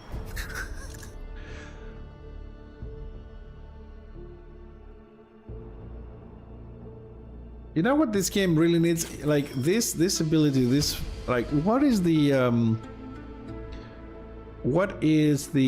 attack speed in all this? It doesn't tell you. What is pyro? It tells you what it does, but it doesn't give you the stats of it. Oh, all right.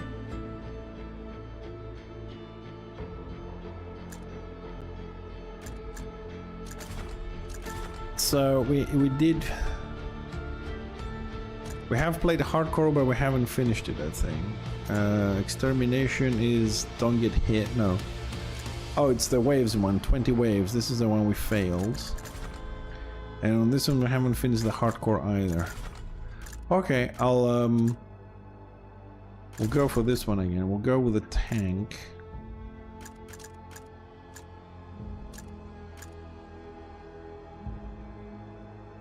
And see if I can get a better... I mean, we'll go damage, weapon cooldown. Let's not go with that.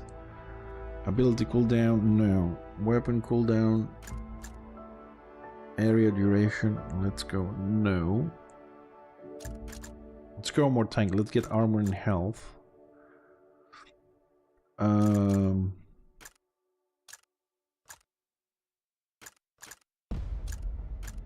Dodge 2%. 2% dodge, I don't think it's going to do as much.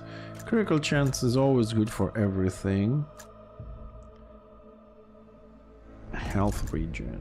Pick up range 10% white power-ups. Don't get a lot of those.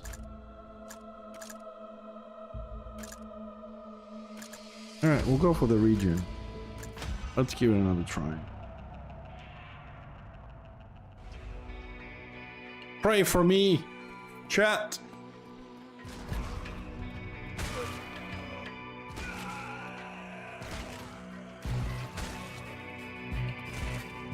Yeah, I ran into one of those red things, but not from the front. I actually outrun it. Like I was running this way and I hit it.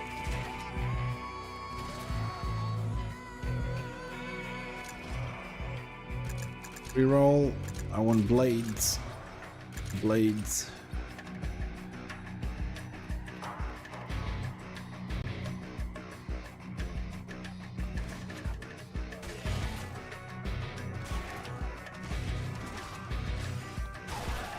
Nah, to be honest, I'm not really interested in Acts of Creation. Everybody has a great idea, everybody's developing games, and I keep getting constantly disappointed. I am just tired.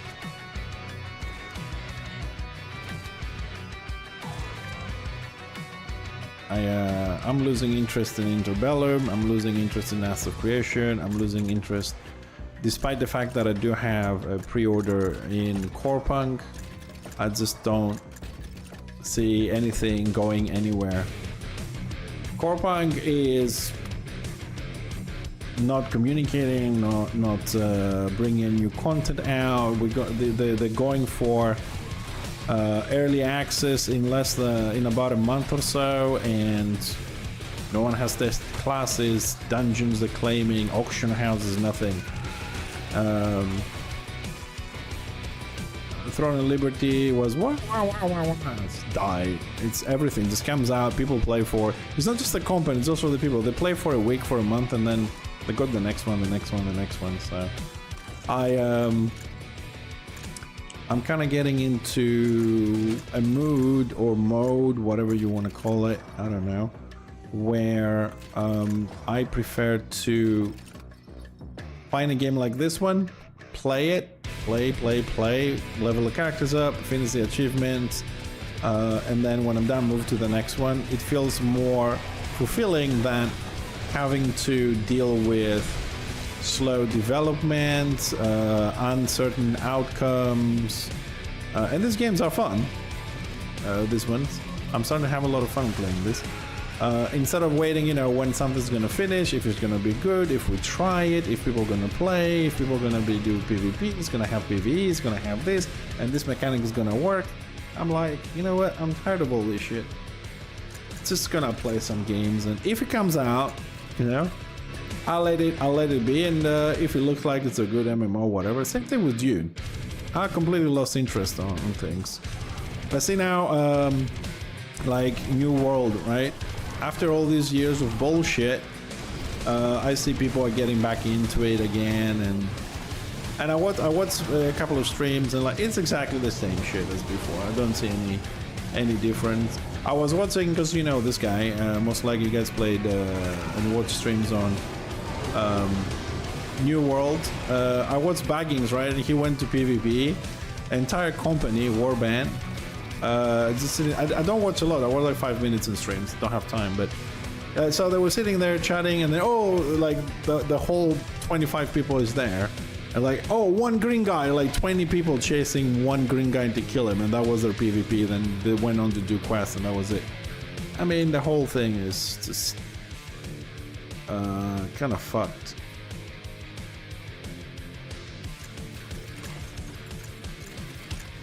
So I've lost, I mean, all these incidents over time, Return of Reckoning,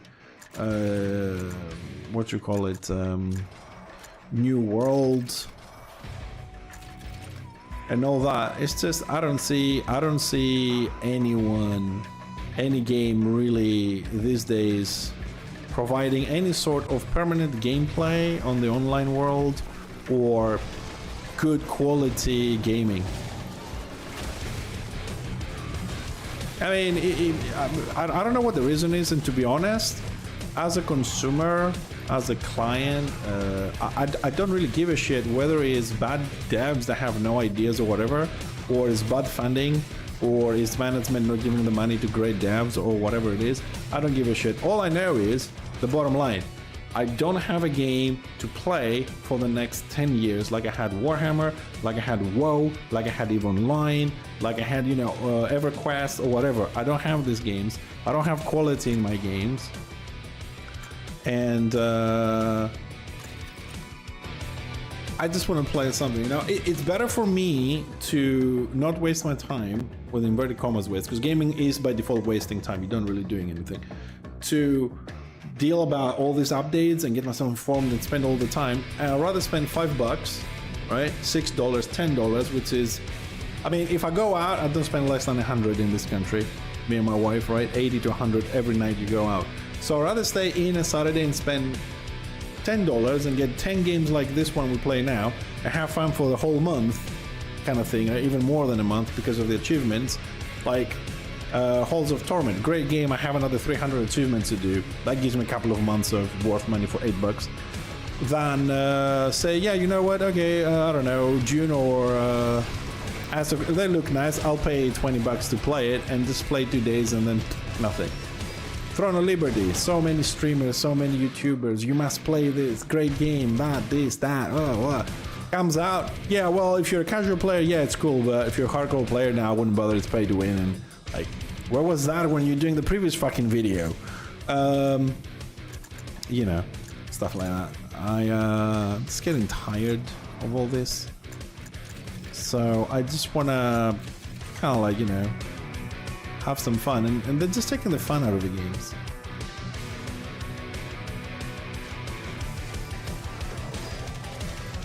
Or they don't have like, you know, good like good continuation, like for example, like you said, because I didn't read about this, like Space Marine 2 was a great game. The patch came out, everybody was disappointed, whatever. It's like, they just can't keep the good stuff rolling, you know? I think sometimes they just overanalyze shit the same way I do sometimes, and that just backfires a lot.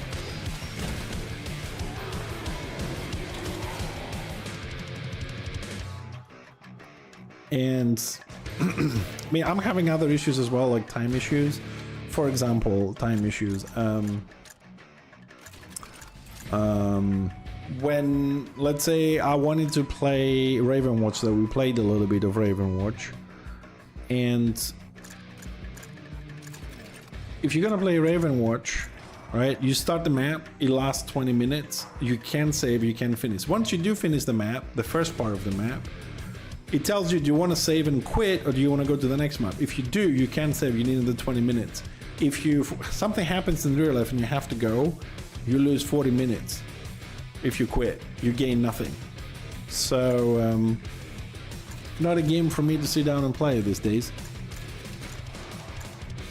Same thing with, although an amazing game, no doubt, in my mind anyways, Helldivers 2 was a great game, but the fact that every map would take me 30 to 40 minutes, if I was doing solo, it could take me up to an hour. Every map 1 hour, I didn't feel I was doing a lot of progression, at least good progression, and things like that. So eventually, sometimes, you know, if you're not a excellent game player, which I'm not, it could get really frustrating with all the mobs and the different stuff. And again, I watch some people play, and like when I play a game, I really like to kill shit. So doing maps and skipping most of the mobs on the map, because you can get overwhelmed very easily, and just dodge, and just finish the objectives, also didn't do it for me very much towards the end game. To give you a more recent comparison, is like it felt like when I was watching Forever Winter that I thought, well, there's gonna be two factions fighting NPCs, and you're gonna be smack in the middle of it, and there's gonna be people trying to kill you while you're trying to loot and extract. That sounds very fucking interesting.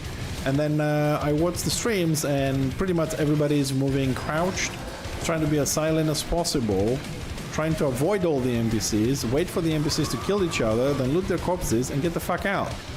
I did not find that concept very funny. Not that I would play, I don't like playing extraction games, PvP extraction games, but I didn't, in my mind, that didn't sound really fun. If I had to like dodge through other players only, it was like 100 other players, and the idea is to reach a destination as stealthy without killing anybody or whatever, yeah, maybe, but sitting in a corner for 20 minutes, having to get water, having to do this, I don't know. I'm not saying they're bad ideas, I'm just saying I don't think they're fun to play for 6 months. You know? And I can't afford to give $60 and $40 every 2 weeks or every week to just play games like that. I need something more sustainable like we used to have. I don't even know if that is possible. It could be just a daydream. Like seriously, it could be just a daydream that you can find a game and play for, you know, let's say 5 months without playing anything else because it's so great, so addictive, so amazing. It has people, you can do PvP, you can do PvE, you can do crafting, you can do building, you know, and a lot of other shit.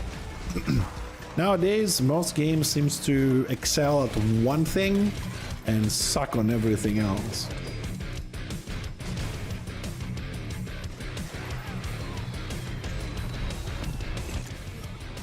You know, like super graphics or good PvE, bad PvP, good PvP, bad PvE. You know, you pick any combination basically, and I think something like that.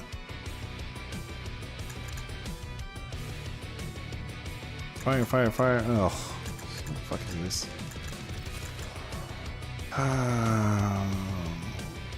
Well, we're gonna get one gun that way. Let's get some more skill to activate.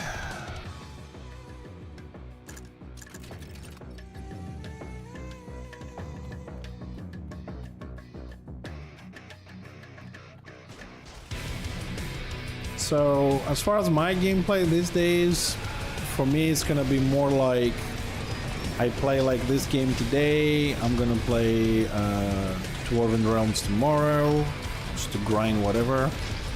Then, you know, I'm gonna play a little bit of Halls of Torment. Maybe do a little bit of testing into Bellum and just rotate those games until Corpunk comes out so I can have a look at it. Although, like I said, Corpunk really doesn't seem like it's really going anywhere. It's annoying, it's disappointing, it's frustrating.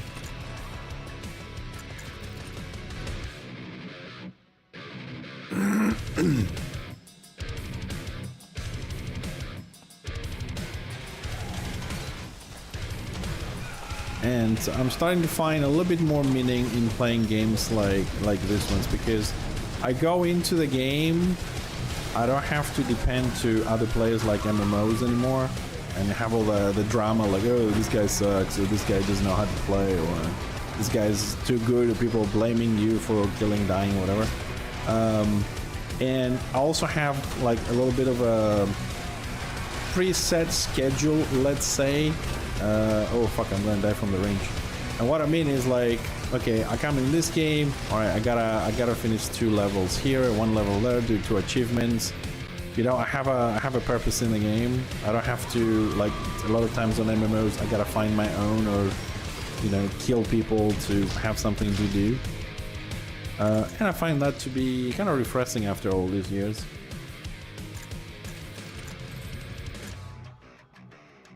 Ability, damage, engineer, and what do we want? Let's take that one. And gun, and electrocution. Ow. It's a good question. It's not like seriously, man. I was just checking. The Discord in Corpang, and you know what? After this this wave, I will show you, because I cannot describe it to you. I will show you the situation, and then you can judge by yourself. I'll just put it on your screen. I'll give you a shout when we finish this level. I'll show you what I mean, like what's happening in Corpang. It's the usual channel that we watch. Is the general discussion channel that everybody that kind of plays is there.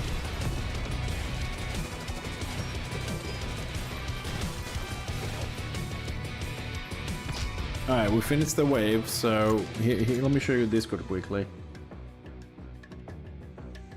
Where do I have Discord? Here's Discord, here's Corpang, general discussion. Alright, here it is.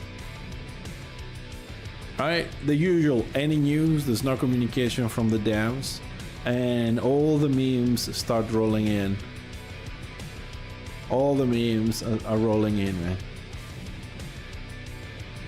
This is the situation.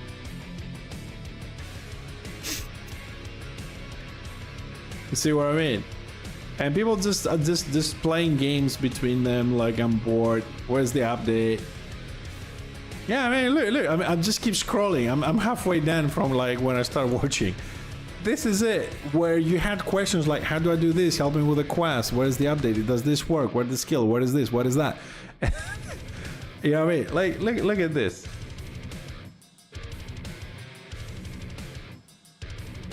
So, yeah, I don't know. So you get my point now when I say that I don't know, you know, what I'm going to do for gaming per se. I'm just going to stick to these games because I have they focus me on do the level up, do the achievement, do the quest, instead of spending time on reading about games and developments that may come to life this year, maybe next year, maybe in 5 years, 10 years. I know it doesn't sound like super wow, but that's the reality, man. A lot of people, and I think I'm not the only one. I think there's a lot of people who are genuinely disappointed and just don't give a shit. Then the other alternative that I have in my mind is, looks up dying here, is follow one of those what I call promotional streamers, right? And check out on their announcement, like what they're gonna play tomorrow. This one, okay, I'll buy it. $60, $60. Let's play. And just play whenever they play. They play for a day, 2 days, whatever. Follow the lead, finish the game in 3-4 days, because some of them get, you know, tips and tricks from the devs because they give them the game, whatnot.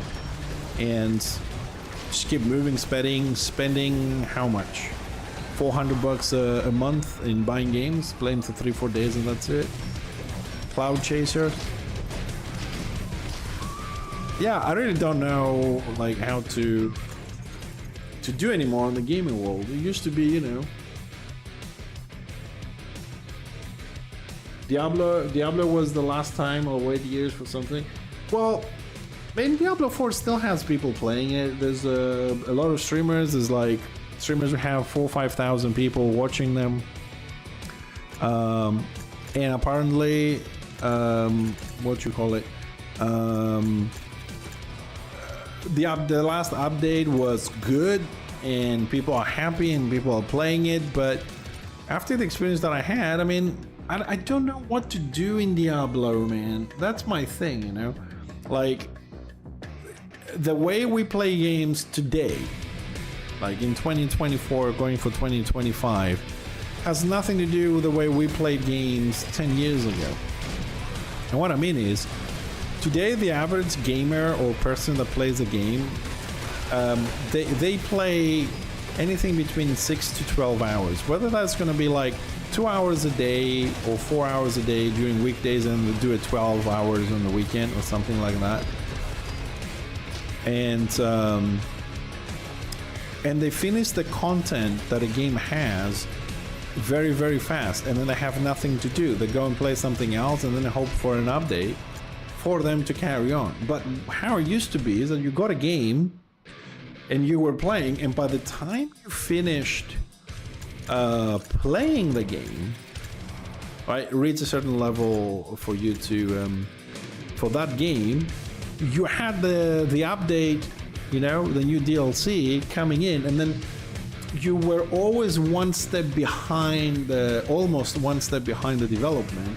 Like, by the time you got to the end of the original game, the DLC was already there for a week. By the time you got to the end of the DLC content, the new one was coming out 3 days, so you got a little bit of a break, you know what I mean? You're always there. Now, I can finish the game now and get a DLC in 6 months or a year. I would have thought that the day and time we live today, people can generate content because of technology, AI, computers, whatever, a lot faster than they did in the past. And here's the question: they don't develop the content fast enough, or we play very fast and finish games because the content is easy and piece of shit and you can finish it very quickly. Because I tell you, like, look at Halls of Torment.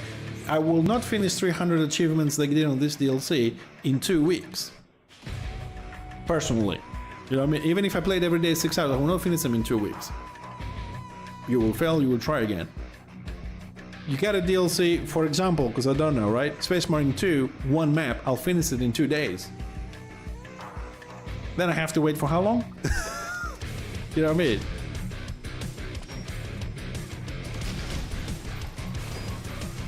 Oh yeah, Smite. A lot of streamers do that. I mean, like, and it's a great way to make money. Because, like, if you have the right amount of people, and then you get free games from platforms, you get free games from Twitch. You don't pay for the games. Companies, if you have a lot of people, companies give them to you. They also pay you to play the game. You know, the bounties and tweets and everything. And you do, and if you ask, it's not about the money, Smite, it's about me providing a service to you. I play all the new games so you can check them out live, ask questions, not per se to the streamer but the chat in general, and I'm providing you with a service while I make money, showing you all the latest games because I'm a variety streamer. Nothing wrong with that from a business perspective. You know what I mean? And just to be fair, if I had so many people on the stream and somebody was saying every other day, here's a $60 game and here's $300 to play for 2 hours or for a day, like my 6 hour streaming, $300, fuck you, I'll play it. I'll be making like 1,500 a week. That's like $5,000 a month plus, $5,000 a month plus ads plus subs. I'll fucking do it for 10 years. And that would take I would take my wife off my back for me playing games all the time.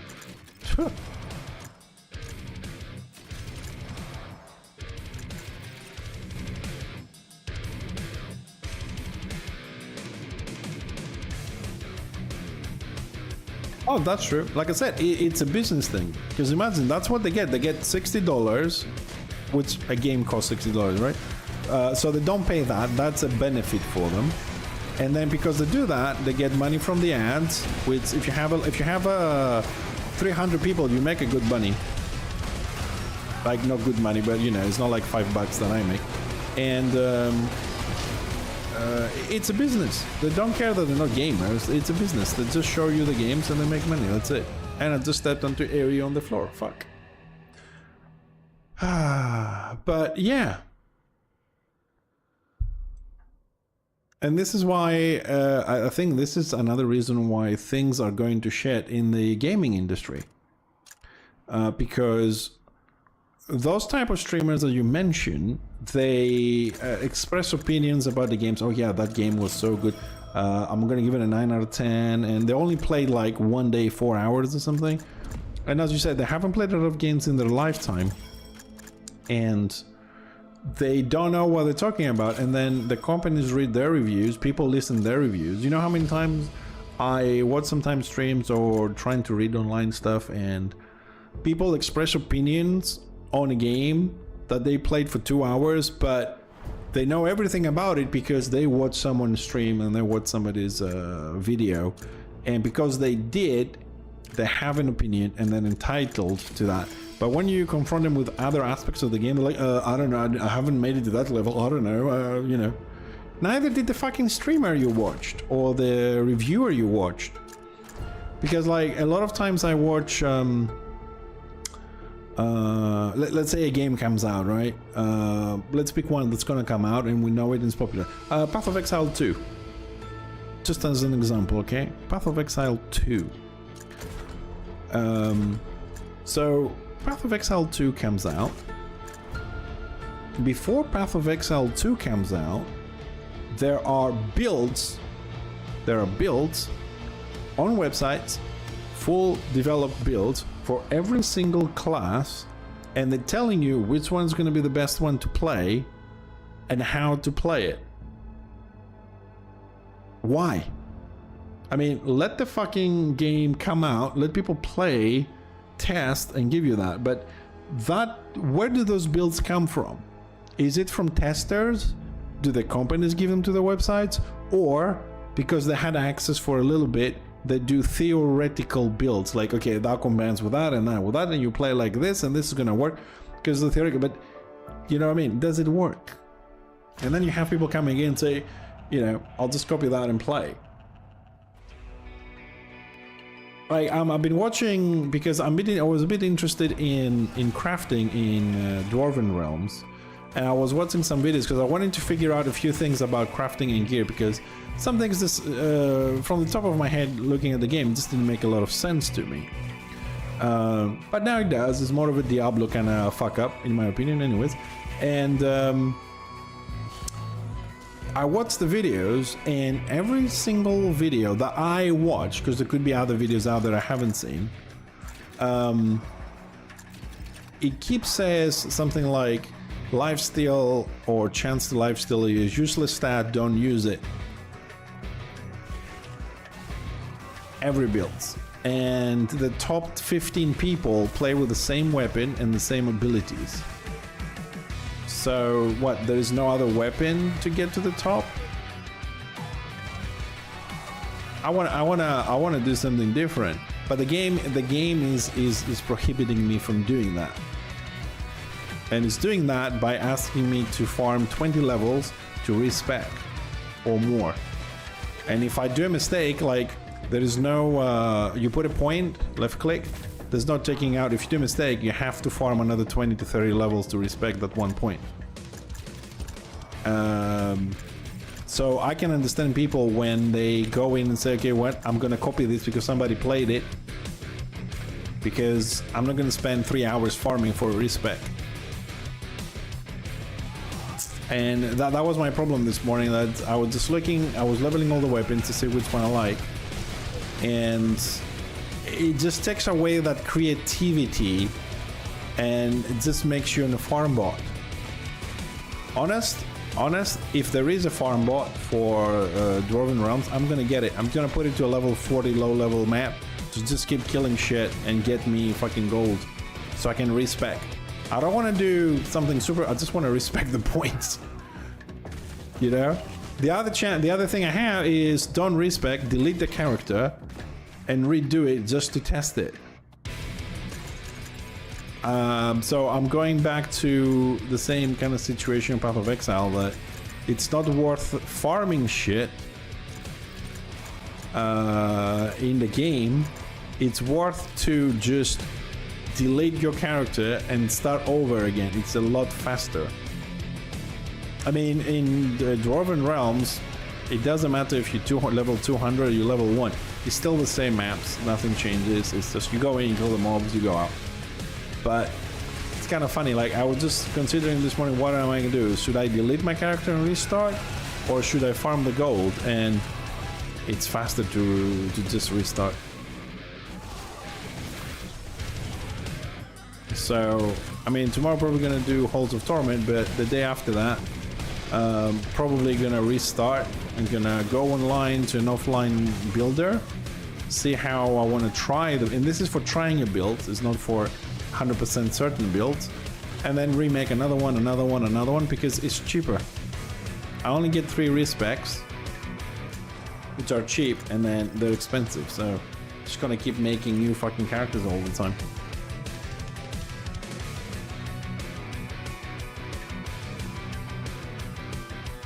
Which means that the hours I spent already, they just kind of like go wasted. But at least this time around, I'll know what I want to do, how I want to do it. And it doesn't mean it's gonna work though. So I'm probably gonna have to do more characters after that. But I don't like it because, like in this game, I don't like how I put the points. Click reset. Let's try another build. Click reset. Let's try another build. That is what games, in my opinion, should be. Forcing you to farm mats to respec for hours, it makes no sense to me. Not to mention, I can't craft gear because I have to go in every single area and run maps to get fucking, I don't know, magic for this, magic for that, wood for this, stone for that. Go and farm this mats to get a fucking key to do that.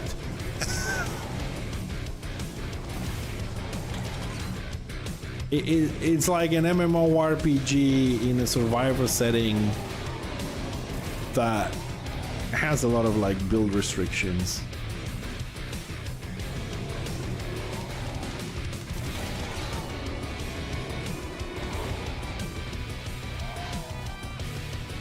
Oh my god, this is taking so long to kill this.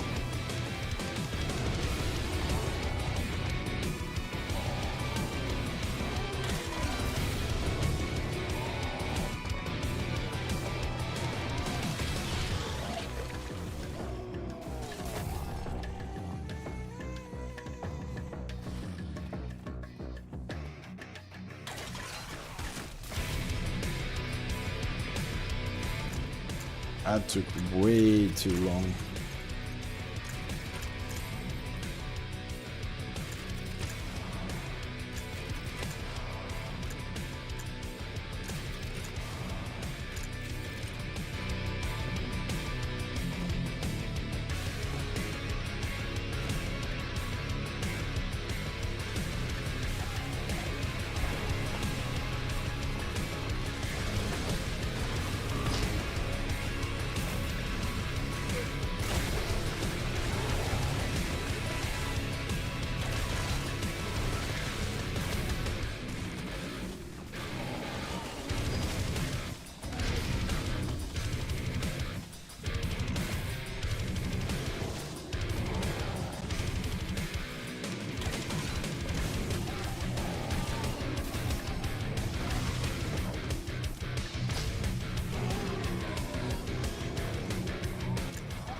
Tesla, please.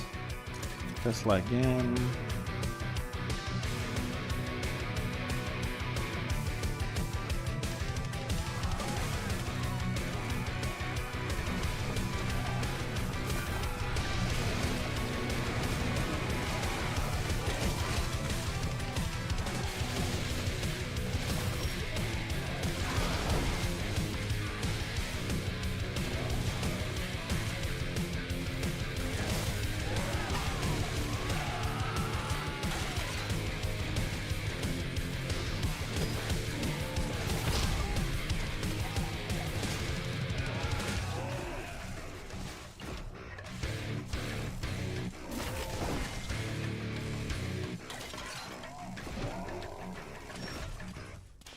Jesus, my damn it.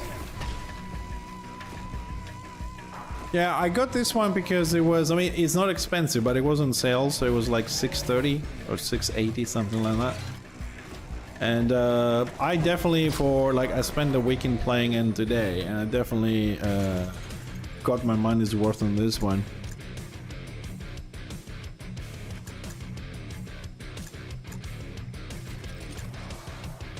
So personally, I'm kind of happy with this.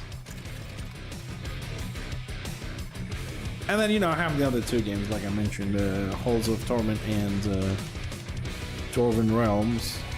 And of course, the Galactic Survivor. Yeah, we gotta play that one as well. We got so much stuff to do there as well.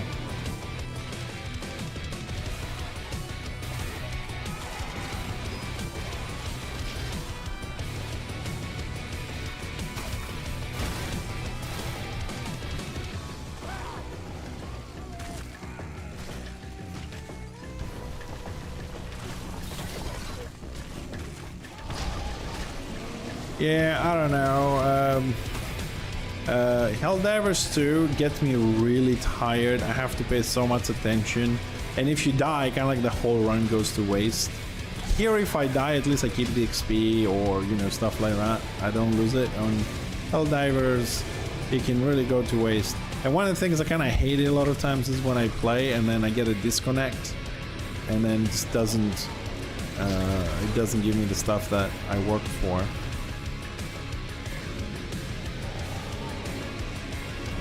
How many times I get disconnected on like the last 2 seconds or 10 seconds at the end of the mission.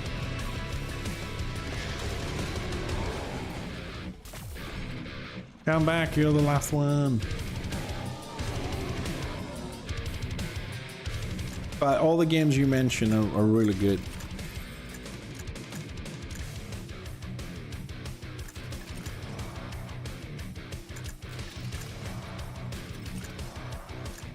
No!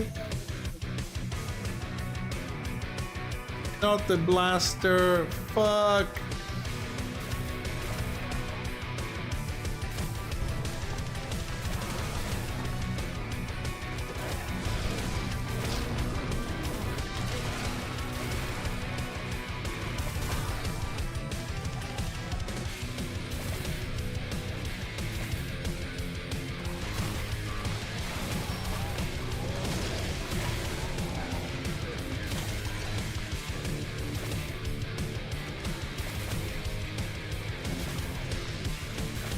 Damn it.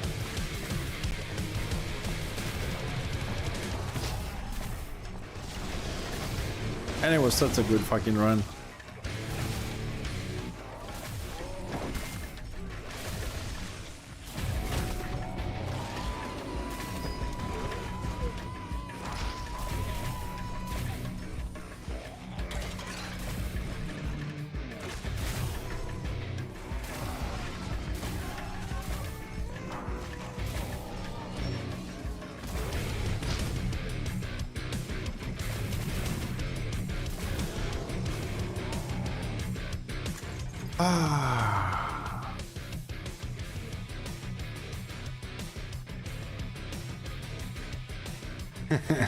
Let me ask you a question, though, Smite. Do you think the streamers that did this when Cyberpunk came out, that just followed the main story? You know, this is one thing I hate about streamers sometimes. I understand somebody just plays the main story because she has other games to play. I do that sometimes as well, but when I watch a streamer that has, let's say, anything between 15,000 to 40,000 viewers, and he just goes on the main quest only, he does not divert at all because he's gonna waste time. He knows you can complete the game if you stick on the main story. I really hate that. That they're sitting there and they see something, and then you can tell that just watching something like, no, let's just stick to the main quest. Fuck, we'll do this later, and the later never happens. Like, the curiosity, what is that one? What happens if I go there, you know?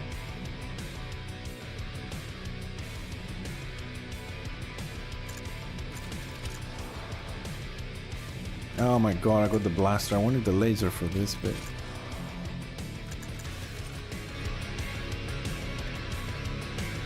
Blaster is just so slow. I mean, it's meant to explode, but it's so slow.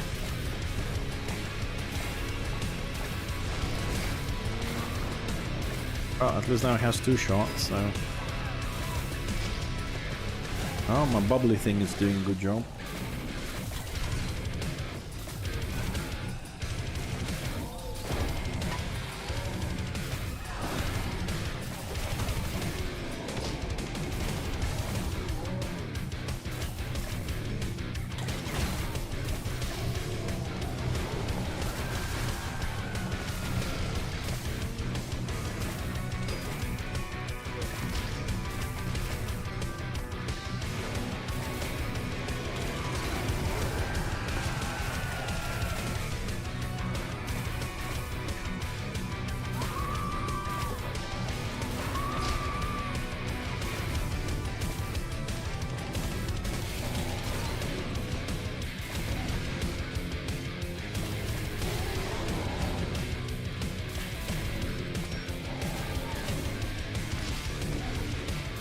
I like how the bullets are kind of like...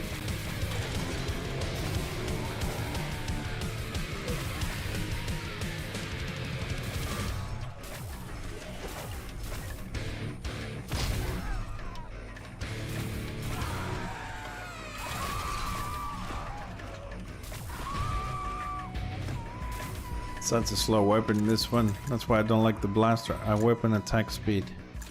Let's take that. Cooldown down to 1 second, okay. Cooldown to 1 second, the magazine goes to 4. I made the mistake of picking it. I suppose I gotta upgrade it now to deal with this.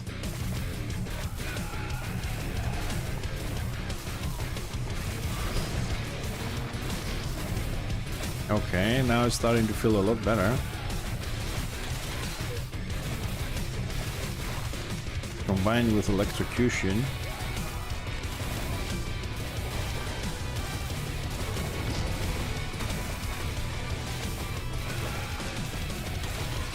One second reload time. Okay, now we're getting somewhere. Now it feels really nice. I wonder if it has another level.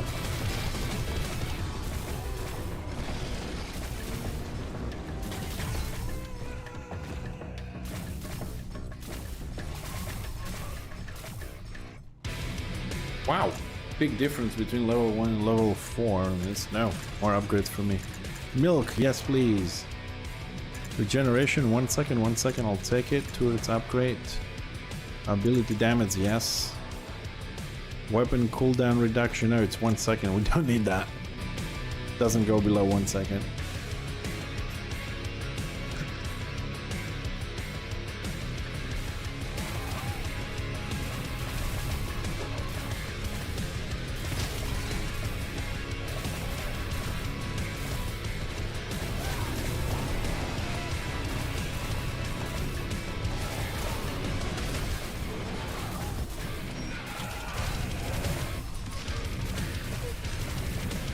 Ability damage, give us more. Stay in my bubble.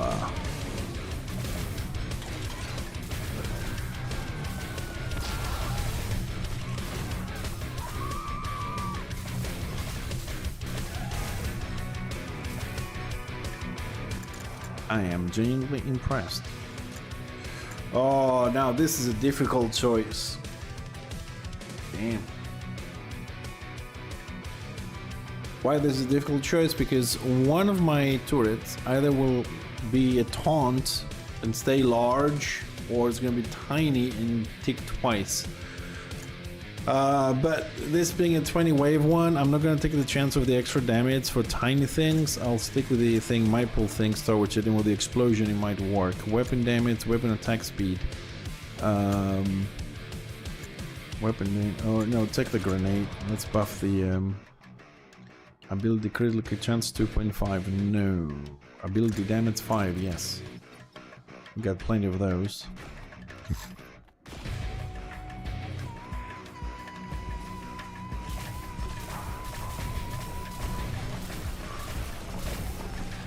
Go!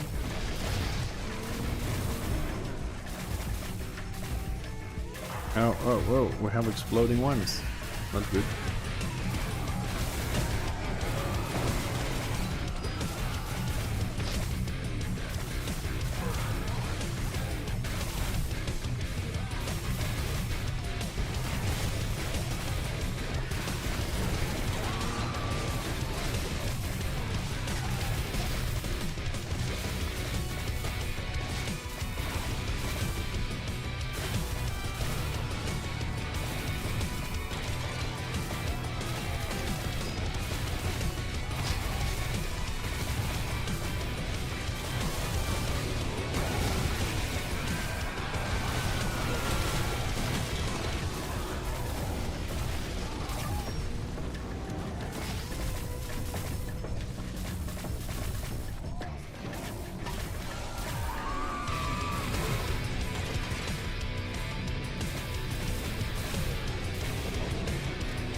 How much HP these guys have? Holy shit.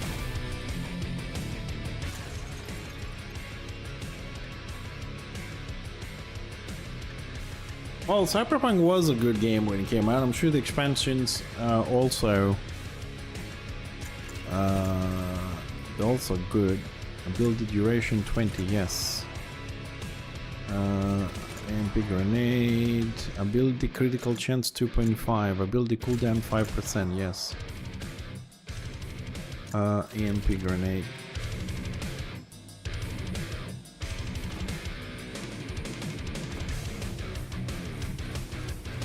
I need to get a little bit more regeneration there.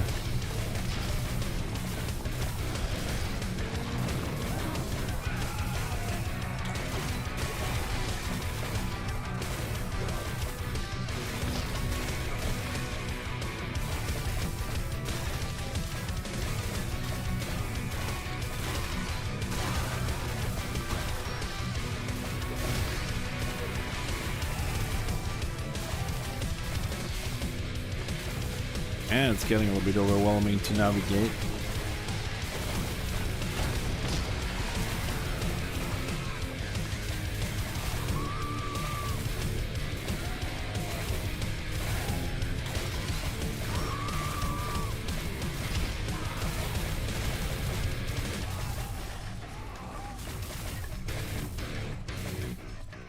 These white buffs in this game actually do a great job, just realized that.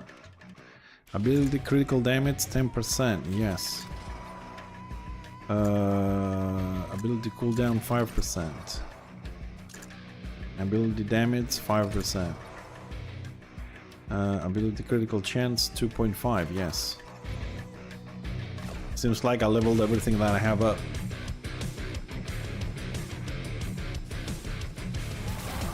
Give me a little bit of like regeneration now. I'll take it. Even one HP per second, I'll take it.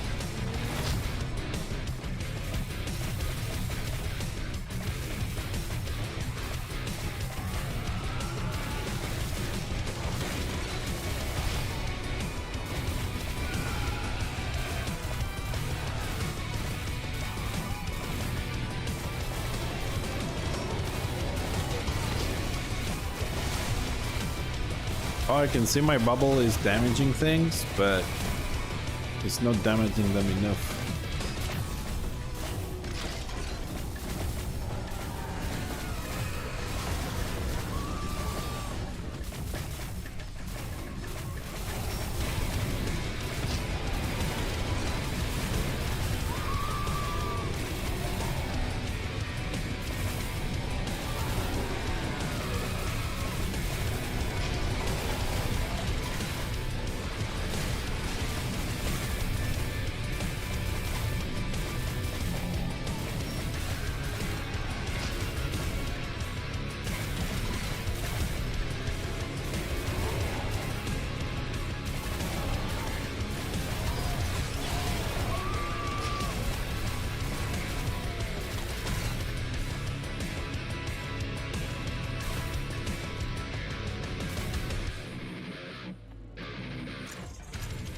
Okay. When weapon crits have 50% chance to reduce core and cooldowns. Yes. Weapon damage, weapon critical damage, no weapon damage. Ability duration, because we have bubbles. Ability duration again.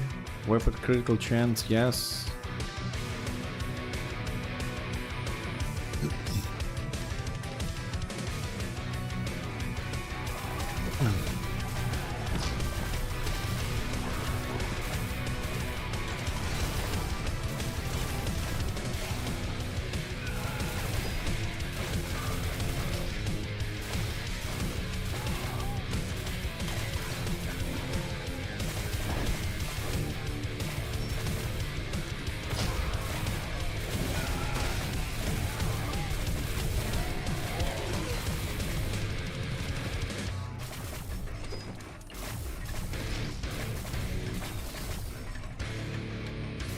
Yeah, that one a lot faster than I expected.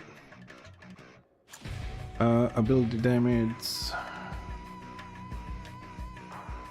Yeah, we've seen that, yes. It looks alright. I wasn't very super well impressed, but it did look nice. Ability damage. Reminded me of the Toad dimension in Naruto. That's the first thing that came to mind.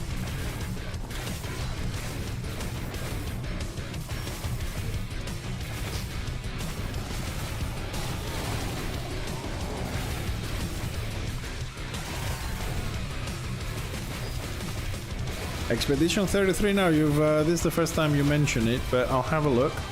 I'll let you know tomorrow.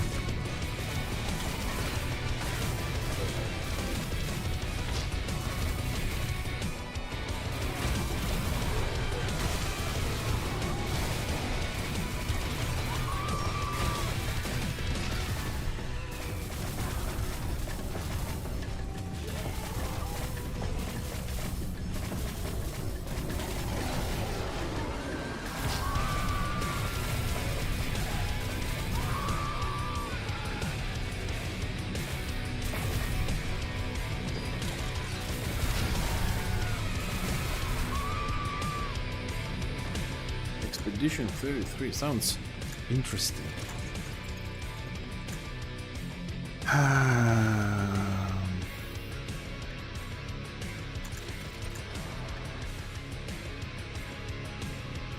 Life on No Fire. Yeah, that one is. We talked about this months ago, and that one is on my wish list on Steam. So we're looking for that one. Okay, I can read the internet, don't worry.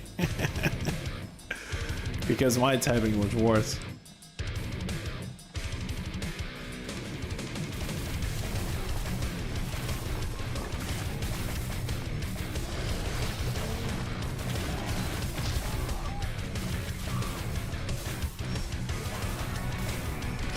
Oh, I trapped myself there a little bit.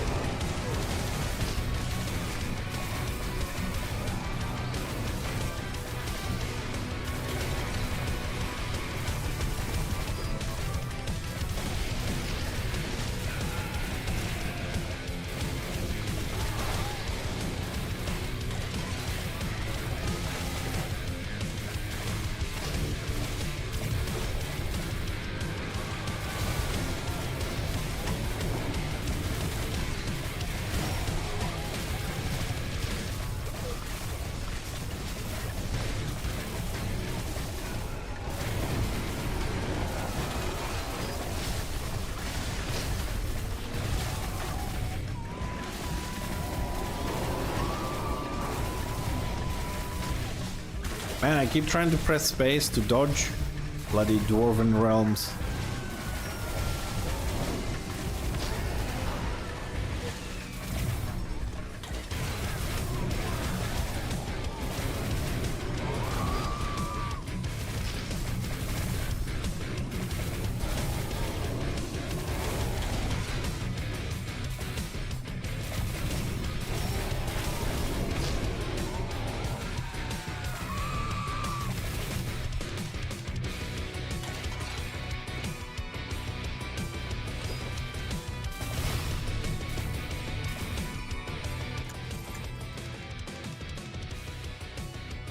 Oh yeah, Path of Exile 2 I'll try. Look, I may have my issues with Path of Exile 1, but I'm hoping Path of Exile 2 they'll make it a little bit easier.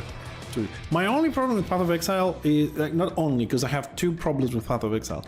Number one, right, is the fact that it's very difficult to respec. And I like to try different builds and variations, and kind of sucks if you can't do that. I'm hoping Path of Exile 2 will be easier. And the second problem I have with Path of Exile 1 is the fact that I have this notion that the game is designed to kill you even if you don't do anything wrong. It has to kill you. Because repeatedly I go to maps and I have this build that I stand still. You've seen it, right? So I stand still. I DPS the mob, it goes to 50%, 51, whatever. And from 100% everything, I instantly die. Then I go back in, resurrect, and I go sit on the same spot, same mob, and I kill it. So there has to be something at 50% from those elites that either if you don't dodge it, you die instantly. That is my problem, you die instantly. Because after I die and I go back, it doesn't do anything. Unless there is an ability at 50% that if you don't dodge it or if you don't move away from the mob, it kills you. Otherwise, it makes no sense to me. Like, seriously. And I can't figure it out because there is no combat log to say you died from this ability dealing this much damage, to say, you know, there was something there. I know it's kind of crazy, but that's the feeling I have. Because you know how much I like to do the opposite of what the game says. Hi touches. You know what I mean? Like right now, I've seen all this video on YouTube and say, well, lifesteal is a useless stat on Dwarven Realm, so I want to make a lifesteal build. And the game it's like, yeah, restart from the beginning. If you make a mistake, restart the character from the beginning because it's a lot faster than grinding the gold. Although I've already grinded 3.5 million gold. Have all the fucking upgrades done. So yeah, start a new character. Which I'll do possibly on Wednesday. Well, now that I said Wednesday, don't forget Wednesday, we're gonna play one of these, survival games, of course, because this is my thing right now. And we also have cooking on Wednesday, okay? Oh fuck, I stayed in the AoE. You should be paying more attention. So have cooking. If everything goes according to plan, we are making a burger. And I literally mean a burger, as in one burger.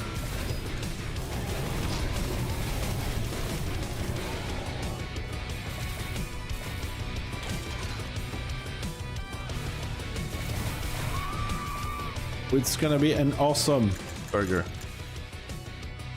Oh, we're just saying that whether we're gonna play Path of Exile, whether we're gonna play Path of Exile 2 when it comes out. That was pretty much the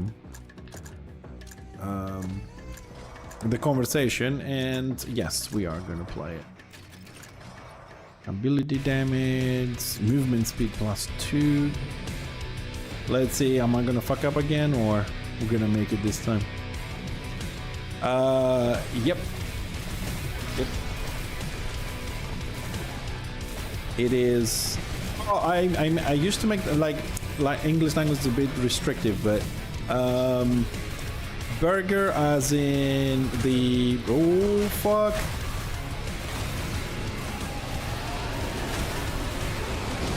What the hell? Hold on with the burger. Hold the thought.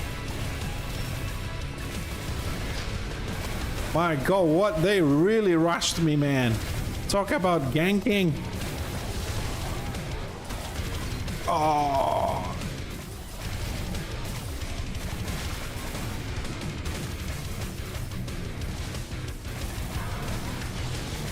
We gotta reduce the population here somehow. We got 400 HP and it's rising, but it's rising very slowly. And there's a lot of motherfucking mobs charging at us. Main worry is those speeding ones. Oh, hit me again.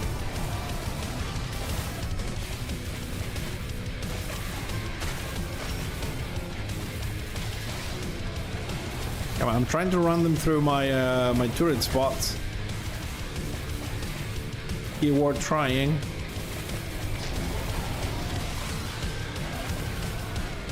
And if we manage to just eliminate all the ranged ones, the elite ones is not such a big fucking problemo.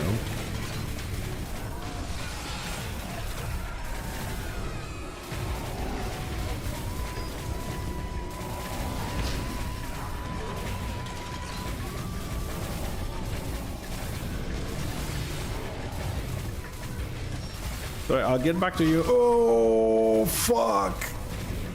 I was gonna say I'm gonna get back to you on that burger thing, but...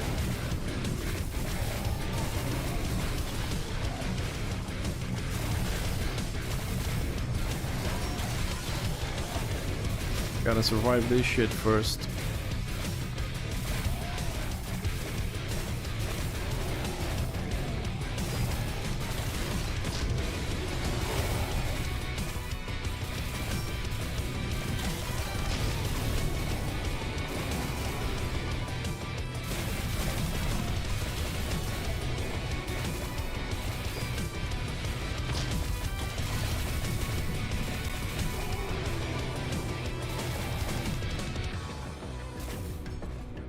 Oh, we done it. Hi, Jason. Job is must play order, most likely. Yes, the Zerging. So, yeah, it will be a big burger. We have done the burger before, but we've done just the meat. The how do you call it? Pug, pat. You know, just there's no bread and stuff. We did it before, but just the bread, the meat, the burger, not the actual thing with the bread. So yeah, we'll be making just one big burger, most likely stuffed one as well. So I gotta go and pick up the whole supermarket for that one. I've also tomorrow I need to set up some lights because the face camera is a bit dark, as you know, so we gotta sort that one out. And I have to go to the local bakery and order a proper sized burger bread for our project, because it doesn't exist on the market. So yeah, I gotta do some stuff.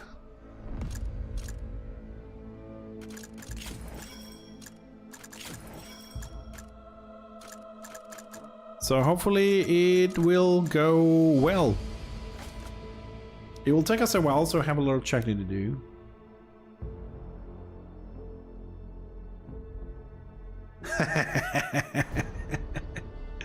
Who is bot agent? Bot agent is undercover doing stuff.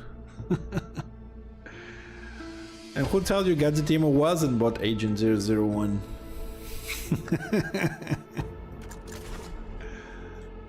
So let's see, what do we do? Okay, so we've done that one now. We've done that, so we have the one hit version, which we haven't completed yet. I just renamed the bot because I needed it to another account, so we gave him that that new name, because here in this project it doesn't matter much. The other one has a bit of a different theme, so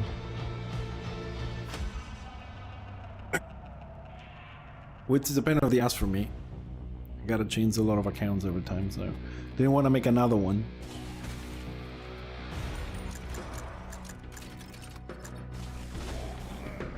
Alright, 10 minutes, don't get hit. That's gonna be fun.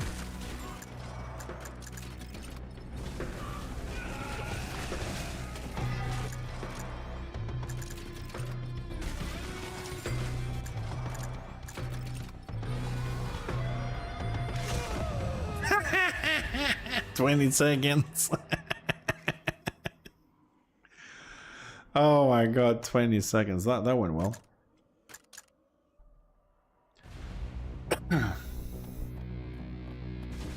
I think that should be an achievement, like survive 10 minutes, don't get hit.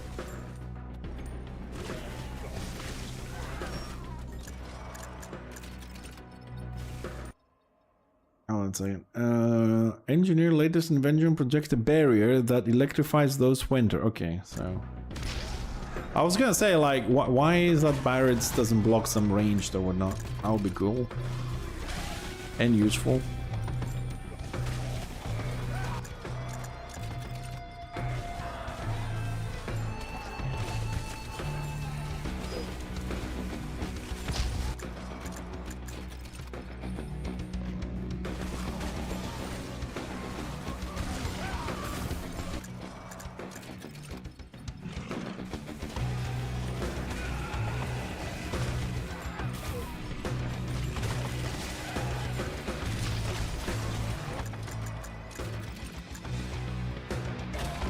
Oh, come on! Clearly, that wasn't a touch, man. Fucking zombies. I think this is gonna be the most difficult thing to do in this game.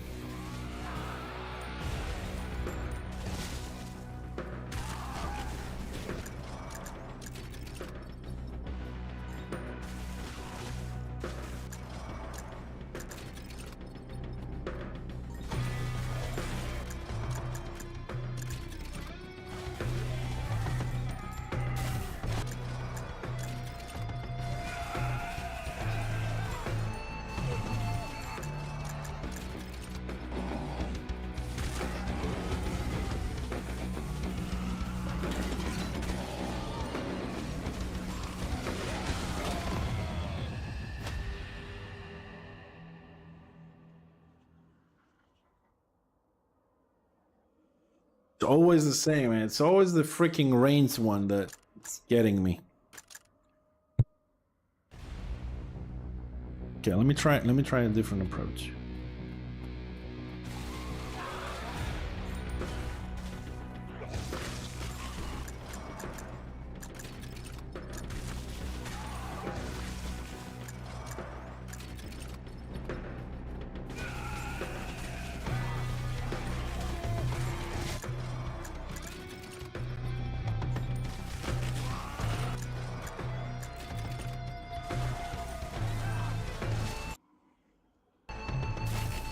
It is a difficult game. It is a difficult game. Like, compared to, like, Halls of Torment, Soul Survivor, or anything, this is a much more difficult game. Because, like, on Soul Survivor's positioning is not really that super wow important, or Halls of Torment. Because you have, like, a lot of circular AoE permanently. You know what I mean? So it's kind of like walk and touch the mobs. This one, it does give you circular AoE, but it's not permanent. It's every 20 oh, I'm fucked. It's every 20 seconds or so. And this one we have 1 HP, so one mistake on positioning and you're done. Like, if I moved left early on and I didn't stay there in the middle to group around me, and I didn't get lucky in the sense, like, my AoE didn't activate. If I had this circular permanent AoE, then most likely I would have killed those, and I would have been okay. So what I want to try on this one is just get electrocution every 18 seconds, and then just try and focus on the weapon. Let's get the shield here, because that's handy. Yeah, I mean, I'm trying to find a way out, but I mean, it's not easy getting through the mobs, opening the path, especially at the beginning with no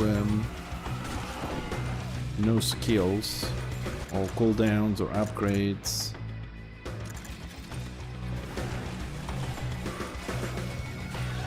And it's fast-paced as well. I mean, you gotta be really quick on your turns and...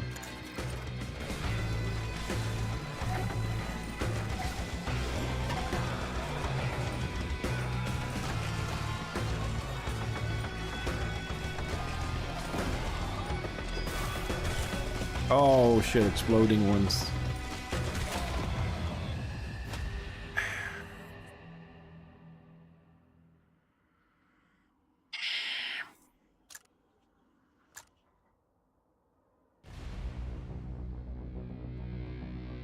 I think this might be a level for the tank that he does get a permanent circular AoE.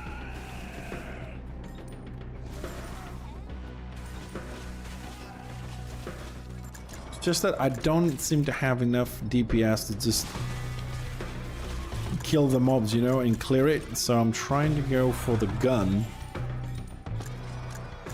Level up the gun quickly. I'm also trying now to move slower. It could backfire me not moving as fast, but I'm kind of trying to hide the mobs to me, like to converge and then move. Now I'm probably gonna get trapped. Let's get the bubble.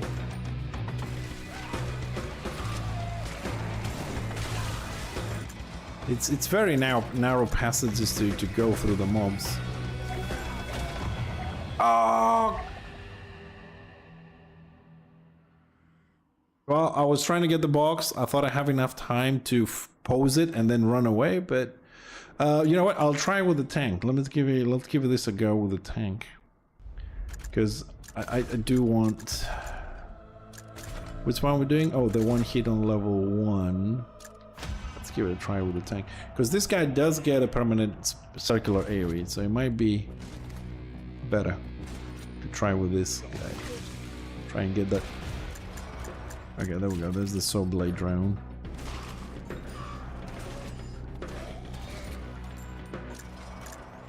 Keep going with the saw blade drone until we have all 6. Did I just die? Oh, barely.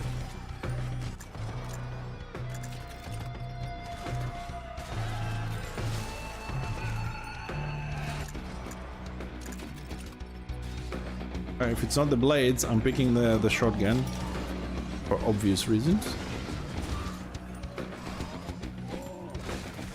The problem with the circular saw blade here is that it only hits mobs if it runs over them,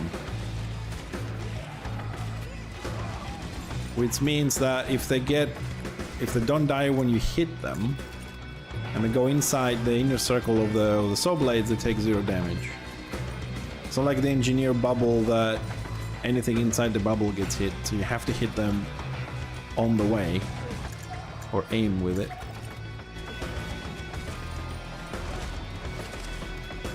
I am not picking another survivor for this because it's gonna increase my my circle, and it's gonna be more difficult for me to move around the mobs. Now I have a smaller signature. I'm hoping that more blades. I am hoping that the bombing is going to well, let's say reduce the incoming. Come on, come on, come on! We need more levels. No, no, no, no, no, no, no, no, no, no, no, no, no, no, no. 2 rows of blades. I'll do that one.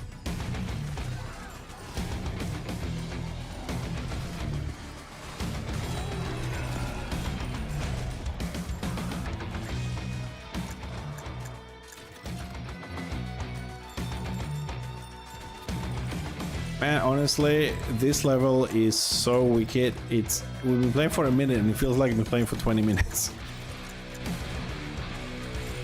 It's so intense. And the music makes it even more intense. Should we try the rocket launcher? I don't know. I never tried it. It might be because I would just did that whole. We just did the whole engineer thing that we had the other weapon, not the laser. That's quick. Usually take the minigun on this guy, but rocket launcher might be good. I need to start picking the rest of the skills as well, so I have more stuff on the floor. Shooting things. Just upgrade the rocket launcher to start off with. Keep going.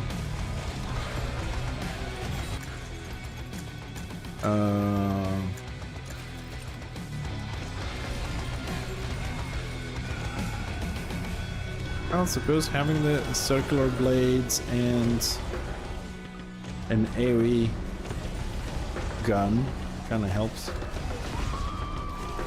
Also, killing the elites gives us the frenzy buff for a little bit. Attack speed and more damage. Alright, well, keep going the fucking rocket launcher right now. This is the only thing. And the blades are keeping us alive. Firing rate is kind of decent. Weapon speed, pickup range. Let's give weapon critical chance. See if we can do a little bit more of that. Match. Let's get minefields. That was so tricky there.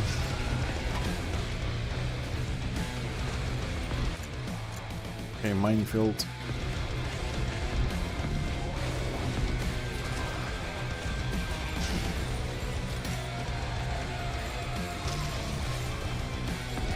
And with all the fucking explosions and everything, I can't see.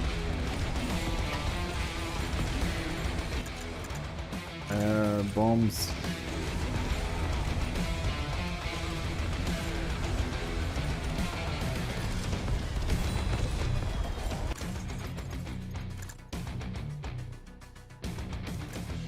Reroll these. Oh, we do have kinetic damage, so let's go with that one. Got a little bit of a buff. More bombs.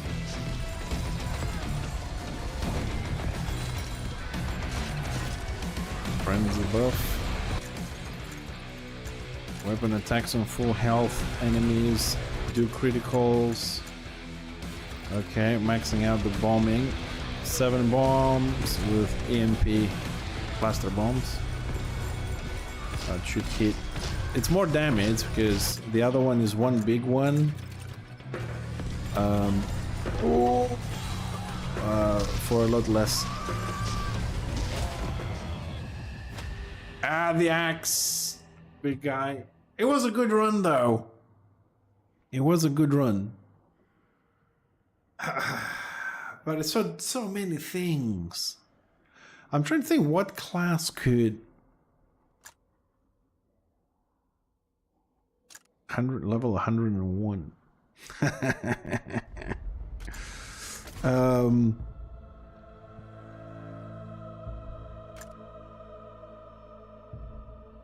Class.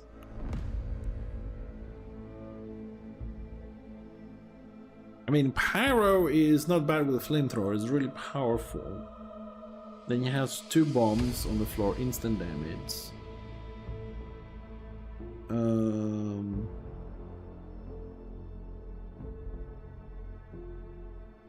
Medic, definitely not. Ghost is kind of melee, but I haven't unlocked all his abilities. You know what? Let's do a normal run with a huntress and give her a little bit of levels.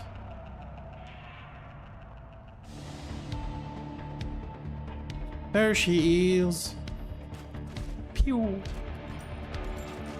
It's very good to start with. He has more speed and it's pretty much one-shots all the little things. Zombie decoy. Grenade filled decoy trap to fall. Okay, let's get that one. It's a new one. Didn't have that one before.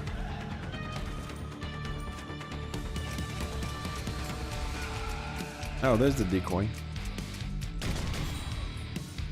Nice radius. Increase the bow.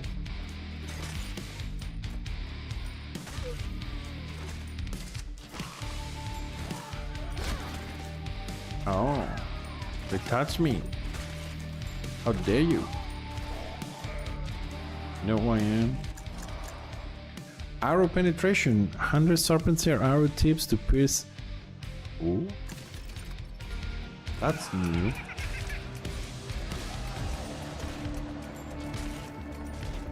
Oh, her weapon now is...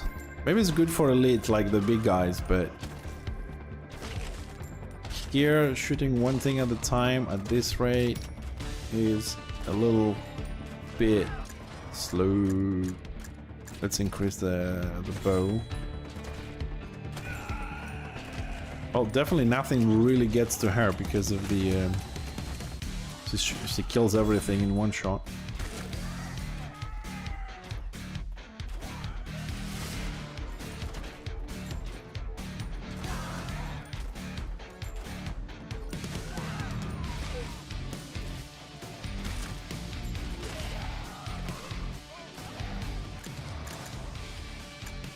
Alright, auto penetration.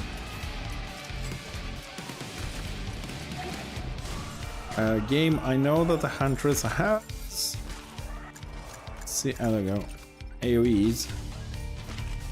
But the one I really want is not the Hail of Arrows, it's fucking multi-shot. So shooting one mob at a time. It's not going very well for us.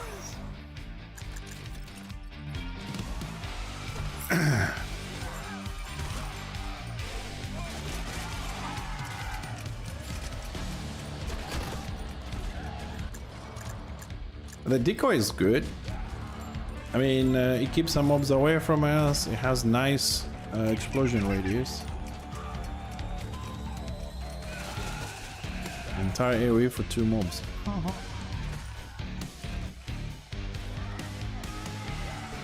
I'm getting angry.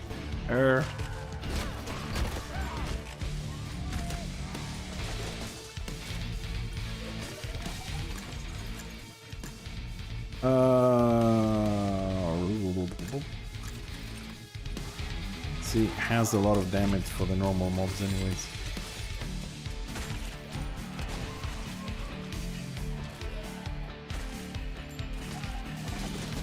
It's kind of funny though, how like zombies are coming for you, but somehow they have the intelligence to gather around you and block your exits. For mindless zombies, they're doing a great fucking job, isn't it?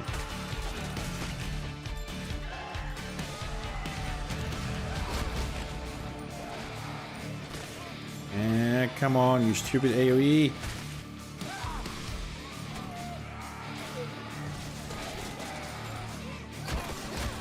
It's not killing enough, not fast enough to kill. Jeez, this is a difficult fucking class.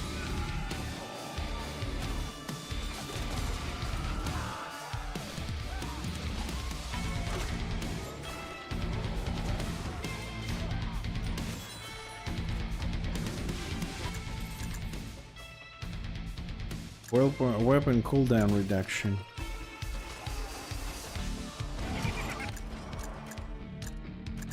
Let's keep dropping. Decoys every 26 seconds. 26 seconds, and still hasn't given us multi-shot, so we have really no AoE.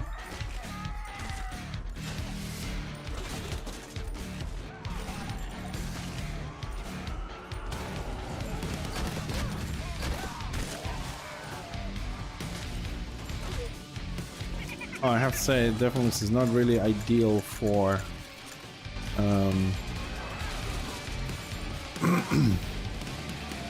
the one hit kind of situations. It doesn't have a good AoE. This is definitely good against big guys.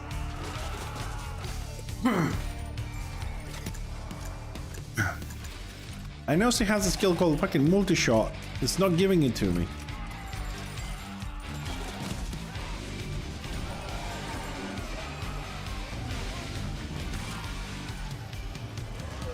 When I played it a little bit this weekend, multi-shot was like at 6 million damage over every other skill is about a million and a half. Because here AoE is really bad. Because mobs can run away from it very easily.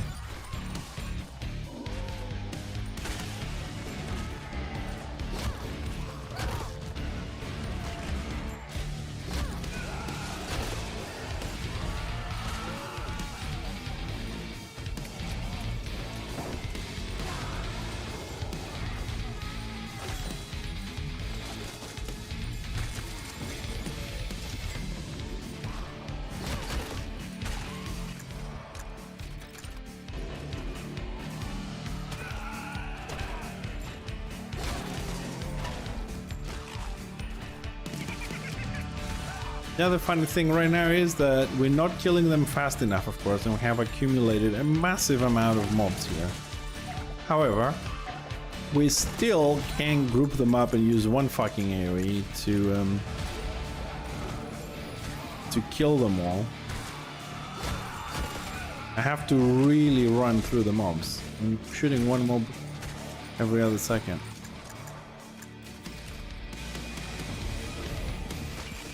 Oh, we maxed out one skill and he's still giving us shit. I'm trying to group them up, but it's fairly difficult.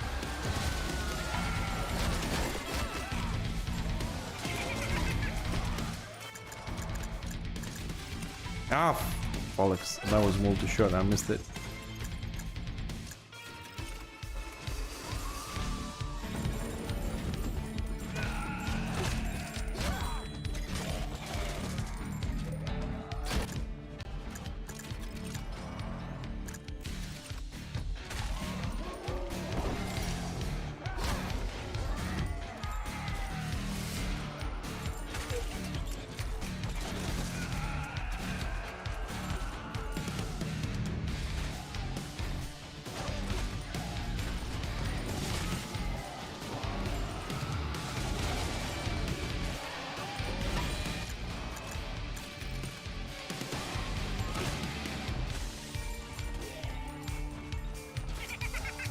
Oh, let's hope it's gonna help.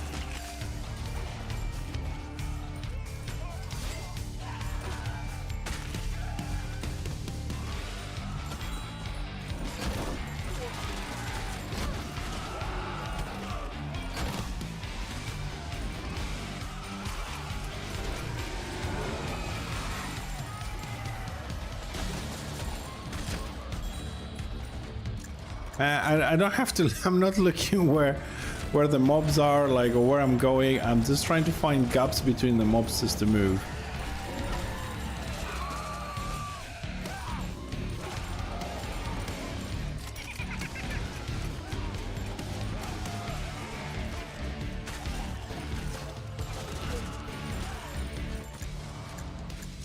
Going fucking multi-shot.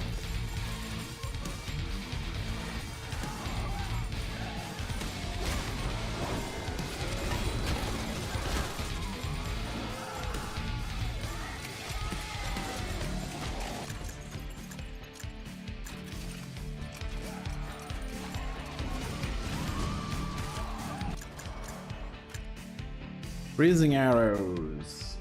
Okay.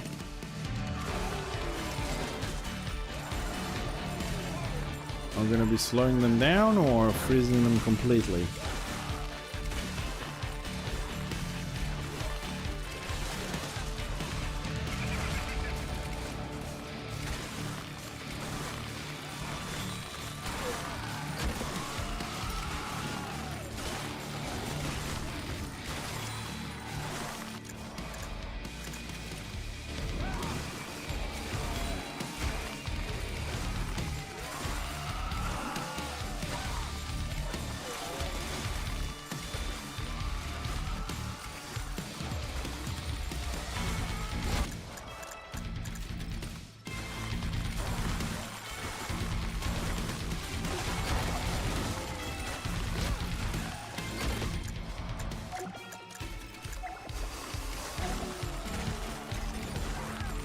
Oh, another survivor.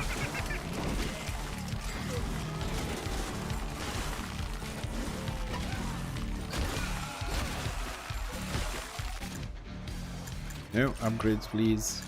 Freezing arrow.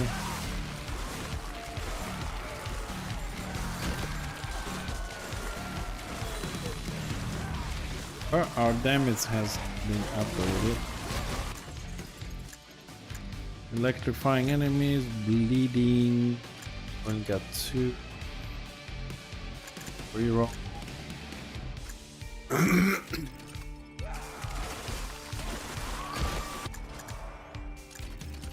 Raiding arrow. I don't see her surviving this.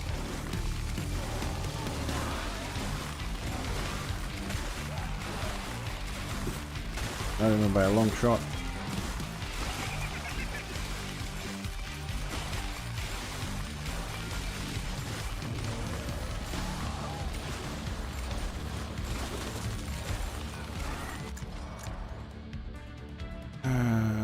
Bear trap. Let's just try and finish the bloody skills.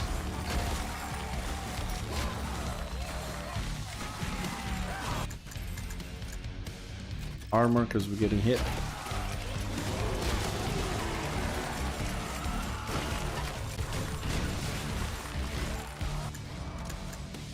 More armor.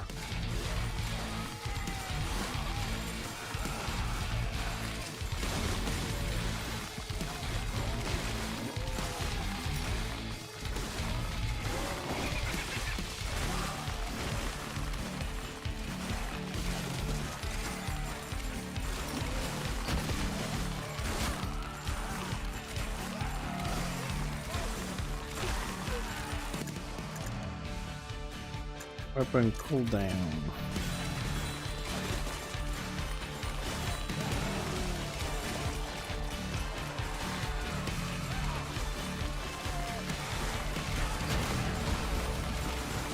Oh, magnet. Health. Critical weapon. Critical abilities. Bear trap.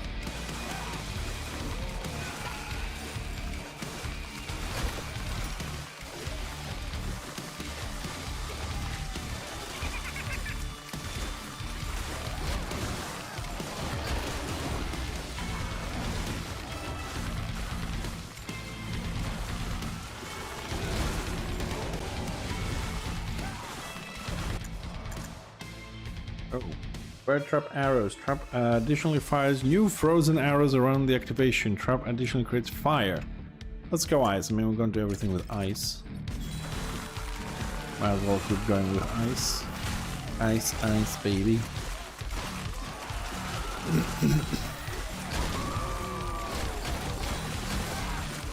Ooh, I took a lot of damage there.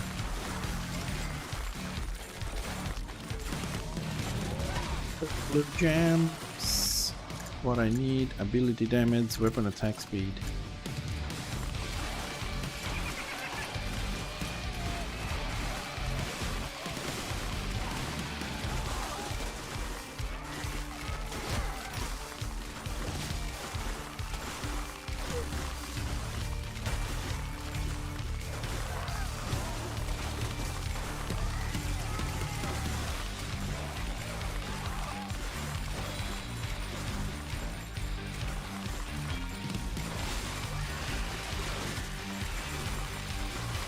The 40 volts, danger level 8.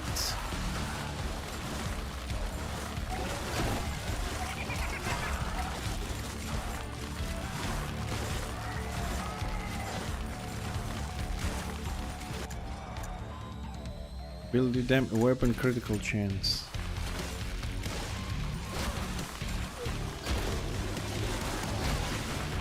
Huh?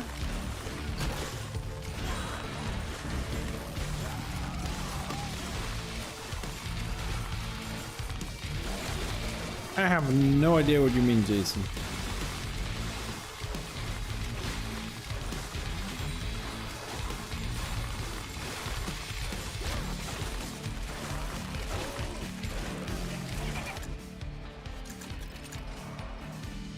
Health regen dodge ability area. Health. Oh.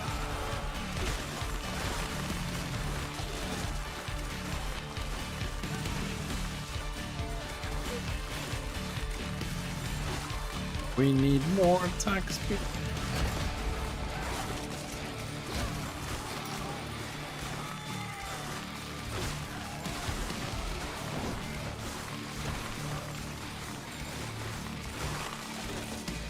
Brand new invention. What we got?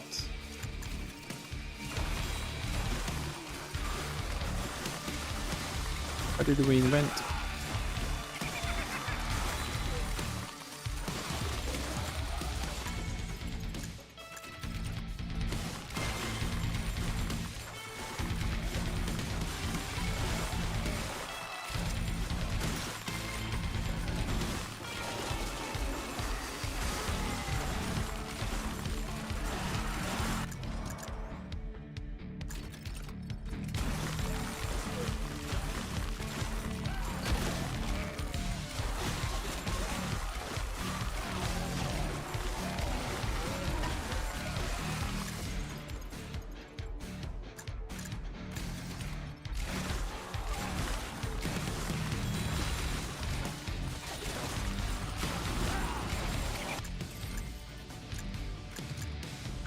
Weapon critical damage.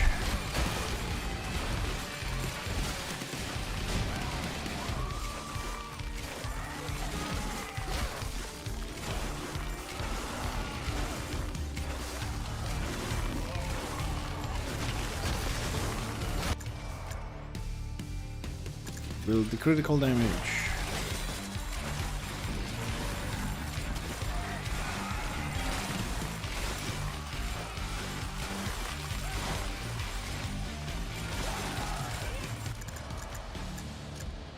Let's get some health regeneration. That's it. Oh, damn it. I want more upgrades, game.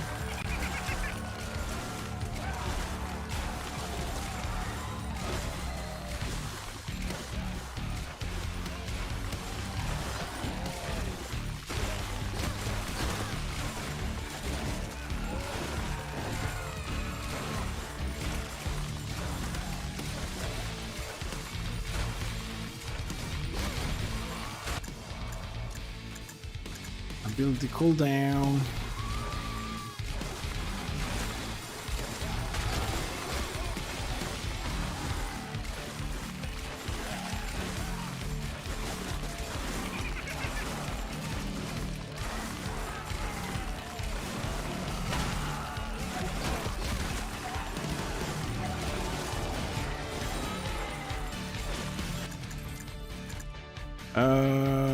Weapon damage. No, no one's coming in my group. Weapon cooldown. I want to try and shoot. Let's see if we can make that bow like a machine gun.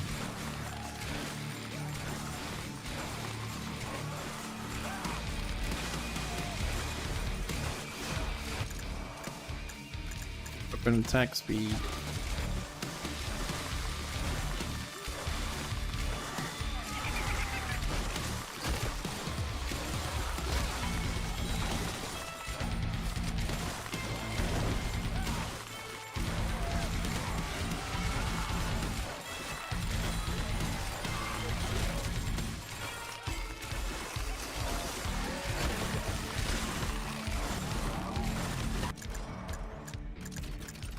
Like a little bit of health regeneration. 1 HP, 1 HP. It's better than what we have. Magnet. Whoop. Ability damage. Weapon attack speed. And that's it.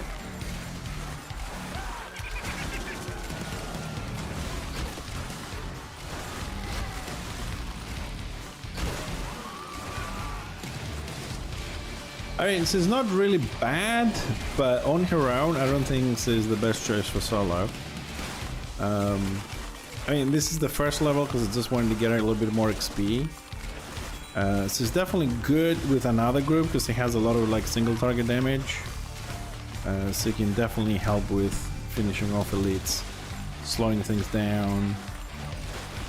Traps, I would say they're the same as having landmines on the tank. Her AoE is very powerful and you can make it a lot bigger, I suppose, to get more ability area.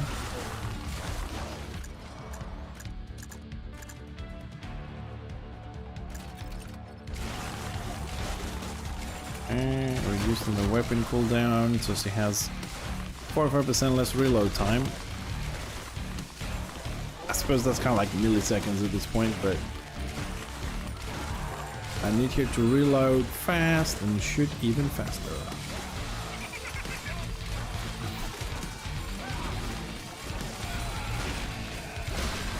Frenzy. Pew pew pew pew. Frenzy kicks ass.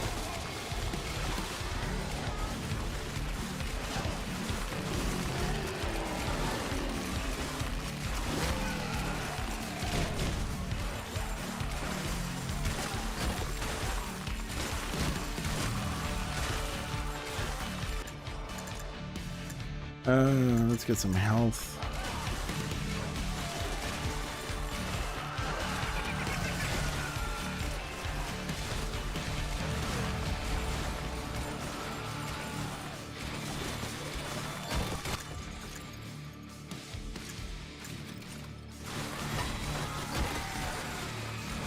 Oh, I lost a lot of HP there. Not good.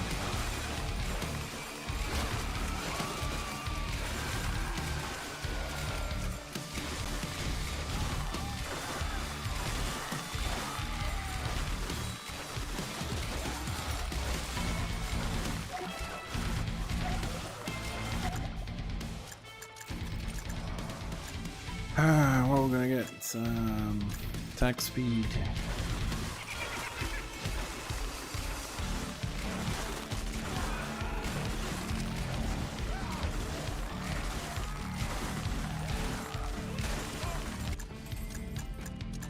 Armor, because we're getting hit. We need to survive this. Ooh, a little heart. Excellent. And now I just run into shit again. Ability cooldown.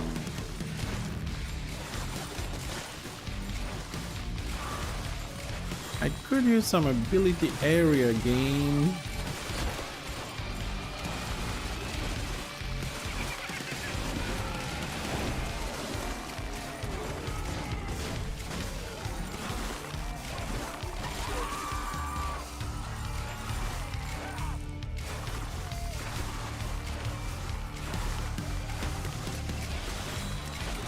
Oh, the good thing about her though is, okay, she has smaller AoE and all these things, but every shot kills. Like the minigun probably needs to shoot for a few seconds before it kills an enemy.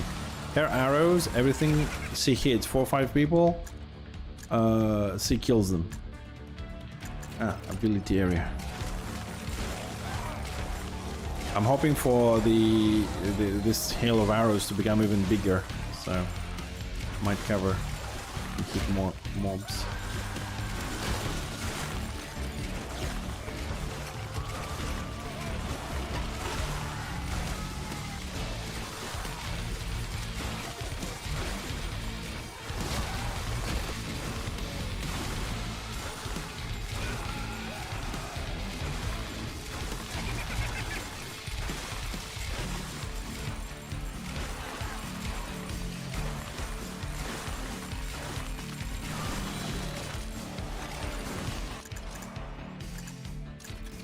Damage.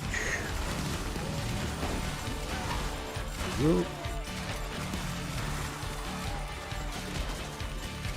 Out of focus this game requires. Dude, seriously, I want to see if we play tomorrow Halls of Torment. Am I gonna be better after playing this game? All this focusing here, all this hiding of mobs and everything. I wonder if that's actually going to help a little bit with the skills.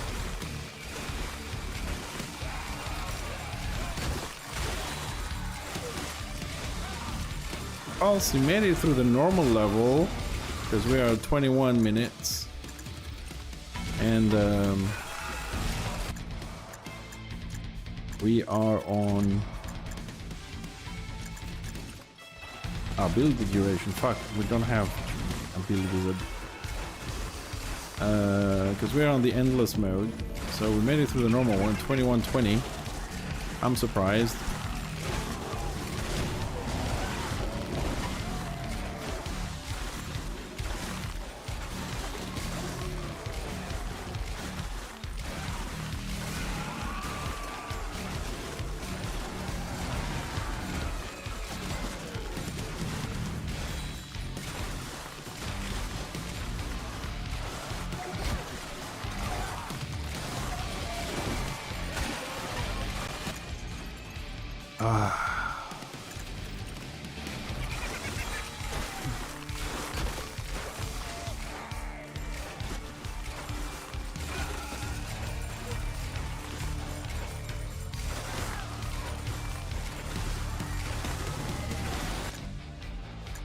No, this is a solo thing.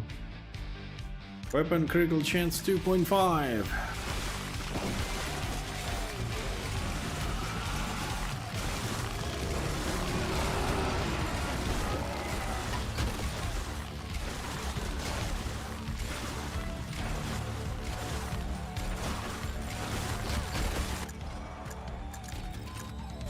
Alpha generation.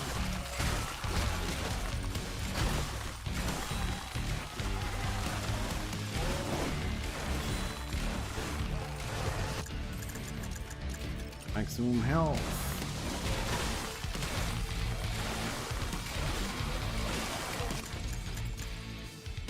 Oh, let's see what we're gonna change that one for that one.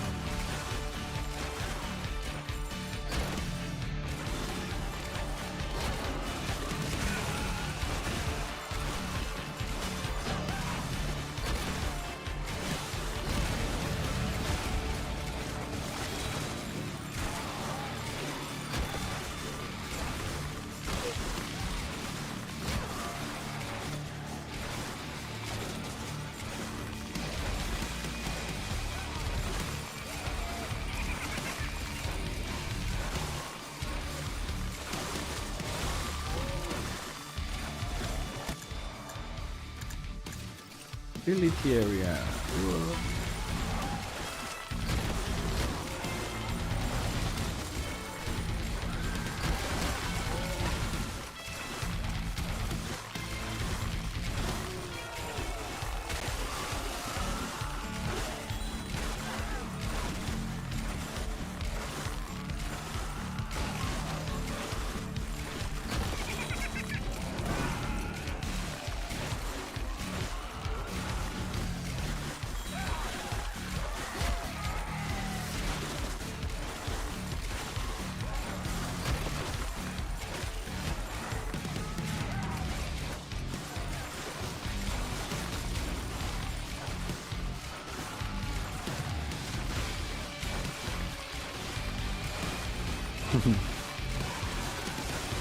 That's what I'm thinking, but we'll find out tomorrow though. Because we do have like 270 more quests to finish. We'll try and do some of the other classes that we haven't played, like the tank with the shield on Hall of Torment. The Nordman, the Swordman, you know, we have a few things there. I'll take some armor just to mitigate some damage there. Just a little bit.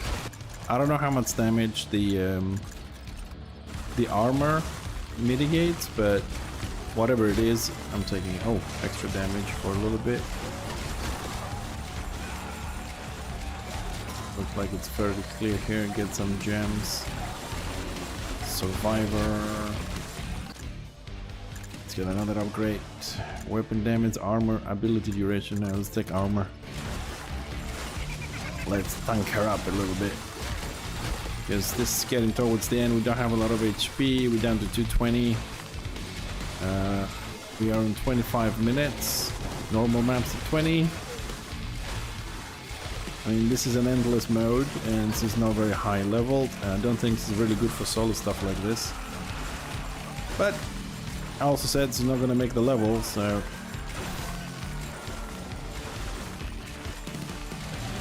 I just don't know if we can keep giving her. Let's give her HP now. I don't know if I can keep giving her like attack speed or reload. There's 5% like attack speed. I don't know. It doesn't feel like much. Stop touching me! I'll report you to HR.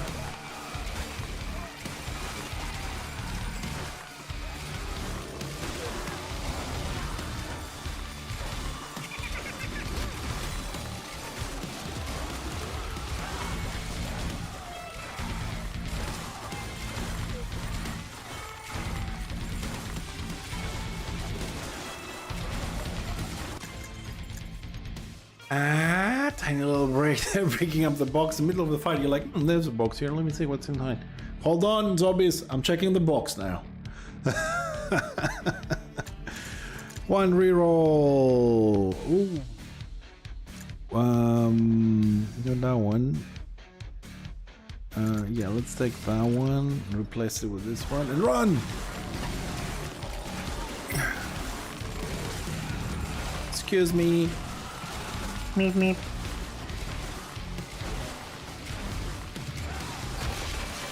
Magnet.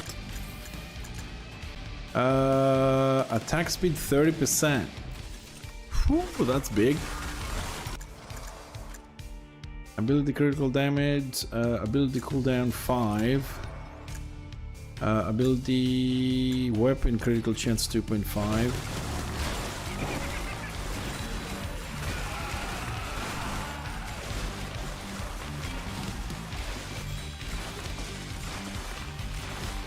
I mean, we just got like a 30% attack speed, but yeah, I suppose he's a little bit faster. Whoa. Don't pick up the heart hand, damn it. I wanted to save it when we were a little bit lower on HP, but...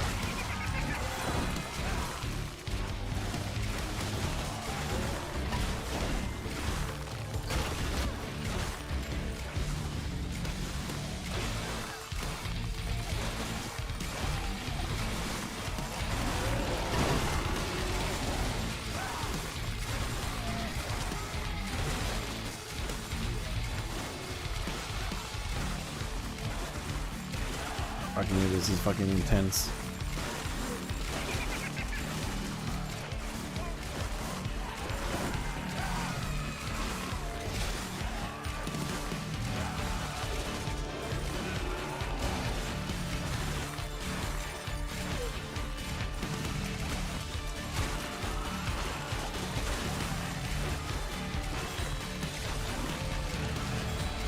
All right, next time I'm doing this endless mode, I'm hooking up the gamepad, dude.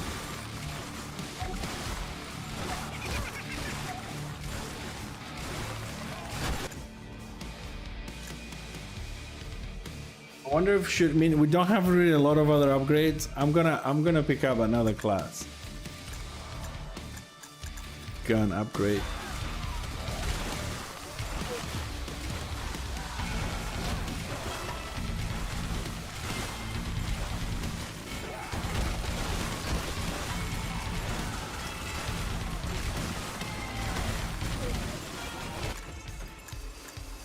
No, skip that.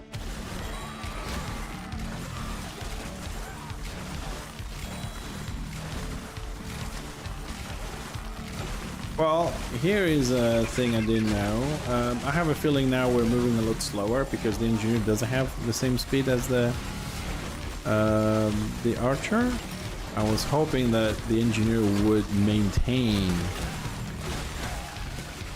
I mean, we took so much more damage ever since we got the engineer because we have a bigger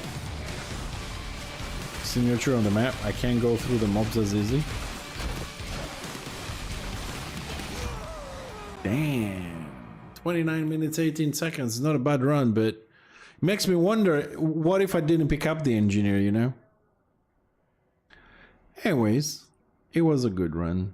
We gave some levels here to these lovely ladies. It got how many? 9 levels on a bit. It's not bad.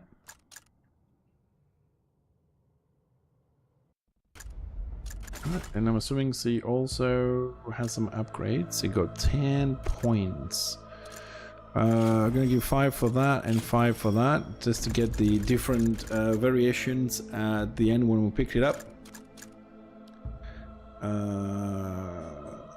She goes well with SWAT, an engine, and tank. Bear trap spawns saw blades drone circling around the trap. Oh, duration, the drop, the spin. If something goes near them, they also blow up. Nice. Decoy now spawns twice the amount of grenades. So you can, as the main character, the Huntress, and then you add the SWAT in that. So for the engineer, which is my favorite one, what is it? So he gets the Huntress. For every enemy hit with electrocution, a frost arrow drops from the sky. Oh. And we get the Ghost. Electric turrets fire kunais around on only on deactivation. Okay, but the Huntress feels good. All right. Anyways, it is 9:20. I gotta go as usual. Gotta go and do my usual cooking with wife and dinner. I hope you like this game because I want to play it again. All right, I really do hope you guys like it. we'll be back tomorrow. Tomorrow we have Halls of Torment. We got a lot of stuff to do there. Okay. Tomorrow's Tuesday, yes. So we'll do Hall of Torments tomorrow, the whole stream. Wednesday, either Deep Rock Galactic or Dwarven Realms and cooking. That's the schedule. Then Thursday, Friday, I'm not on. All right. Got some new stuff to do. So thanks again, guys, for tuning in. I'll see you guys tomorrow. See you later.